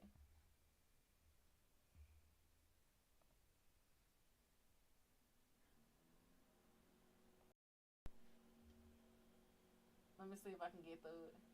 Oh, and it went straight to it. Cool. Yo, I didn't know it did this. Wait. Hold on. Stop spinning. Wait. Watch this.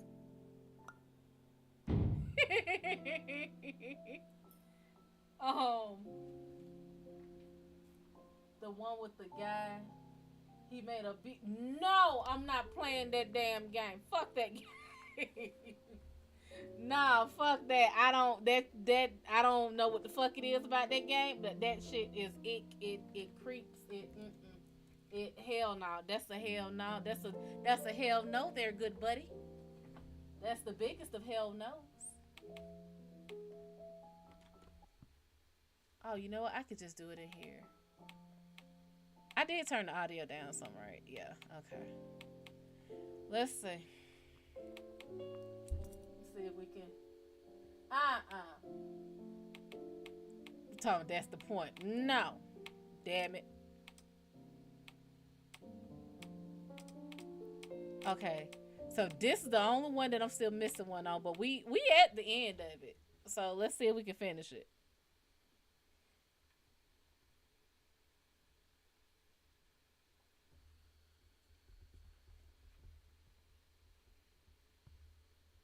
Didn't I already do this and break it? This is highly unusual. It appears you have entered the Sonasculpt diagnostic framework. Patients do not have access to this dream.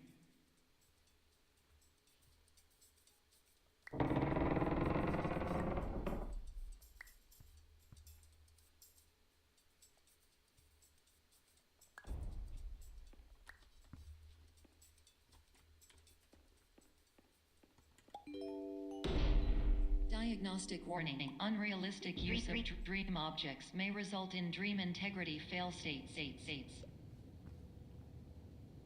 I thought I already broke this. Please paradox from creating any refrains. Explosive dream overload may result. Please paradox overload.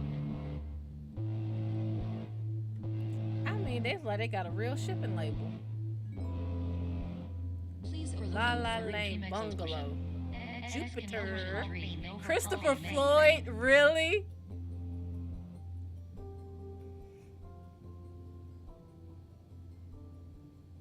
What's going on, sugar? I'm pretty sure I broke this. I don't think there's anything left. Oh, it's saying 2 or 3, so I guess we are not finished.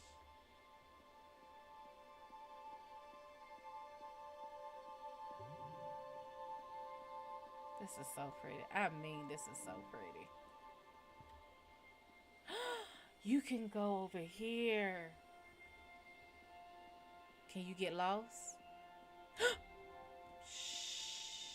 Don't do that. Okay, so they making sure you don't go any further than you need to.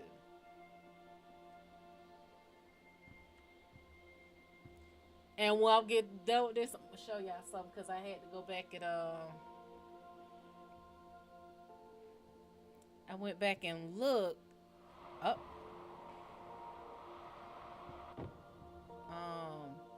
And saw that there was some little Easter eggs.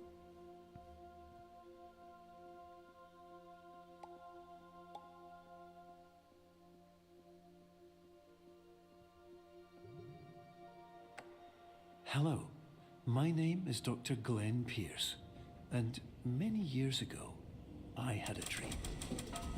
I found myself in a place where I understood that each of us begins as nothing, where everything I perceived was shaped by seeing it exactly the way I wanted to. White space.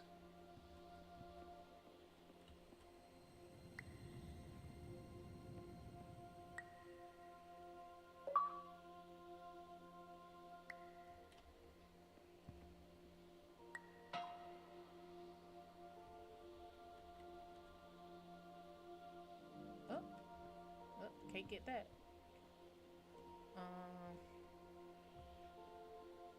Am I ain't lying, the music is soothing as hell.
Not an exit.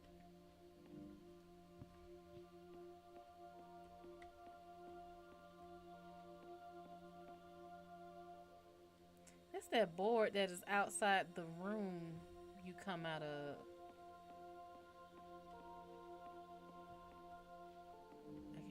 cup. Um.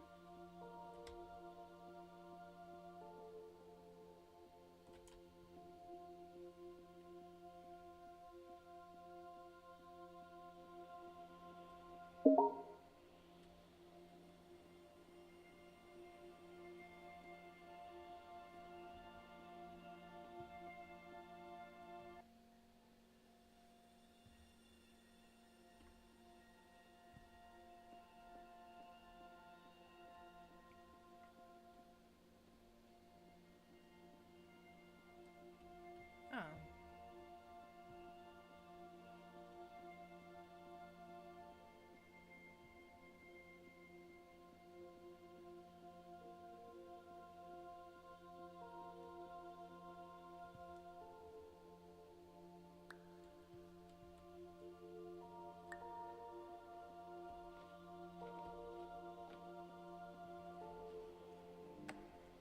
But in white space, I also faced the greatest challenge I could imagine.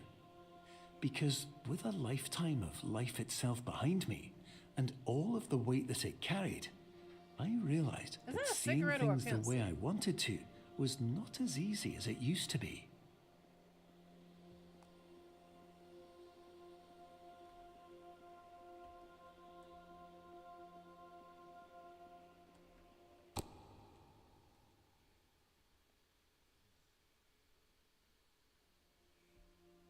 Oh.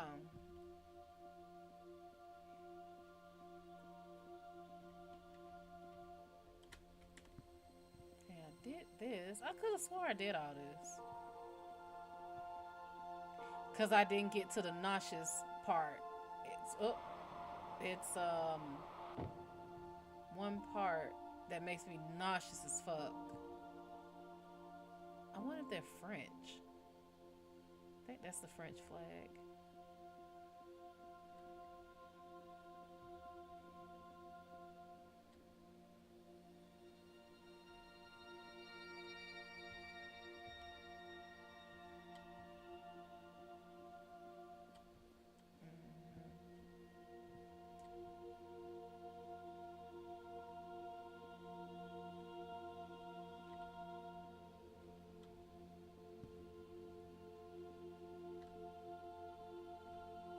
Okay, that's not the direction.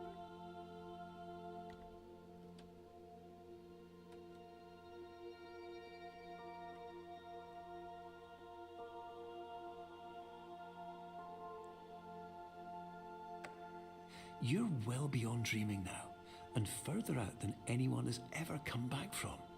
But we hope that you won't get discouraged.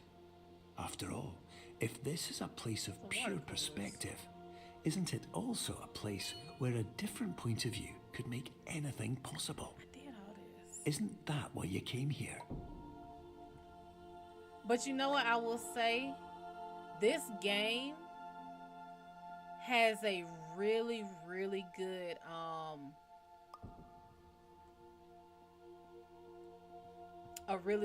ending, because it really does make you think.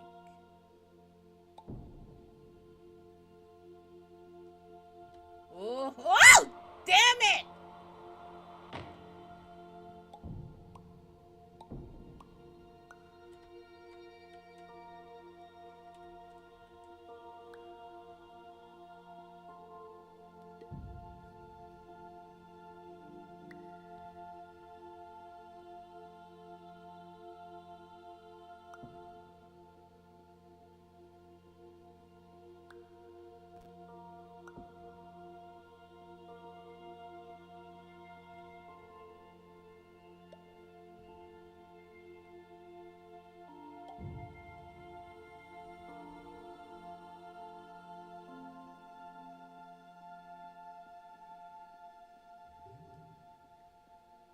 This damn shit here. I can't stand this part of the level. Yeah, because this is where I get tired every single fucking time.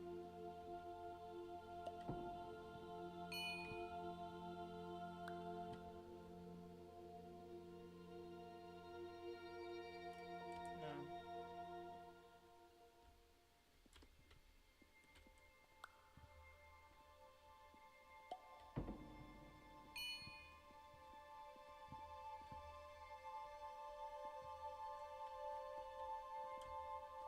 Now this I might not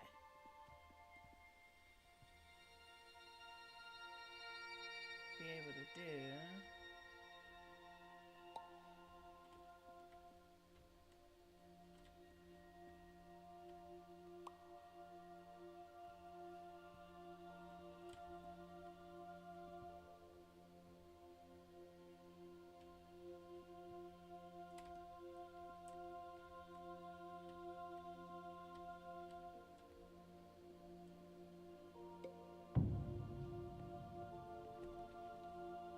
Great. That's gonna be hard as shit. Nope.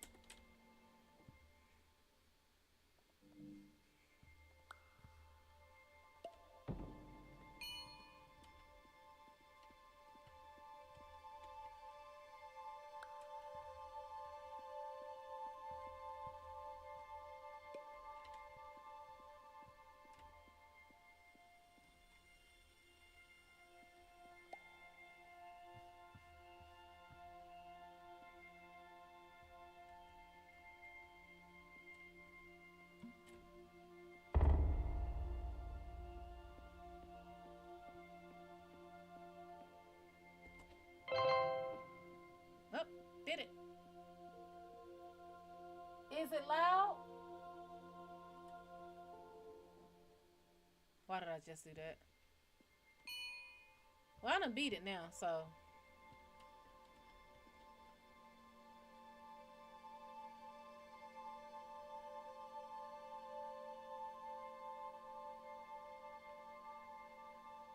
Oh! Don't do that, JoJo. Yeah, don't do that. I thought I was blowing y'all's fucking ears out.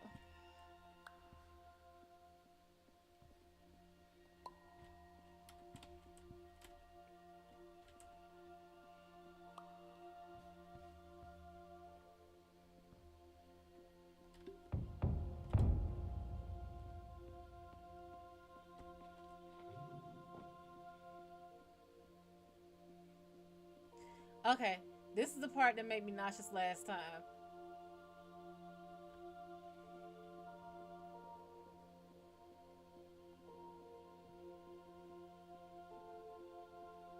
Okay, let me fall through.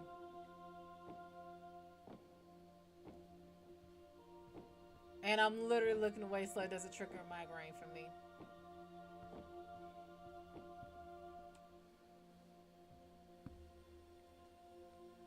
Letting you know now, look away if you get epilepsy, if you have epilepsy, if you get seizures, or if you get migraines. I'm probably gonna do this with my eyes closed. Peek every now and again.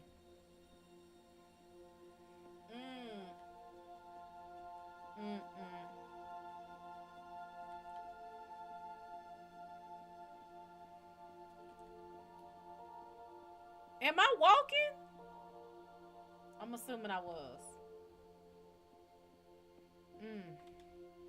That is nauseating. Good God.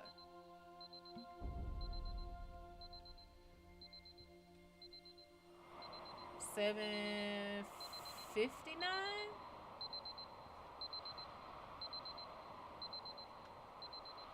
Yep.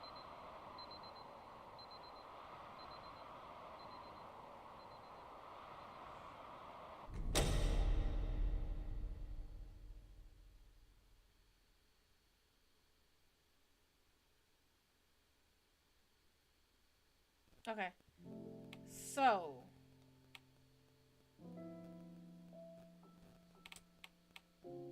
let me show y'all. I'm gonna have to remember. We got some things we need to go grab. And I might as well do this.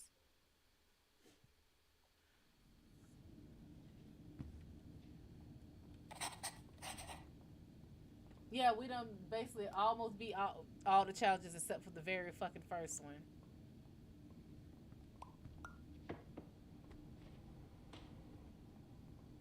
Terms of service accepted.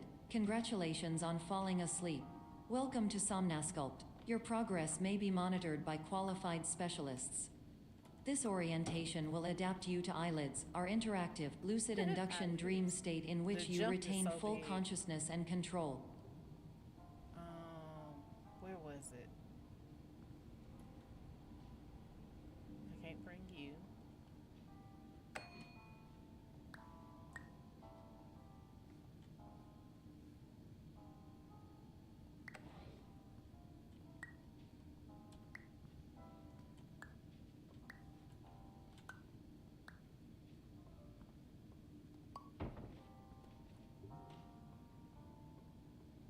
Confirmed. You can move freely, interact with surrounding objects, and listen to messages from your patient care team.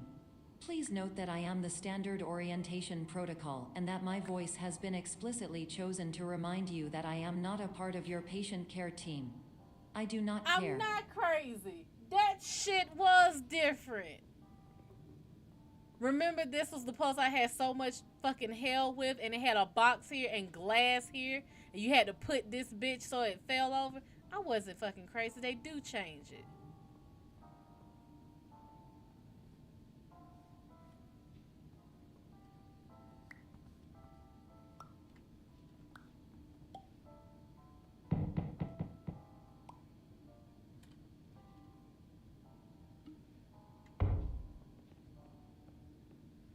Whoop.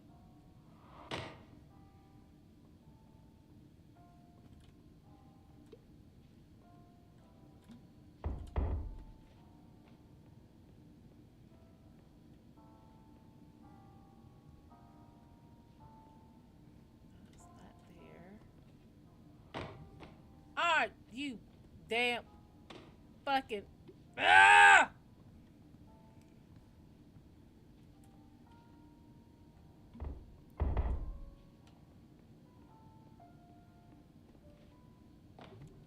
What the fuck? What the fuck? What the fuck?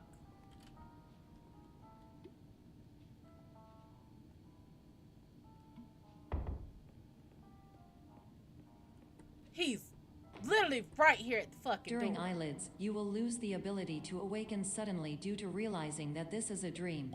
Evidence. I have already informed you that this is a dream. You did not wake up. Please complete the remaining orientation activities. Warning. You have deviated from the orientation pathway. At the Pierce Yeah, is there a Institute, way to patient get in safety here? is a keynote in our corporate priority tetrahedron. A variable degree of force can and will be authorized to ensure patient safety. Please return to the orientation pathway. Wait, you can bust. I know I busted y'all before.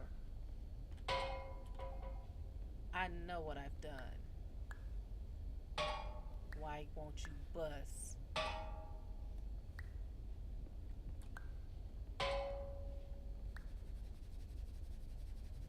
Oh, I probably shouldn't do that. Okay, whatever.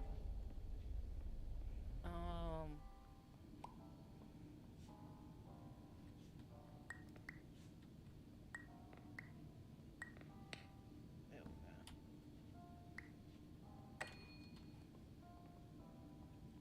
Where is it? I know it's in here. This was the one I couldn't get on the last one.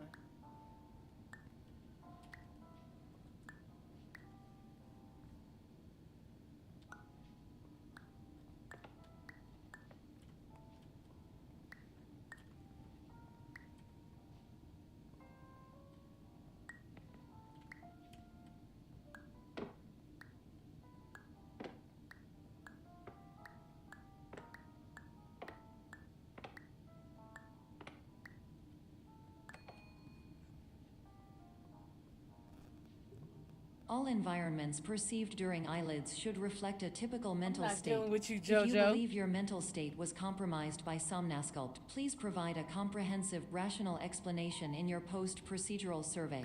Completed surveys may be eligible for a gift card.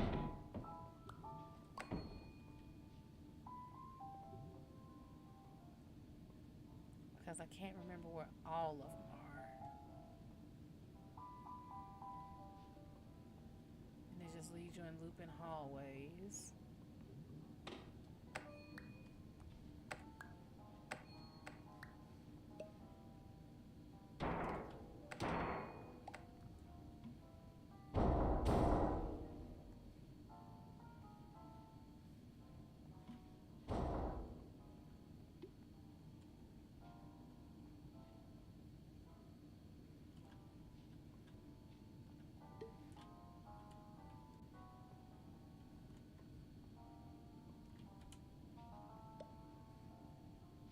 farther down.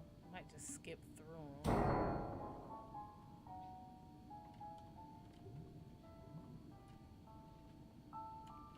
Let's see. Where is...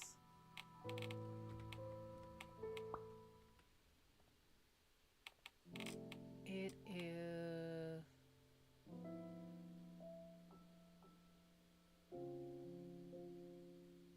Here?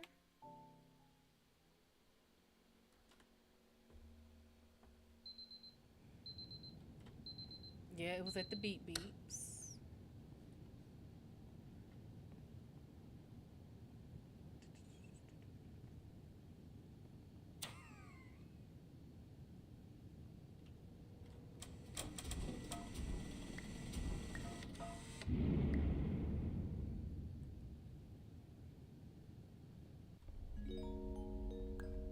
This is an automated message for all patients who attempted to use an alternate pathway to access the next phase of somnasculpt therapy, but who have become trapped in a dream state paradox instead. Your decisions imply a failure of orientation, which reflects negatively on the standard orientation protocol. You will rectify this failure immediately. I won't do no such damn thing.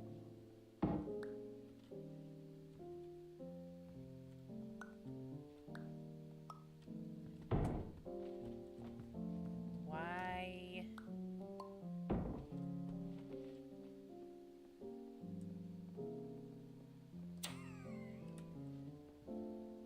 Okay. This is one of the rooms.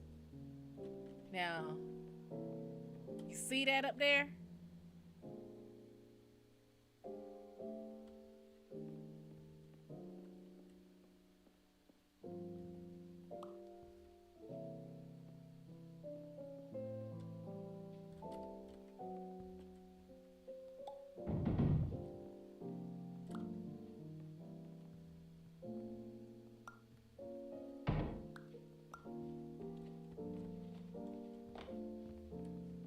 Always want to miss the damn jump.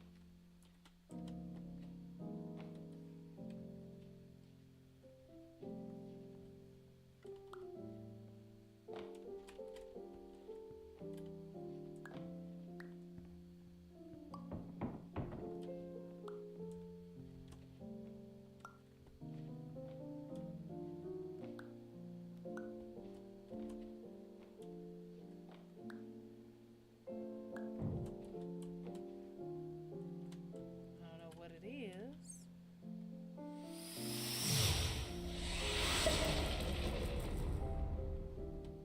Okay, I guess that's one. What is this?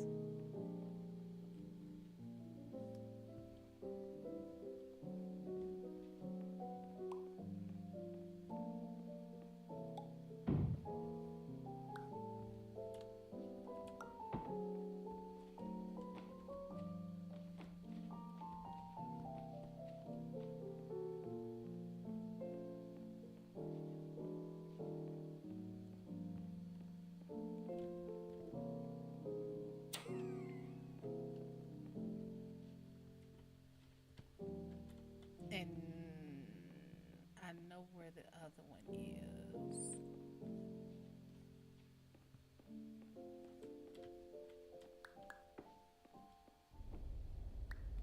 I like light.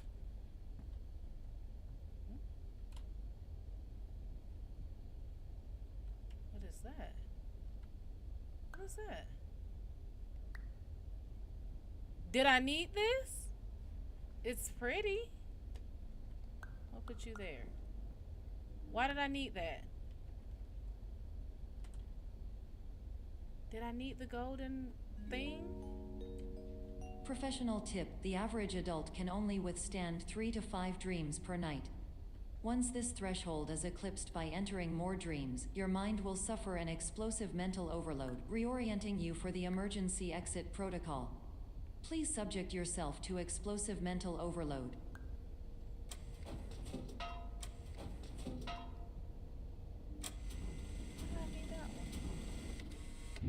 There's no way you just gave me that for no reason. Wait a minute.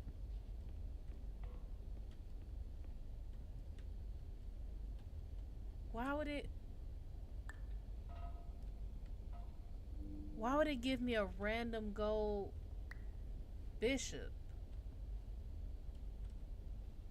It ain't like I can go back. What is this? Oh.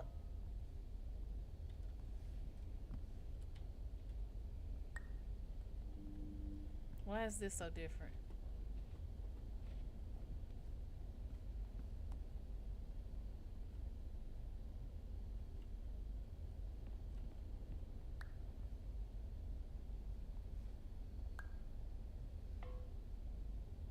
Uh-oh. Where'd it go? Where'd it go? Did I lose it? I put it on the ceiling, apparently. What the fuck?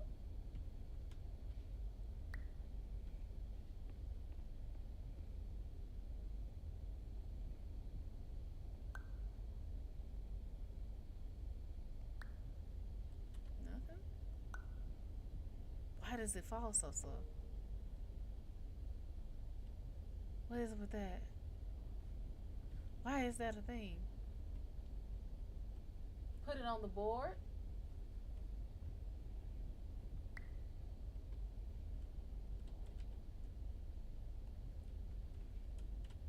It's over here, right?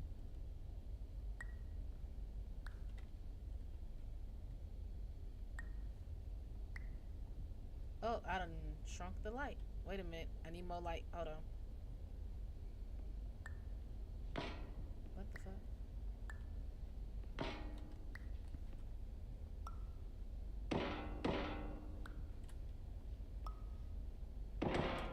Yeah, that's some light there.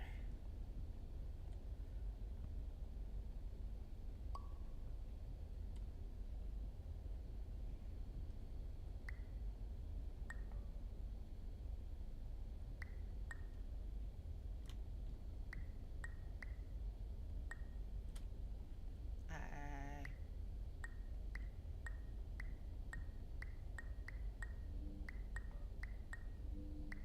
Is there a reason for it?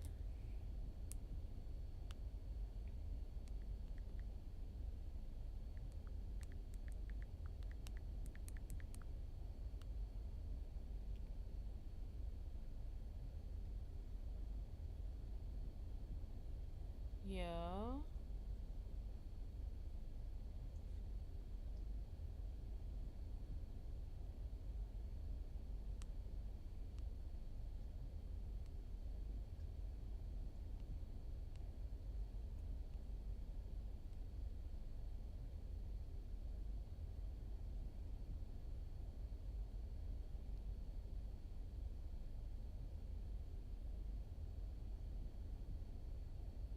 We gonna figure it out.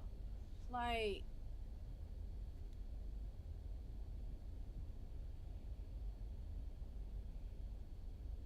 cause this little thing here is saying the people don't know what the fuck it's for.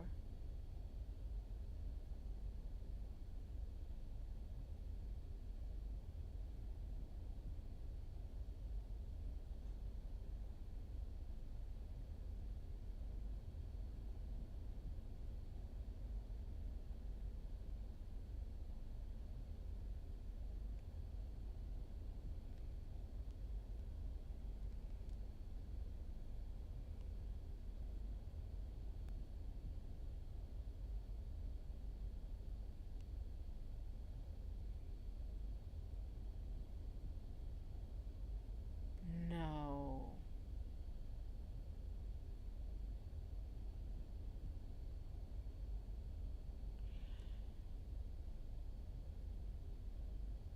No.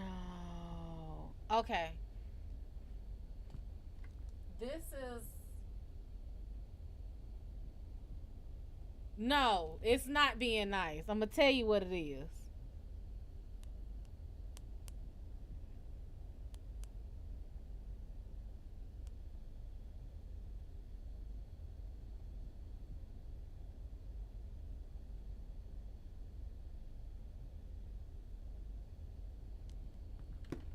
Okay. We gotta go back to this. It has to be here. You remember that room we went into?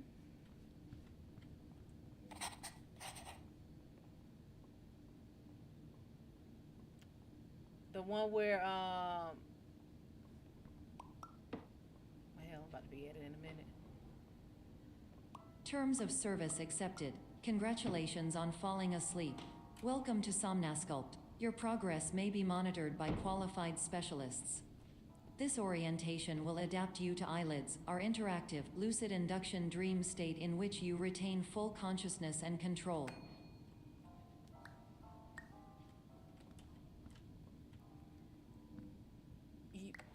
It's literally a type of fucking Easter egg.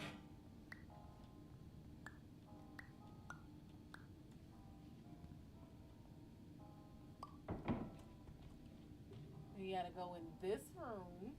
Confirmed. You can move freely, interact with surrounding objects, and listen to messages from your patient care team. Damn it. Please note that I am the standard orientation protocol and that my voice has been explicitly chosen to remind you that I am not a part of your patient care team. So basically, I do not care. We have to this game has so many layers of shit to it.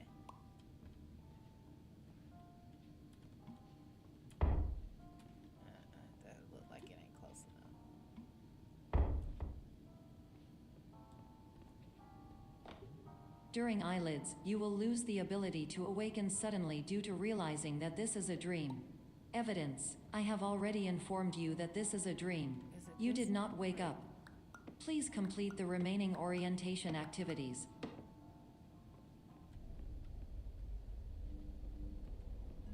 I knew I went crazy. Warning: you have deviated from the orientation pathway. At the Pierce Institute, patient safety is a keynote in our corporate priority tetrahedron. A variable degree of force can and will be authorized to ensure patient safety. Now you want to Please return to the orientation pathway.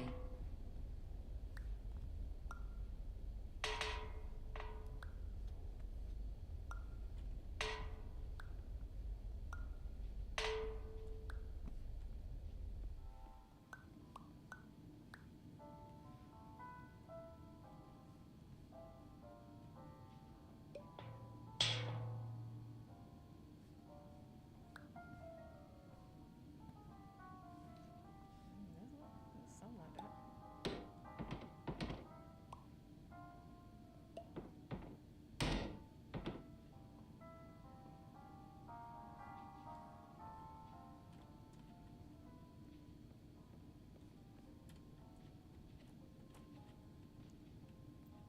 This is what you were supposed to find. They're fucking chess pieces.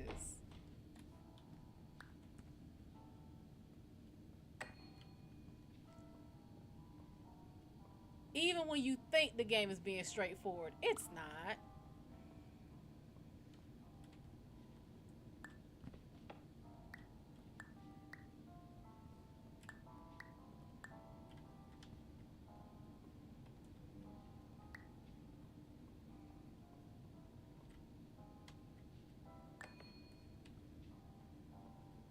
Okay, where's this next one? We're gonna go ahead and find these pieces.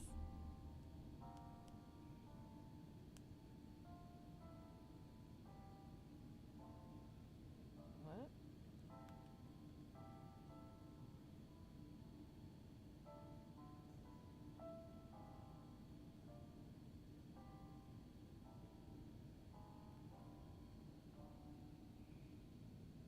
This is in the same room as the chapter 2 constellation. So we gotta get to chapter 2. All environments perceived during eyelids should reflect a typical mental state. If you believe your mental state was compromised by Somnasculpt, please provide a comprehensive, rational explanation in your post-procedural survey. Completed surveys may be eligible for a gift card.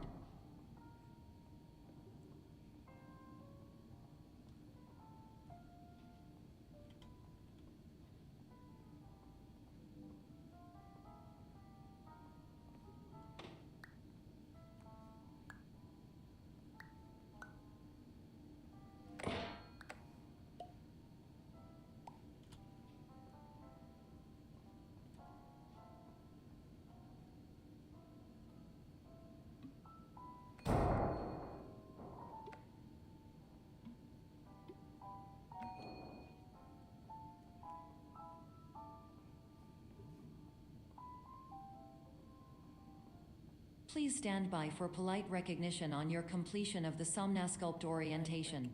You did it. To maximize the time allotted for your therapeutic journey, please do not delay in proceeding through the final doorway as indicated.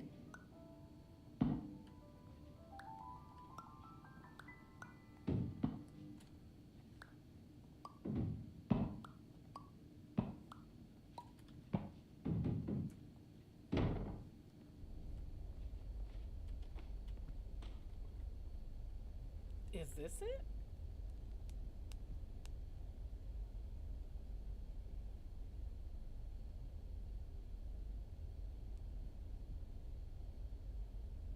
What the fuck?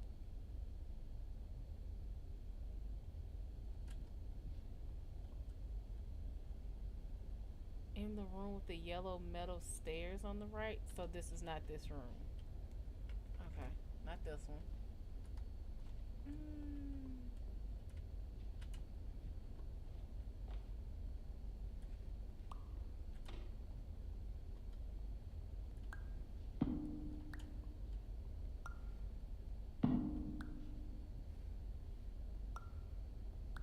Yeah, I'll try Shy.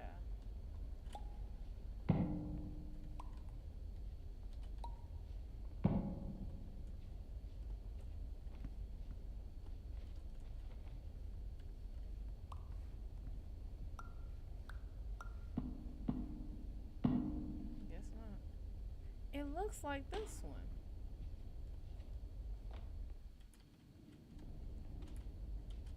It said the one with the yellow metal stairs to the right. So it's not this.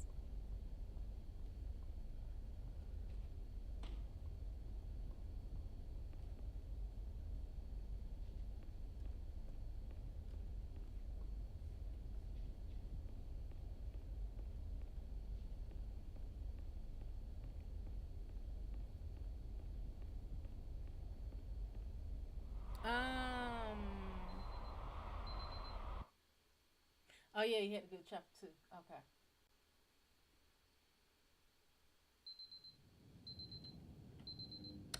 Okay, look for the room with yellow metal stairs. Oh, and you see this here?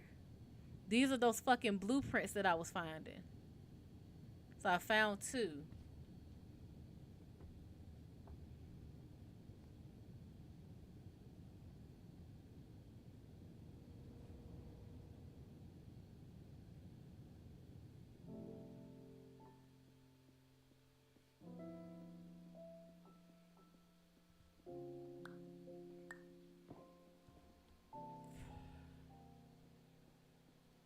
And there's a ridiculous achievement that I need to get to.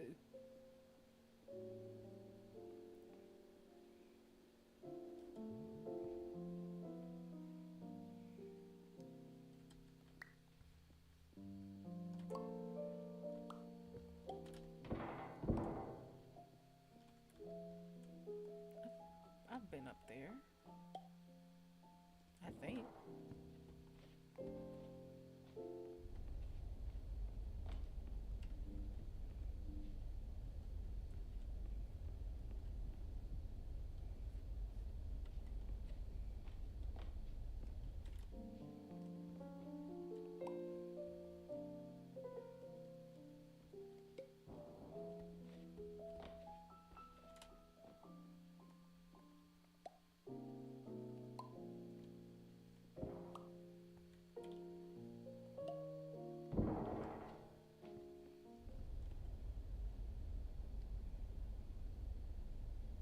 No yellow metal stairs, so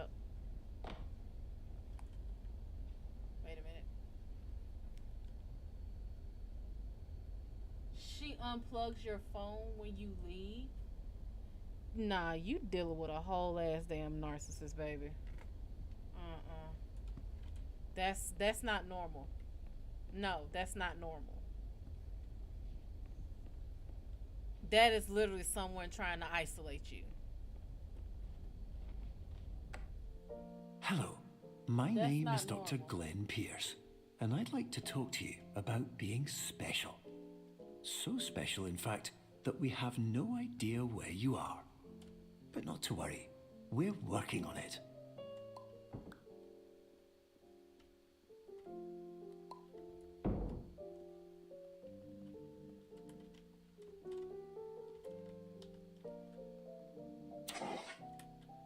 missed this one.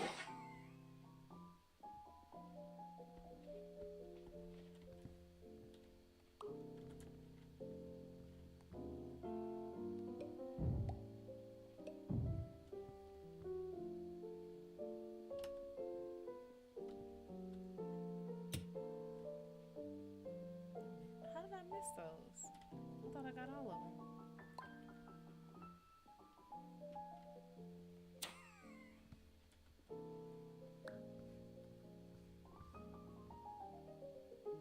Yeah, you making her sound absolutely batshit insane.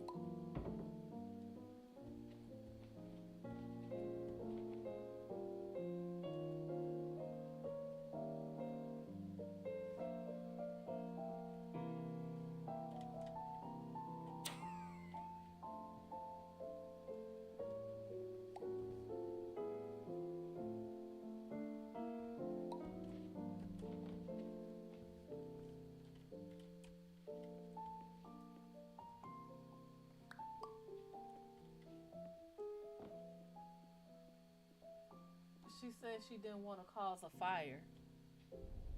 What? Is this it?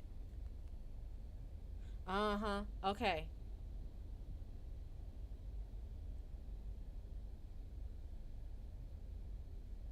How the fuck am I gonna get up there?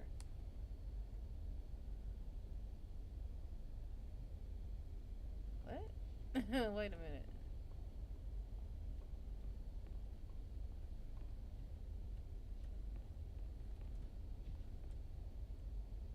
No.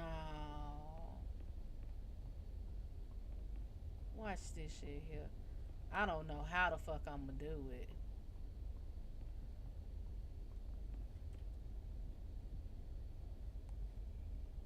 I know how.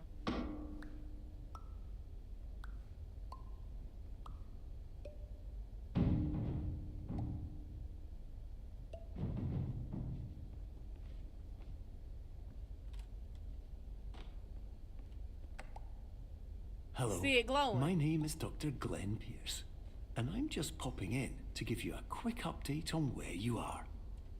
We still don't know, but please keep moving forward, and hopefully you prefer frequent updates to being reminded that you are completely lost. Electric bill. What fucking phone charger do you have that is that hard on a fucking electric bill?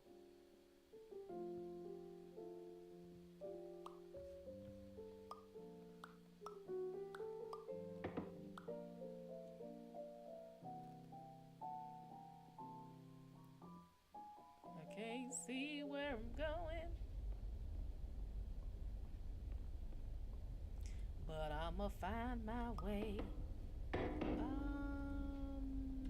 You.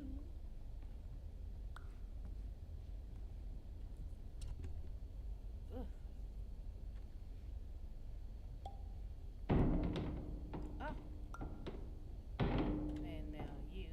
Damn it.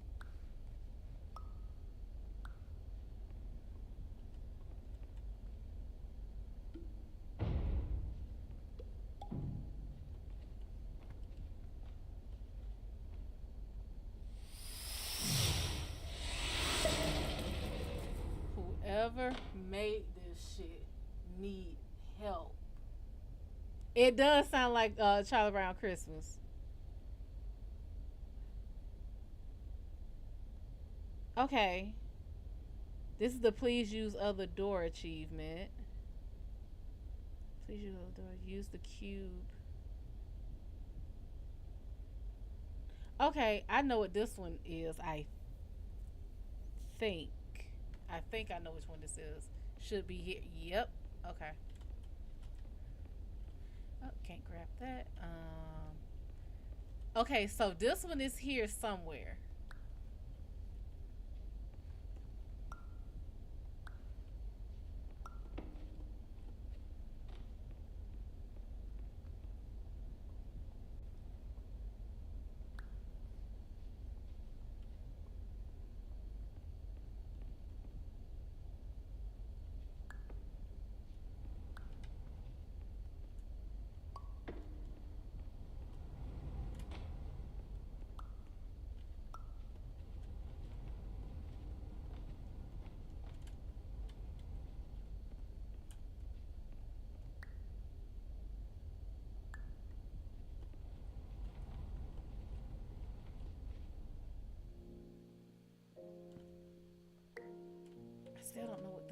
4 though. Did I get this one? Yeah.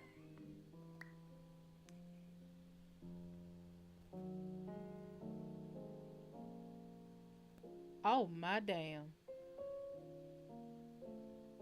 Oh my damn. Where?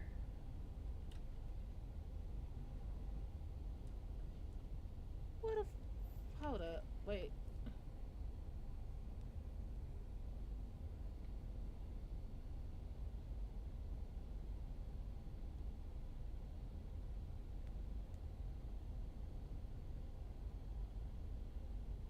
That's this one. No. Y'all. Why?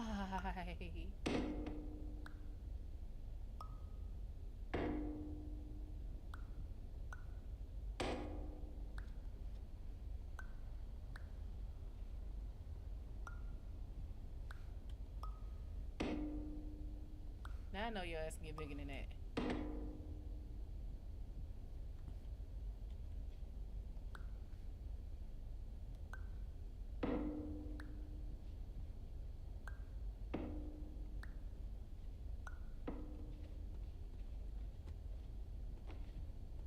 Where?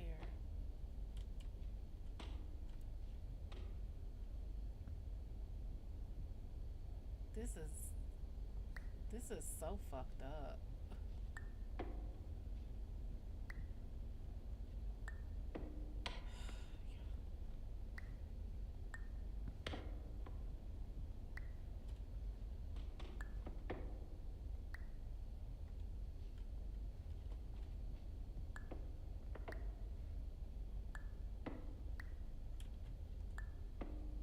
Why don't you want to just stay on the damn thing? Where is it? Oh, asshole. Oh, asshole.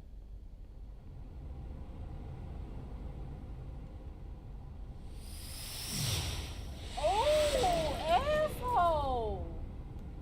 She made dinner so all is forgiven. She says I'm paranoid because I registered for the right to carry. That ain't paranoid. That's common sense. Okay. This one should, I think it's coming up.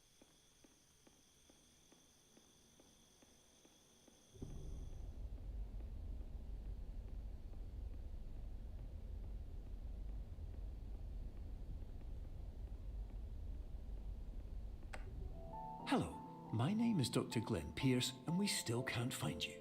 But you should now have access to a series of elevators that should trigger your subconscious to gradually wake you up.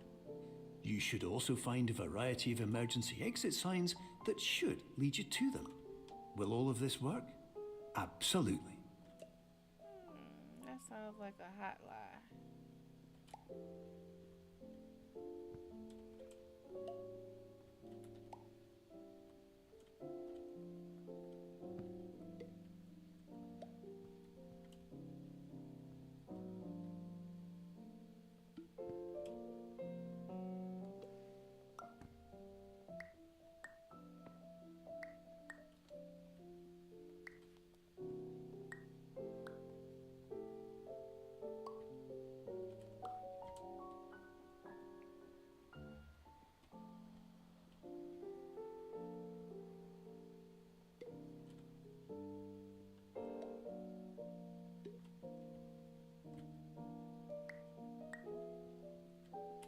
Now, I'm pretty sure I got this one.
are you getting smaller?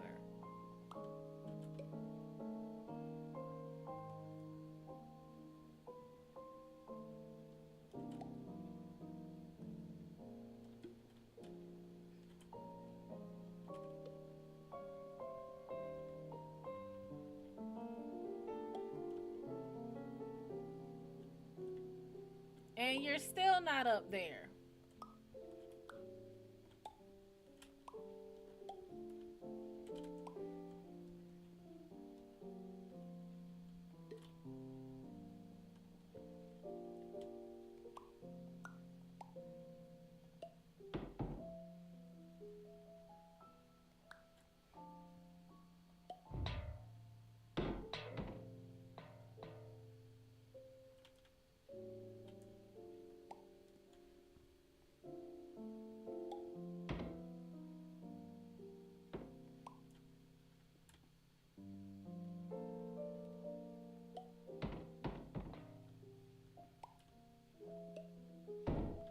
We're getting on the roof.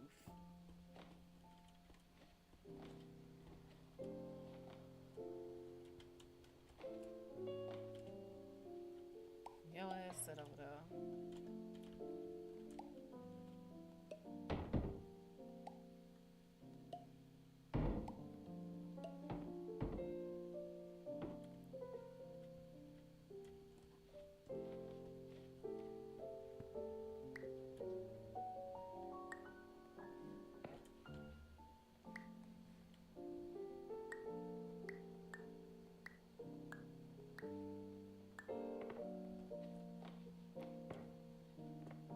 Bastard.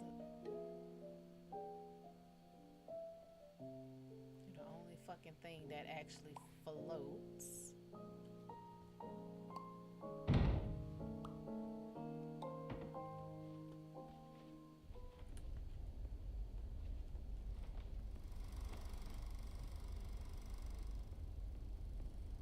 Should I do repairs or sleep? Do you have work in the morning? Shit, while I'm talking, do I have work in the morning? Okay, I'm good. Okay, yeah, I got this one. Now, before I leave out of here, is this something I need? Okay, don't need none up here.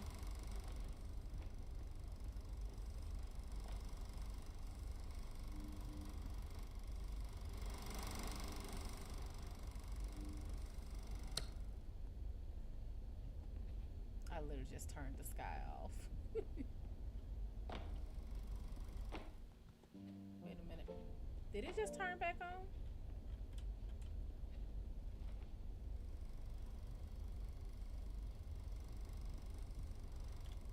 What's running?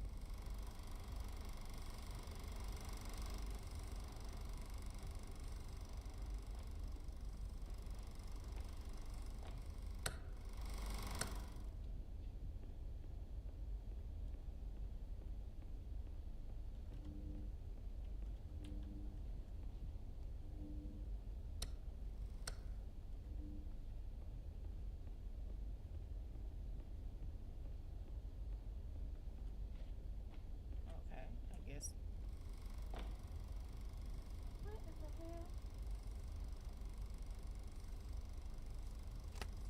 Does Anna still think about you? Yep.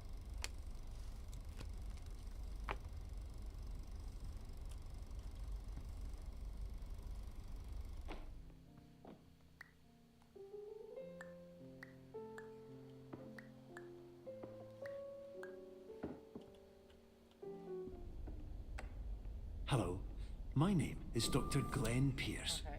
In the event that this elevator does not wake you up, please don't interact with anything that strikes you as psychologically significant.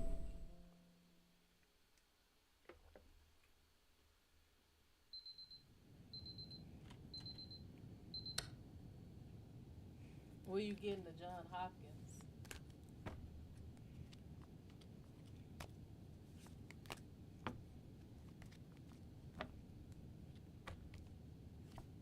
It looks like yeah, but the first time I was gonna pull on it, it was no.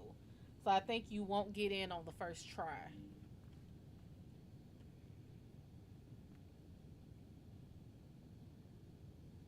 And no, we're not about to play this whole game over. I just want to get these. What the hell? Wait, is this saying the pieces I've collected? I got a blue knight. I got. Wait a minute. What did I get?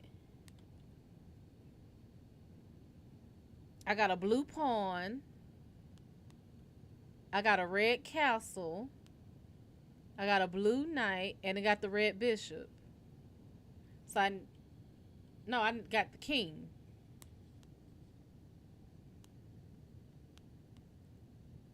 What the fuck?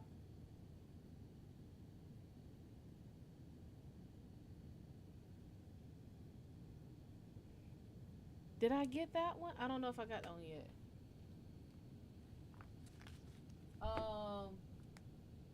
Should you reach out to B? Sure. Will you get a scholarship? Doesn't look like it.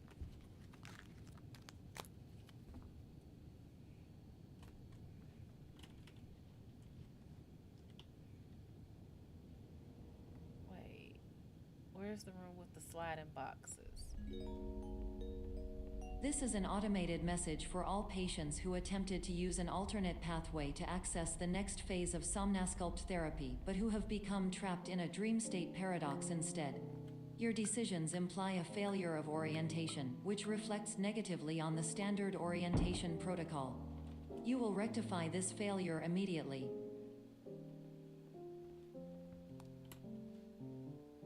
Okay, this one I should have.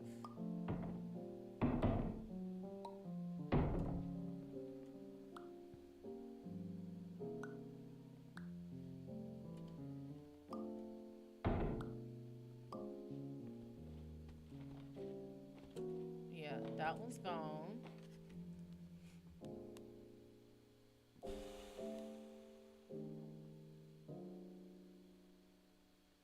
Is in the large room with the high ceiling. And the air conditioner to the left.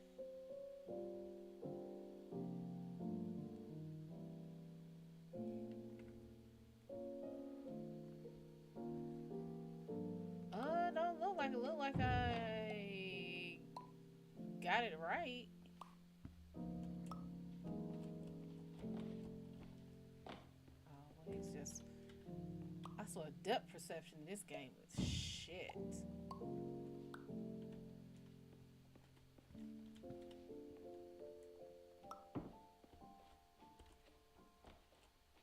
Said high ceiling with the air conditioner.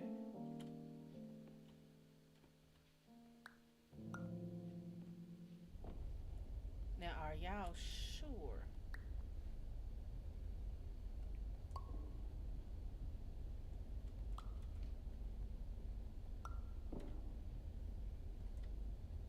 That I don't need this?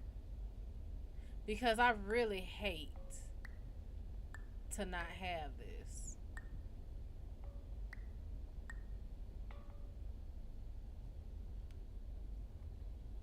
Like that's gonna bother the fuck out of me. And I can't take it anywhere.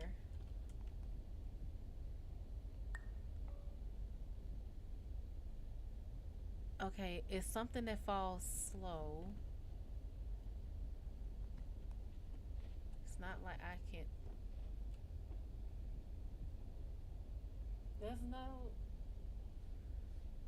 I mean, I could have brought like a box down here and got back up there, but why would I have a gold piece there? Professional tip: the average adult can only withstand 3 to 5 dreams per night.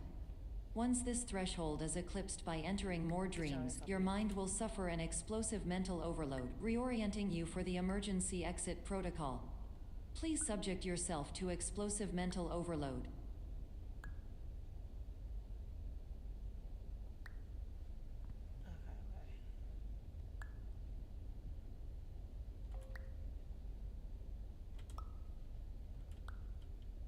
This This is gonna be some bullshit.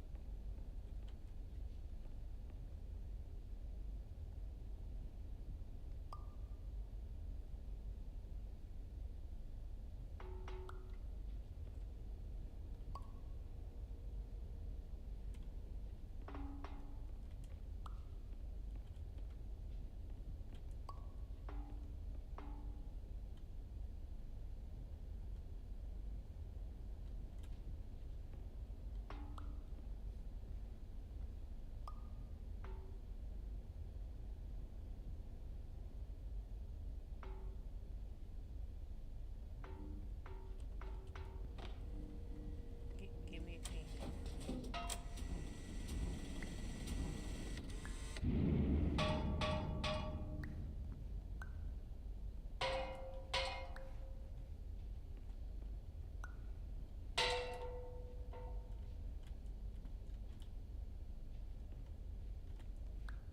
That is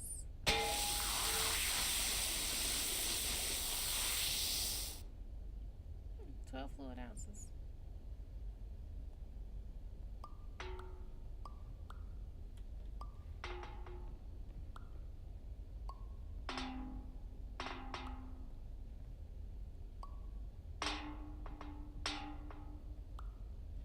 I mean, you be falling where I need you to be.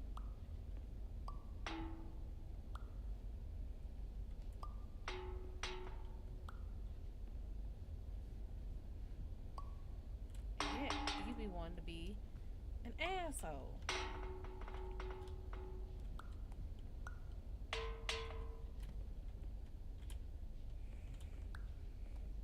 Big is what I'm trying to get you.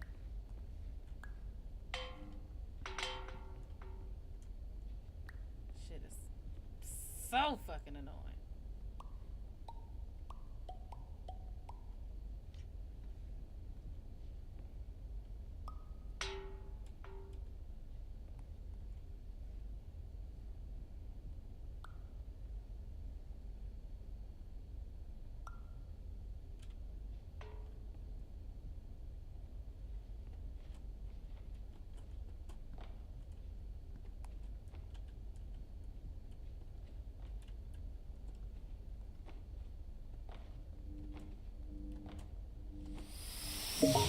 Got it. Whew. That was. Okay, we got that. 1, 2, 3, 4, 5, 6, 7. That's about to go bullshit.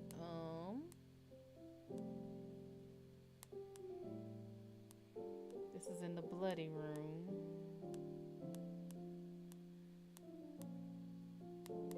That's the red room. Red room. Okay. Where is it? Carry the sign through the gap. Oh. Yo.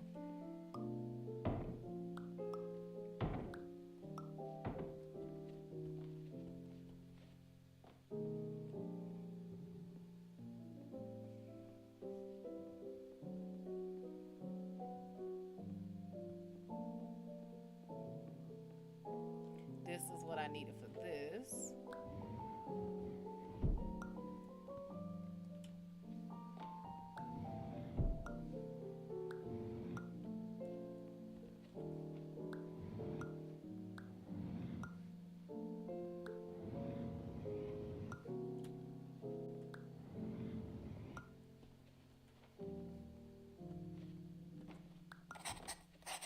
That's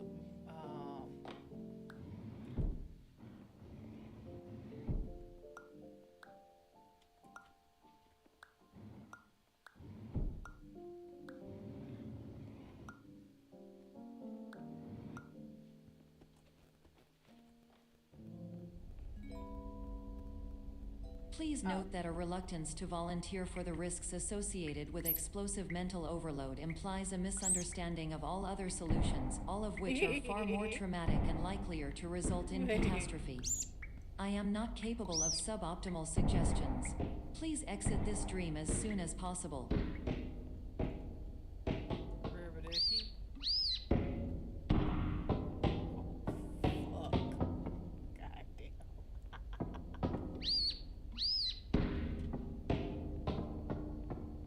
Do I need the ducky? It's a big duck.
Okay. We gotta go to the red room. Okay, so that has saved. Let me look.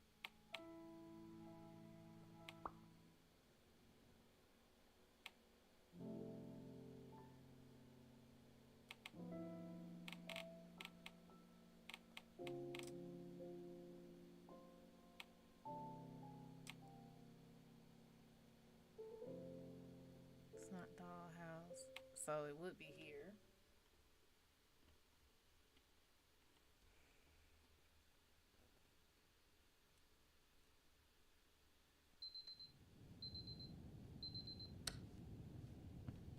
Let's look.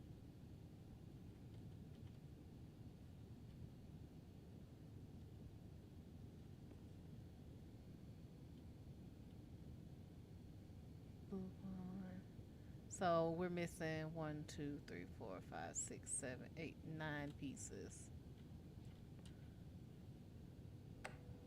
Hello, my name is Dr. Glenn Pierce, and despite touring the Waterfall Serenity Zone in the previous section you've just completed, you may still be experiencing feelings of worthlessness and self-doubt.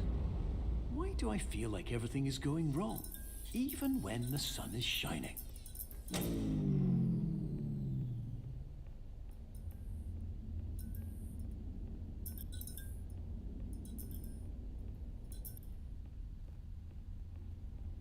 Just looks like somewhere where people get chopped up at. Wait, the door's open this way?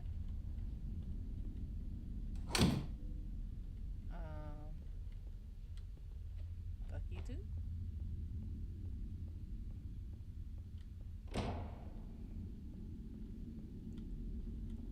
Beans and murder. Beans and cornbread had a fight. Beans, not cornbread, out of sight. Well,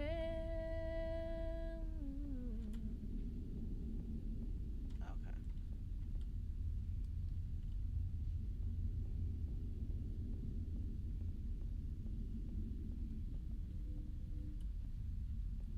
Weird ass thing just to have a door there.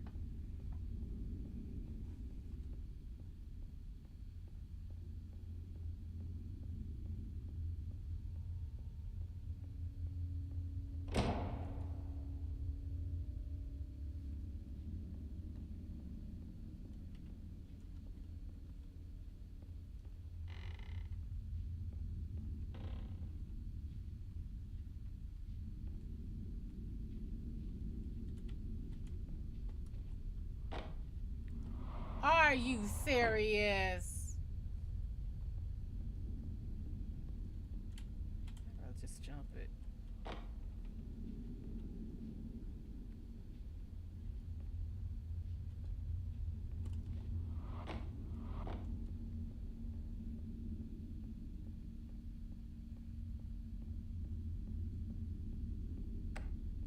Hello, my name is Dr. Glenn Pierce, and I'd like to talk more about the feelings of worthlessness and self-doubt I mentioned before. You feel this way because you want the kind of happy life you see all around you, the kind you know everyone else is enjoying. And that's exactly why we're here to help.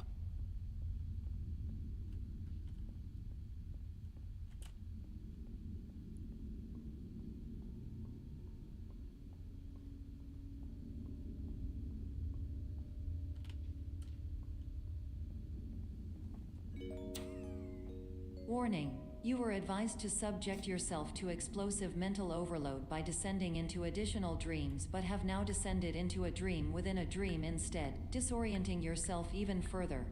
You are responsible for failing to make this crucial distinction.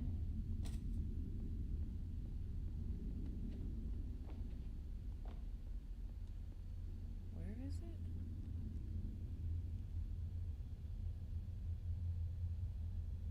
Wait.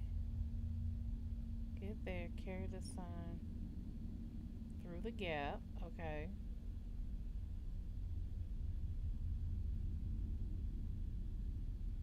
Through the gap? Okay.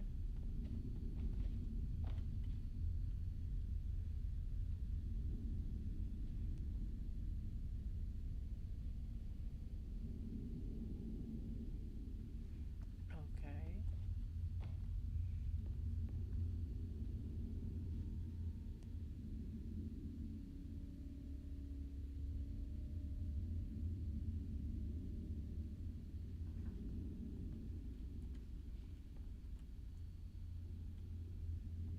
Where is it?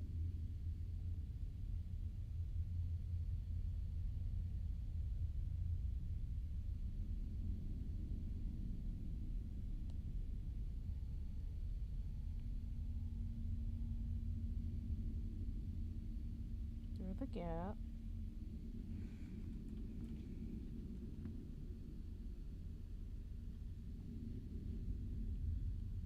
Okay, go through this gap.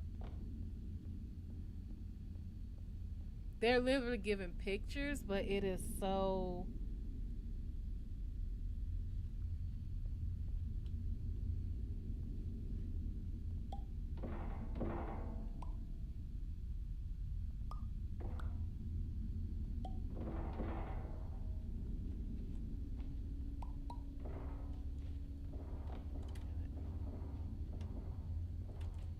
I mean, that might help.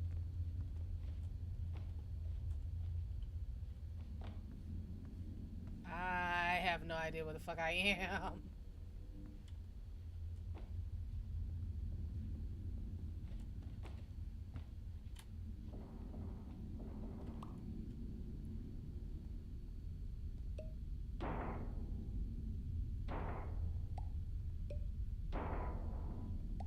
Like,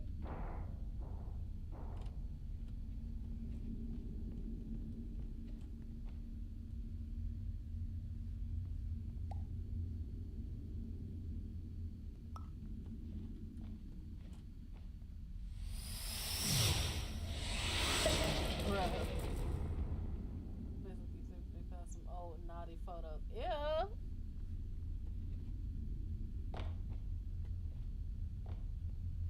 Okay, got that one. Now we gotta go to the kitchen.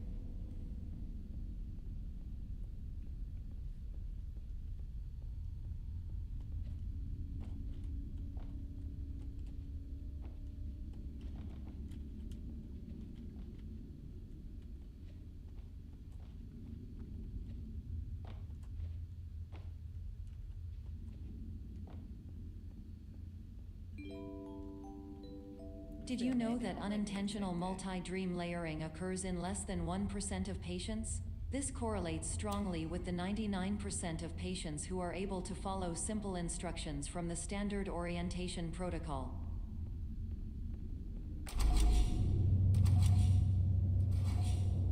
There was a... No. I need beans. That's why do you keep saying That's why you keep seeing bean cans. Or not bean cans, bean fucking thing. Hold on. Let me see. I know damn well we got a can of beans in here. Grabbable.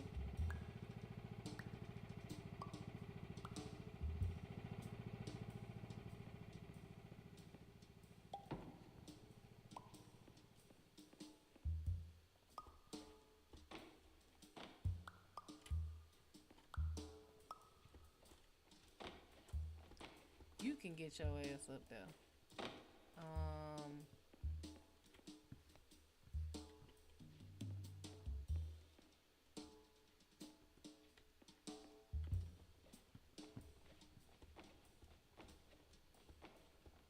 What in the? Get your ass over. Why aren't? Give me the goddamn can of beans. Shit. What do you mean I can't grab it?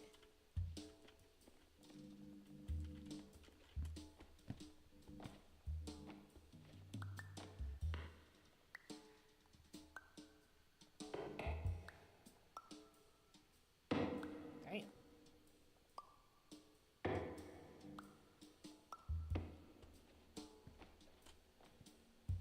Get your ass over here.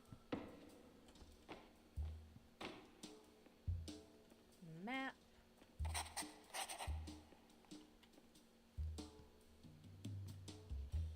Ah, damn it, I was on the right side.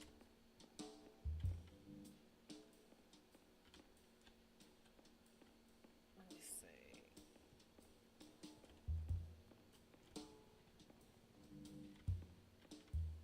Literally, where's my can of beans?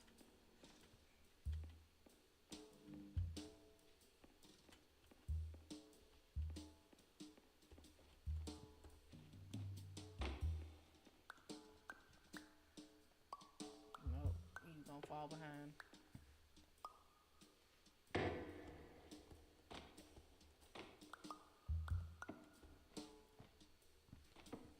In the 1,200 calories. Wait a minute.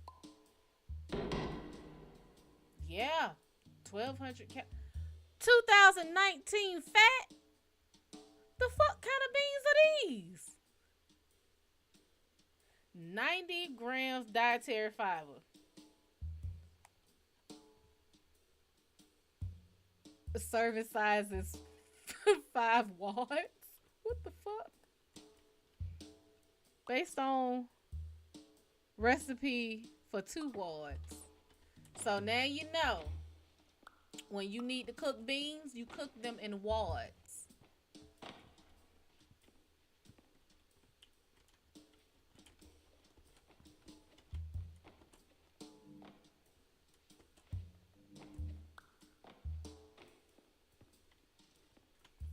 Fucking 1,200. Damn.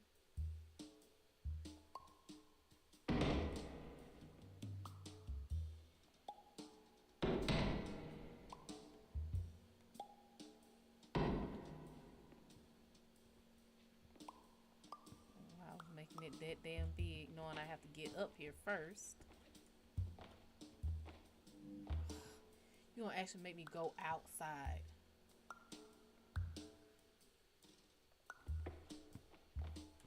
What?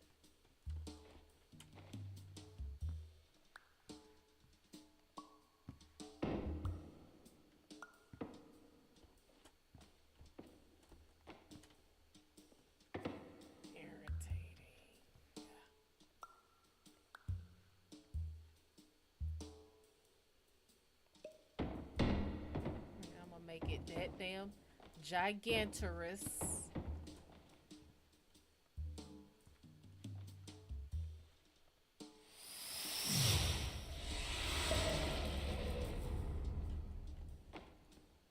Okay, and let's see.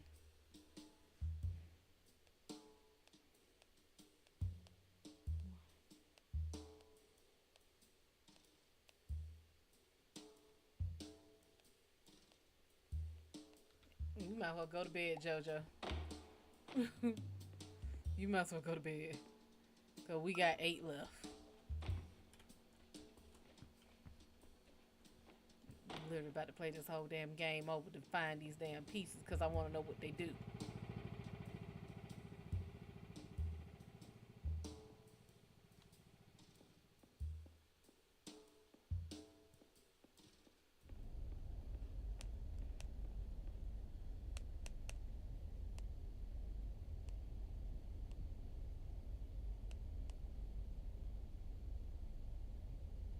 This one's the room before the duplicated alarm clock.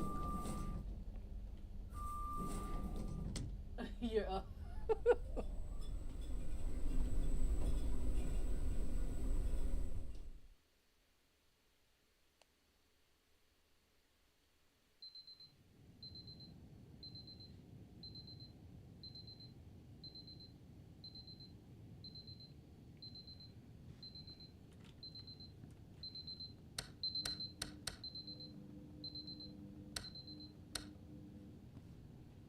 Duplicating alarm. Okay, we done found 2 more maps. I don't know how many maps there are. Let's see.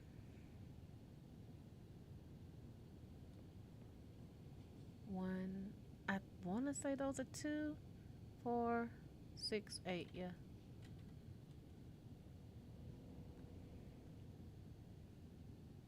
So remember before. Oh yeah, this is that dumb achievement I need to get.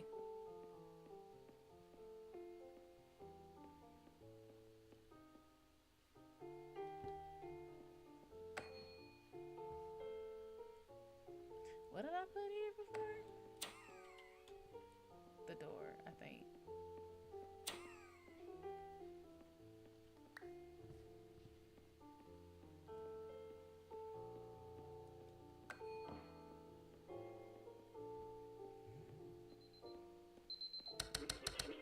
Turn my channel. This is gonna take a minute.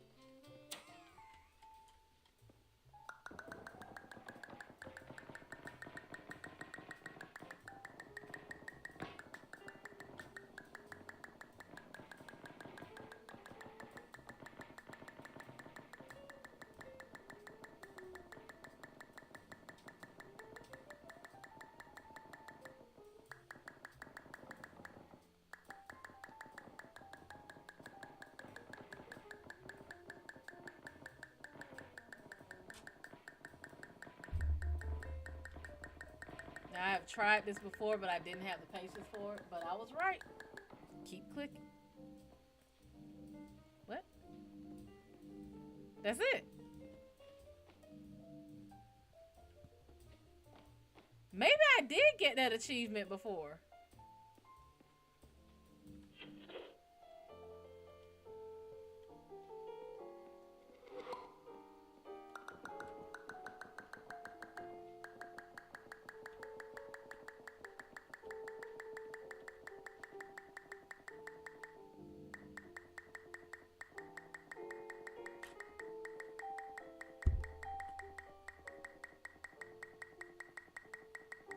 I had to have gotten it because I think I got it on the apples.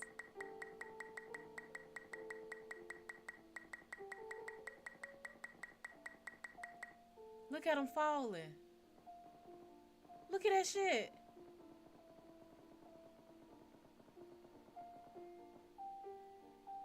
Oh, nice.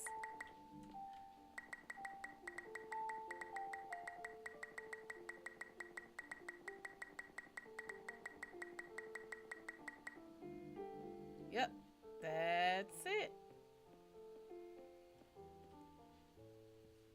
Okay, so I got that achievement. I'm pretty sure I got that on the apples.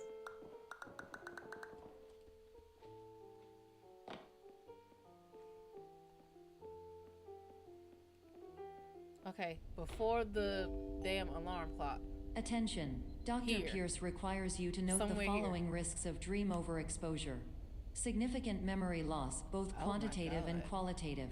Hallucinations of dreaded Can or I just annoying click it from objects. here? Of course. Unrealistic beliefs about the lengths of hallways. And other side effects which have not yet been discovered or which cannot be understood.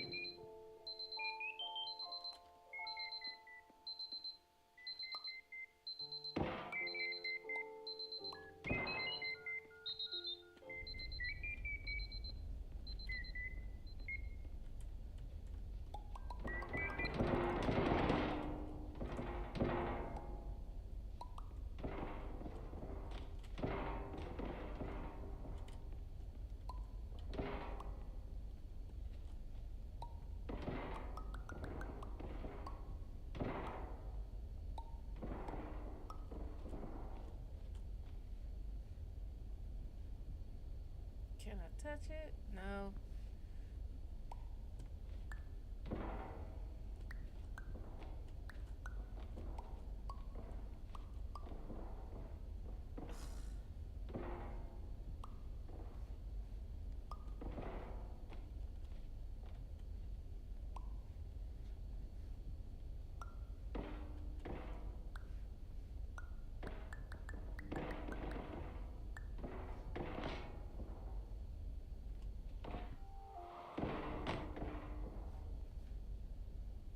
I still can't touch it.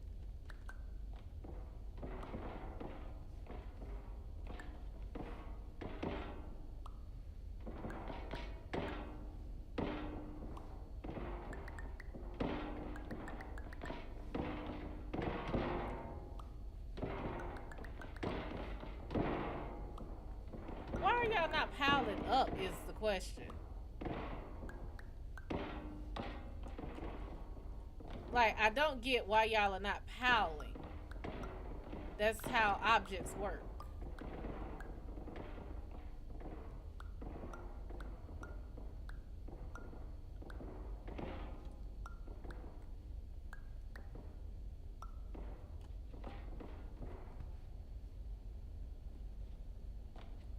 Are you bloody fucking serious?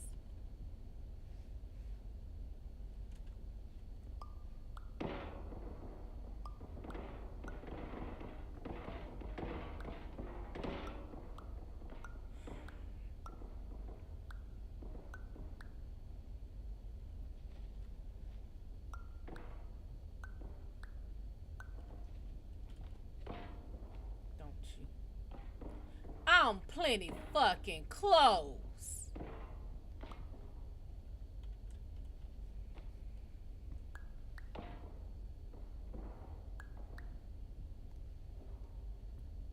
I'm not trying to build a actual fucking tower of alarm clocks. What the fuck did you?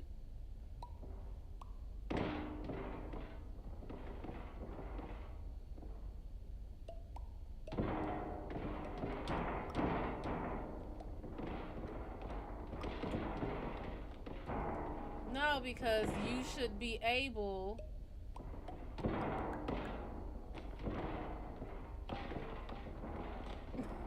Now I'm trapped. Move out the. Annoying as shit. I need really fucking massive.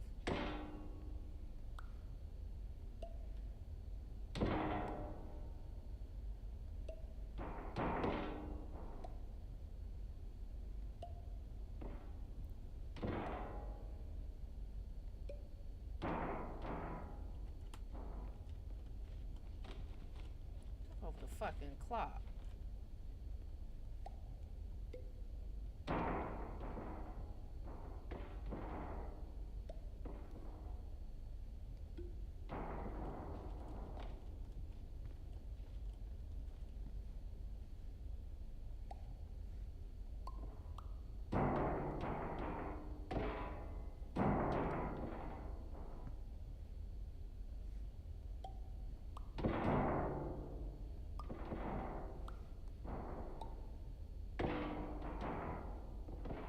Needing them big is the fucking problem.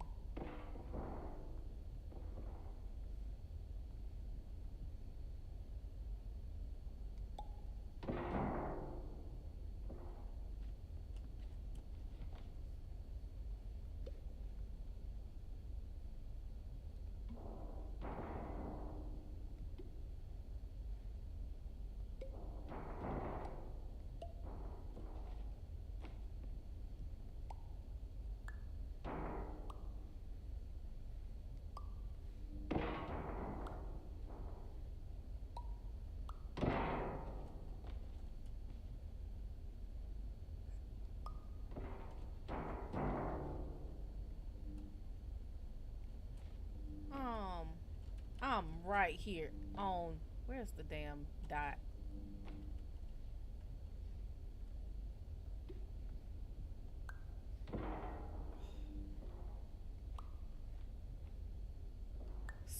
Stop your bullshit. Don't you fucking dare.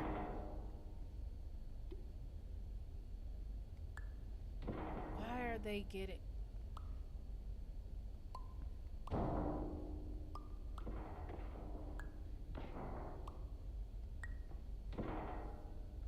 Am I in the roof?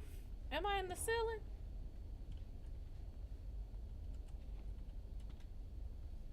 Where'd it go? Wait a minute.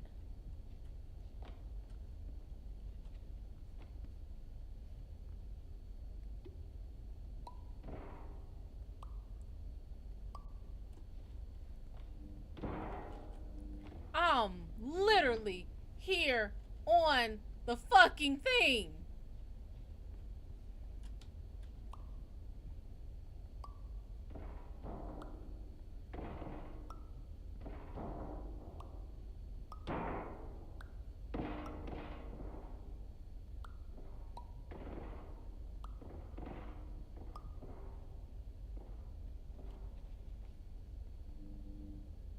I don't know how else you want me to do this shit.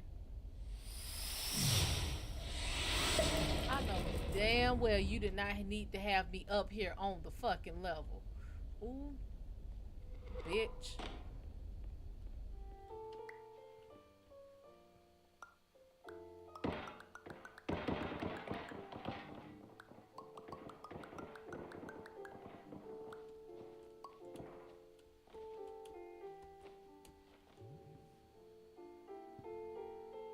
Fucking smiley face my ass. Will Anna try to reach you in the near future? Looks like yeah.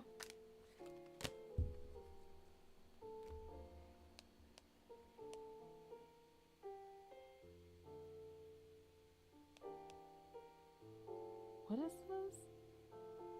This is the room directly after the duplicating red apple room with the fan. Okay.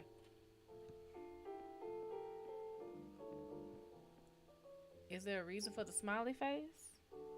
While I have the smiley face? Let me see.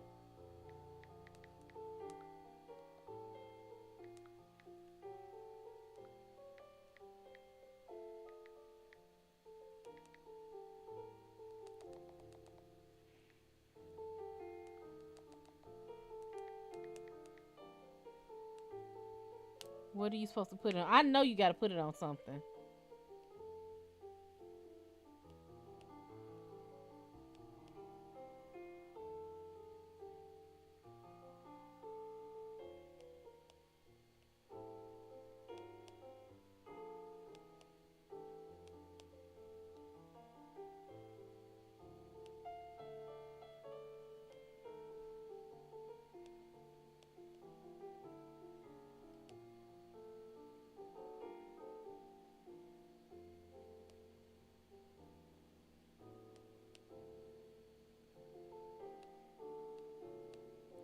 This shit don't move. Okay.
I don't think there's a reason for the smiley face.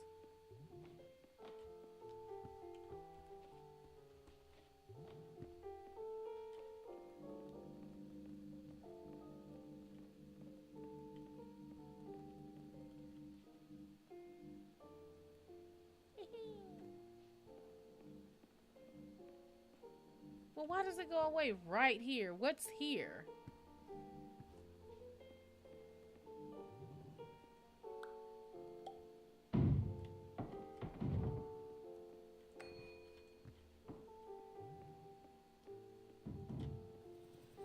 Okay, this one has a glowing apple.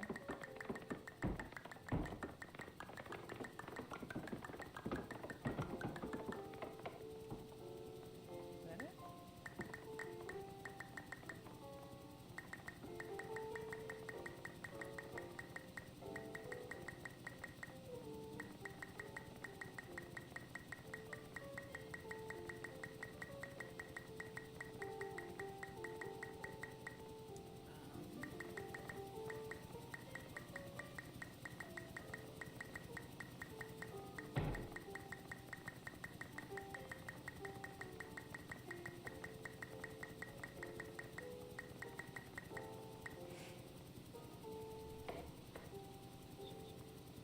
Changed enough, you get an orange apple. Supposedly.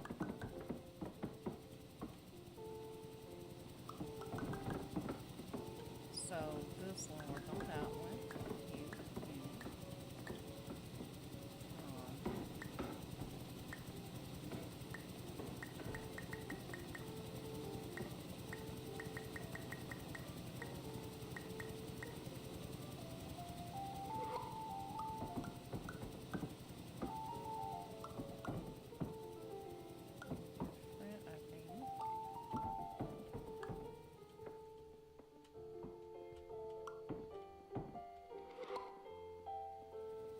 And the best fucking angle to see it change is the angle going to the fan.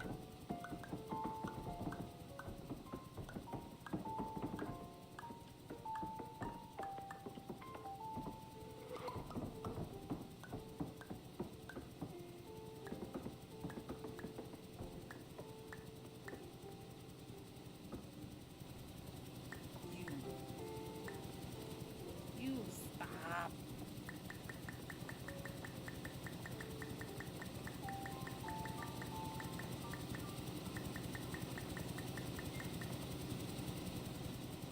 Yes.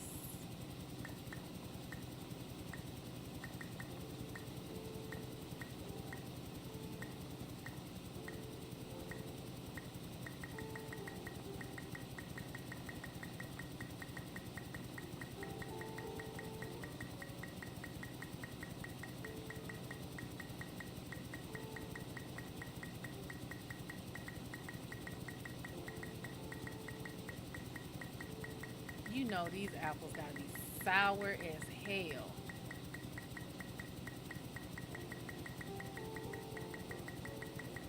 There it is. I can't pick it up.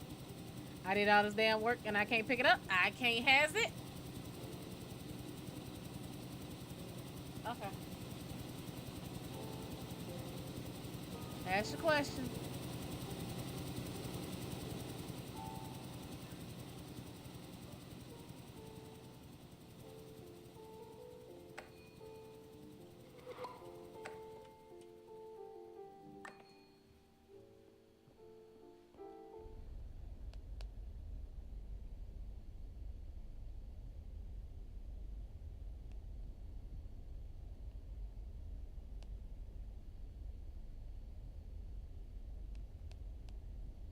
Oh, well, we're not about to worry about those then.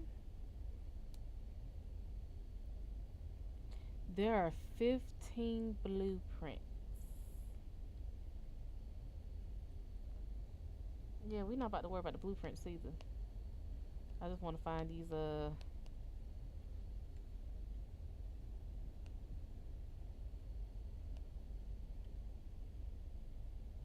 Okay, so it's here.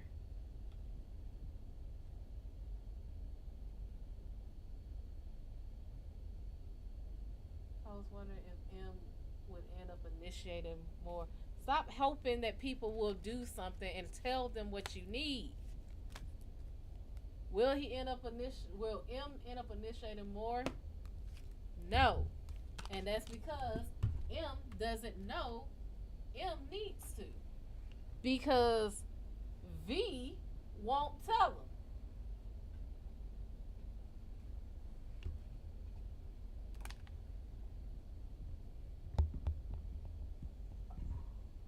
That's literally like you're dying of thirst and you're just wishing and praying somebody would give you water instead of just asking for some damn water. It's not that he's been working a lot and we've had to talk about it already. So that's what communication is for. He's working a lot. You understand that. That's nice. Warning. Dr. Pierce is frantically submitting numerous spelling and grammar mistakes into the standard orientation protocol in a desperate attempt to counsel you. I have no subroutine to correct these errors, but I cannot compromise the integrity of the standard orientation protocol. You will not receive these messages. They would not make sense regardless.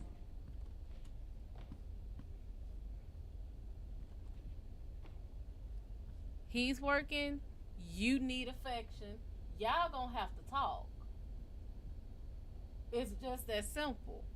It may not sound simple when you're doing it, but it's what you need. And if you're in a relationship that's worth it and he wants to work with you, y'all want to work together, I don't see why. That's just me. Everybody ain't like that. I get it. Jump to the megaphone and then to the ventilation pipe.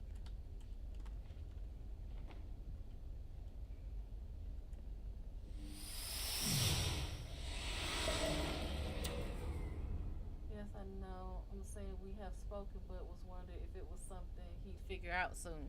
Stop doing that. Stop assuming that men know what you want. Stop assuming anyone you get in a relationship knows what you want magically, because they won't. Everybody is different.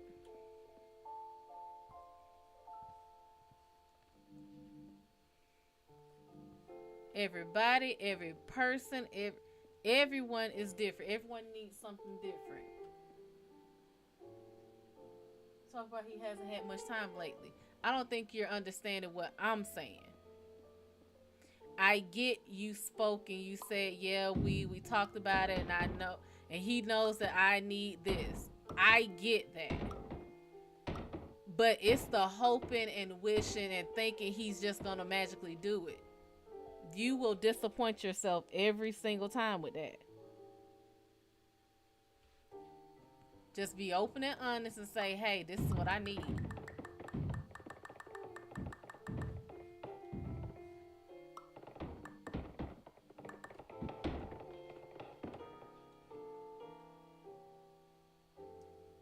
So he knows he has not had much time to be affectionate with you the way you want. He knows it. You've said it. You've told him. Y'all spoke about it. My thing is, what was the solution? Because you're saying he knows. That's fine. But what's going to happen? What is he going to do about it? I didn't read it with my husband that passed on. I'm so sorry, sugar, but I do not channel for free. That is not something I would do for free.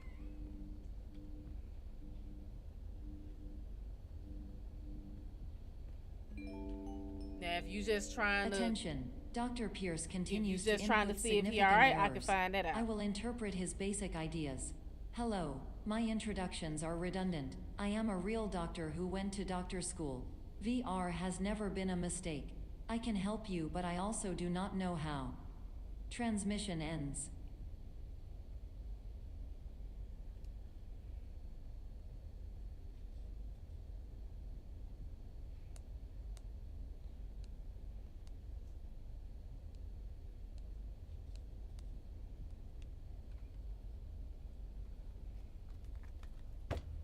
Is her husband good where he is?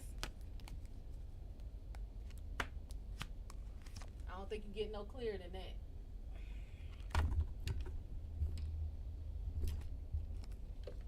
And I'm gonna come off of here. And I can't show that, but oh, hold on. You still ain't gonna be able to see it, but oh, you can see it better. Okay, yeah, he's just fine. Raising hell. He is just fine where he is. Not saying he's in hell. I'm saying if he was a Spitfire in life, he gonna be a Spitfire after.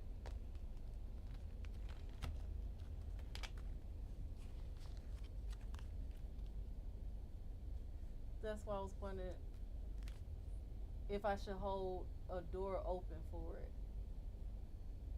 He asked me out last week, but had to cancel because he had a competition today. Your husband's fine. Let's put it like this. People, you can train people basically like you train dogs. As a matter of fact, let me close this out because I'm tired now. But you can train people just like you train dogs and kids. Same way. Treats is reward and consequence. That's basically what it is. So if you want somebody to do something and telling them ain't working, that's because there's no consequence behind the action.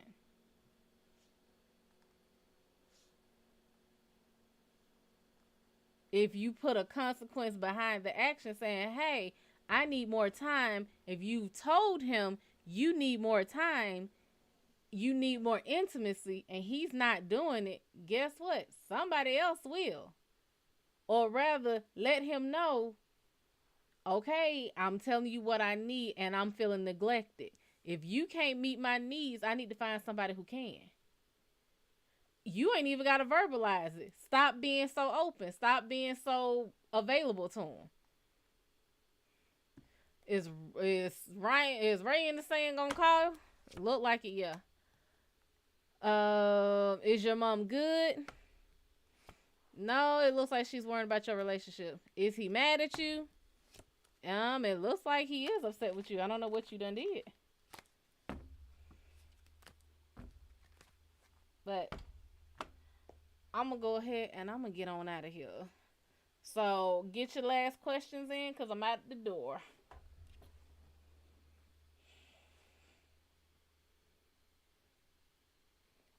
Is your pop good?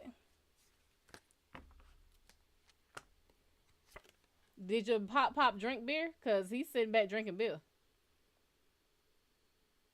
Chandler, go to my website, JoJo.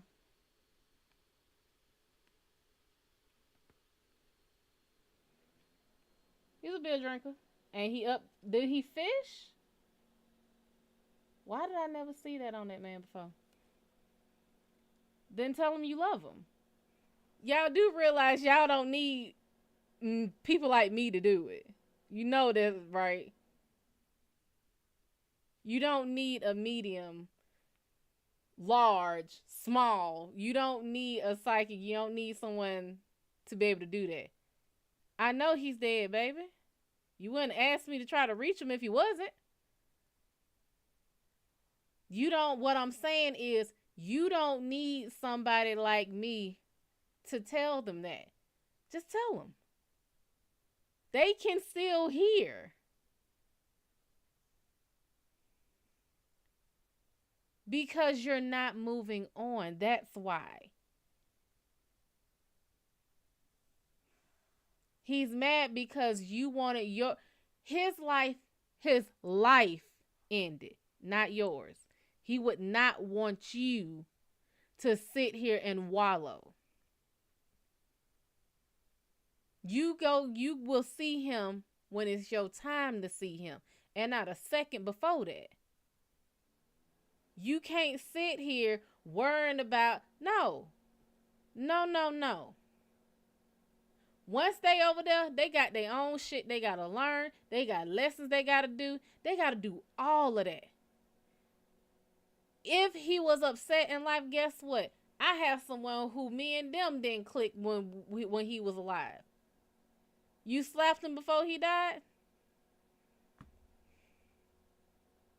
Unless you had the slap of Goku, I don't think you should be upset.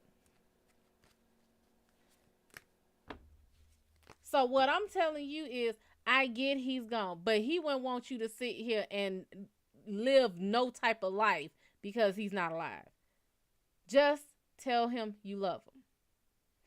You don't need me to tell him. You can say it right now. You can tell him you love him. You can tell him you're sorry for hitting him. You can tell him all that.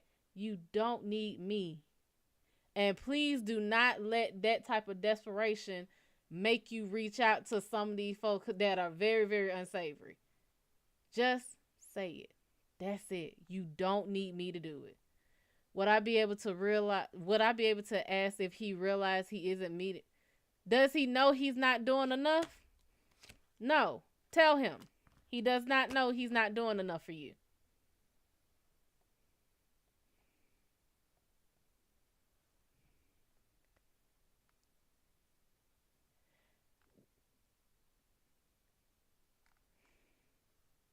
What the hell just happened? What is this?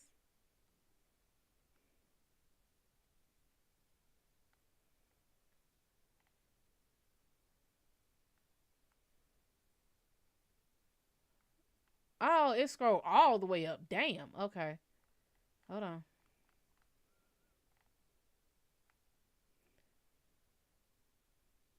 Will y'all separate?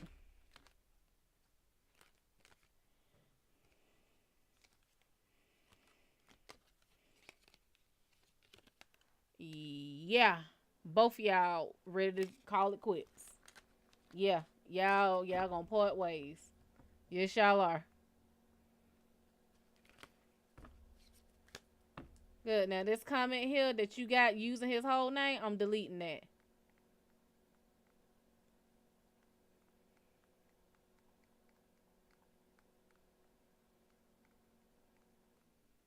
Because you don't need to put his name out there. You got some people out there that will use that against you. Because it is very, and I don't have to be psychic to know that you are desperately trying to reach your husband. I ain't got to be psychic to know that.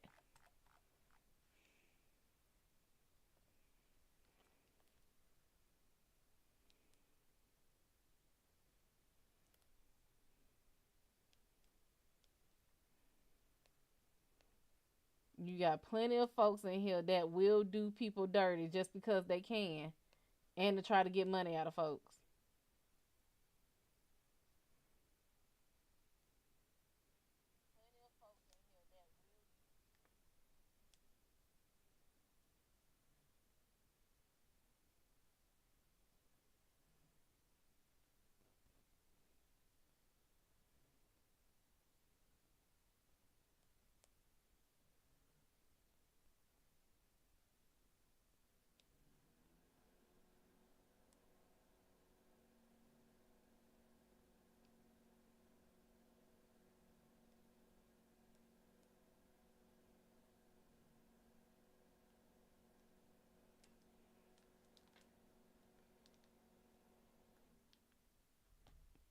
Does he hear you?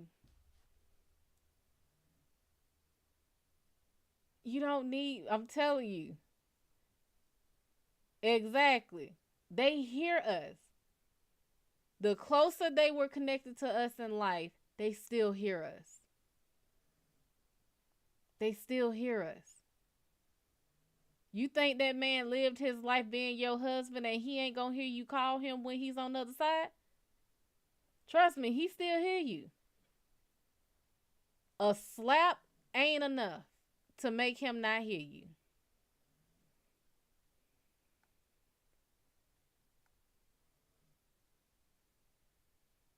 Oh yeah, your pop over there apparently drinking beer and fishing. You are good. You are good, Charlene. You don't need me to tell you that he hears you. Trust me. He hears you. I don't want you to sit here because I can feel how desperate you are right now. And you gon' fuck around and meet somebody who is waiting to prey on that desperation. He hears you. Baby, I ain't gotta tell you. That is between y'all. That is between y'all. They don't, and especially if they're freshly passed, they don't always have the ability to be able to talk to us. Now, unless he died in anger, like a really, really strong emotion, the only thing I hear is a deep voice. I can't make out what he's saying. I don't even know if that's him. It could be her pop for all I know. What I'm telling you, Charlene, you don't need someone like me. Because to be fair, somebody will look at, and you got people who watch people like me all the time. You have scammers that look for authentic people like me to prey on the people in the comments. That's why I deleted that comment with his name. Because it don't take much to sit here and background check somebody. It don't take much to go to your Facebook page and see pictures of y'all together. It don't take much to research his name and find pictures of him out there and find out what he used to do. It don't take much. Don't do that to yourself.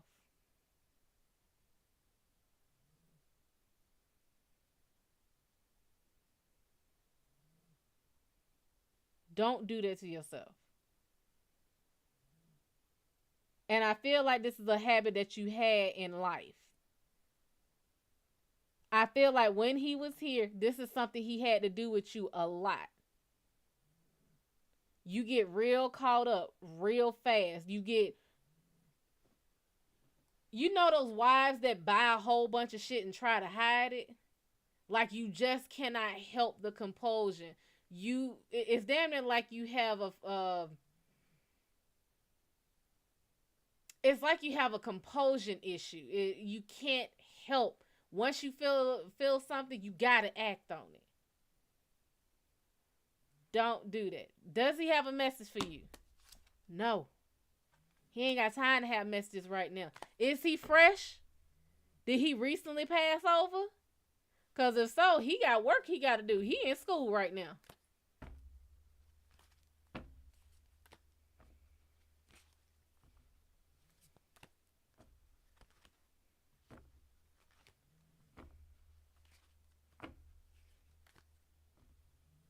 He's freshly over there. Baby, he got some stuff he got to do. He got to get sorted. Okay? He got to get sorted. He got to find out what he got to find out. He got to figure out what he got to figure out before he even think the thought of coming back over here to even wave hey. I should be on tomorrow, JoJo.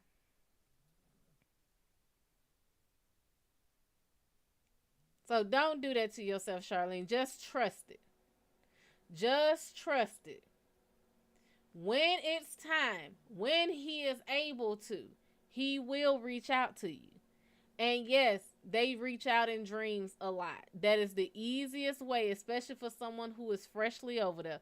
That is the easiest way to reach somebody.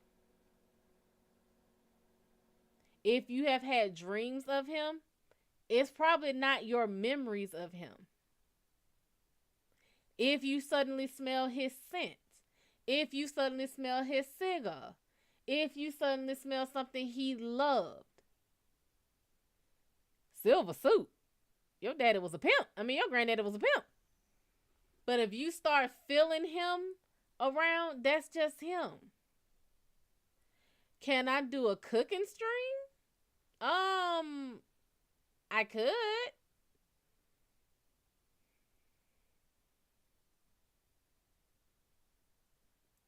I could. Y'all keep asking. Y'all ask for this a lot.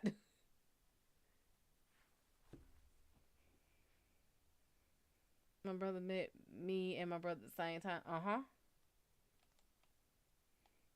So don't worry about it, Charlene. He hear you. Trust me. Your mom was dressed in all in white at a construction site. I can honestly say my cousin who died first didn't directly show up in the dream for me until his brother went with him. And he literally was picked, like the next time I saw them in a dream, they were in a car together.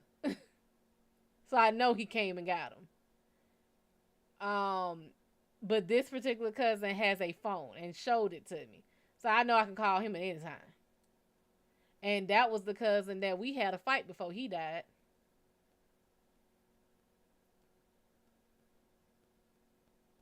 Chocolate brown with the hair. Okay, then. Oh, Pop will Pop, that type of suit there, that's one of the men that were thinking it. That one of the men that had he had holes in area codes.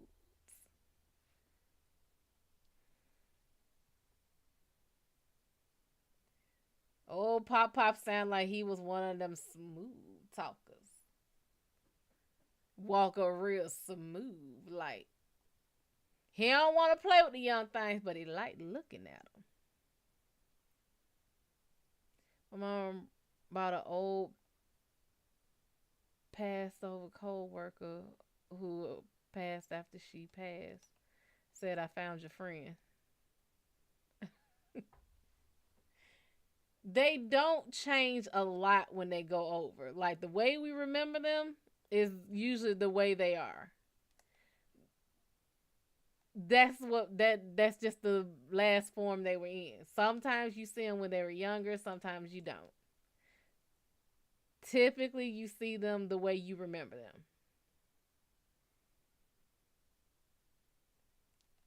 them. See back in the day, if someone called you a ladies' man, you that man, you that dude, you that man swinging and thinking. He was doing that. Let me get on up out of here. I'm on here entirely too long. I'm shocked that I'm on here this damn long. I know I'm regret it in the morning. I know I'm gonna regret it in the morning. I know it. I know it. I know it. I know I'm gonna regret it. I think because I've been getting up enough, that has helped. But I know I'm gonna regret this in the morning. Girl, you gotta go to work. Girl, you better get your ass to sleep. Okay, let me get on up out of here, and I'm still gonna do your end of the day lesson, so that will be up in about 15 to 30 minutes. So we thank y'all for joining us in the Shadow Gallery. The lights are out, the doors are closed. The Hellpaws will graciously and gratefully escort you out the door and off the premises. Please do not trip on your way out. They do not care. They will catch you out like a bag of bones or rooms. If you'd like to book a private session, purchase a live pool, or donate to me, the Hellpaws, or the show in general, you may do so at my website, www.MadamShadO.com, or via PayPal or Cash App directly to MadamShadO. There is no W in Shad'O ever. If you put a W in Shad'O, I'm not responsible where you or your money goes, or where you or your money ends up. As per usual, love me, like me, share me, subscribe to me, turn notifications on so you know when I go live. Join me on Facebook, Instagram, Twitch, Twitter, YouTube, Big O, and TikTok. If you're on Big O, by all means, wear my tag loudly and proudly, sugar. Any energetic beings that I extend an invitation to during this live, your invitation has been rescinded and your permission has been revoked. That being said, any energetic beings that are here that are not welcome here, not assigned to be here, not supposed to be here, you do not have to go home. But you do have to get the hell out of here and off of the premises. We thank you all. We will see y'all. We're going to try to come in here tomorrow night. We're going to try. I ain't guaranteeing nothing, but we gonna try. And of course, stay tuned. After this, your end of day lesson will be up on TikTok, Instagram, and YouTube. So, with all that being said,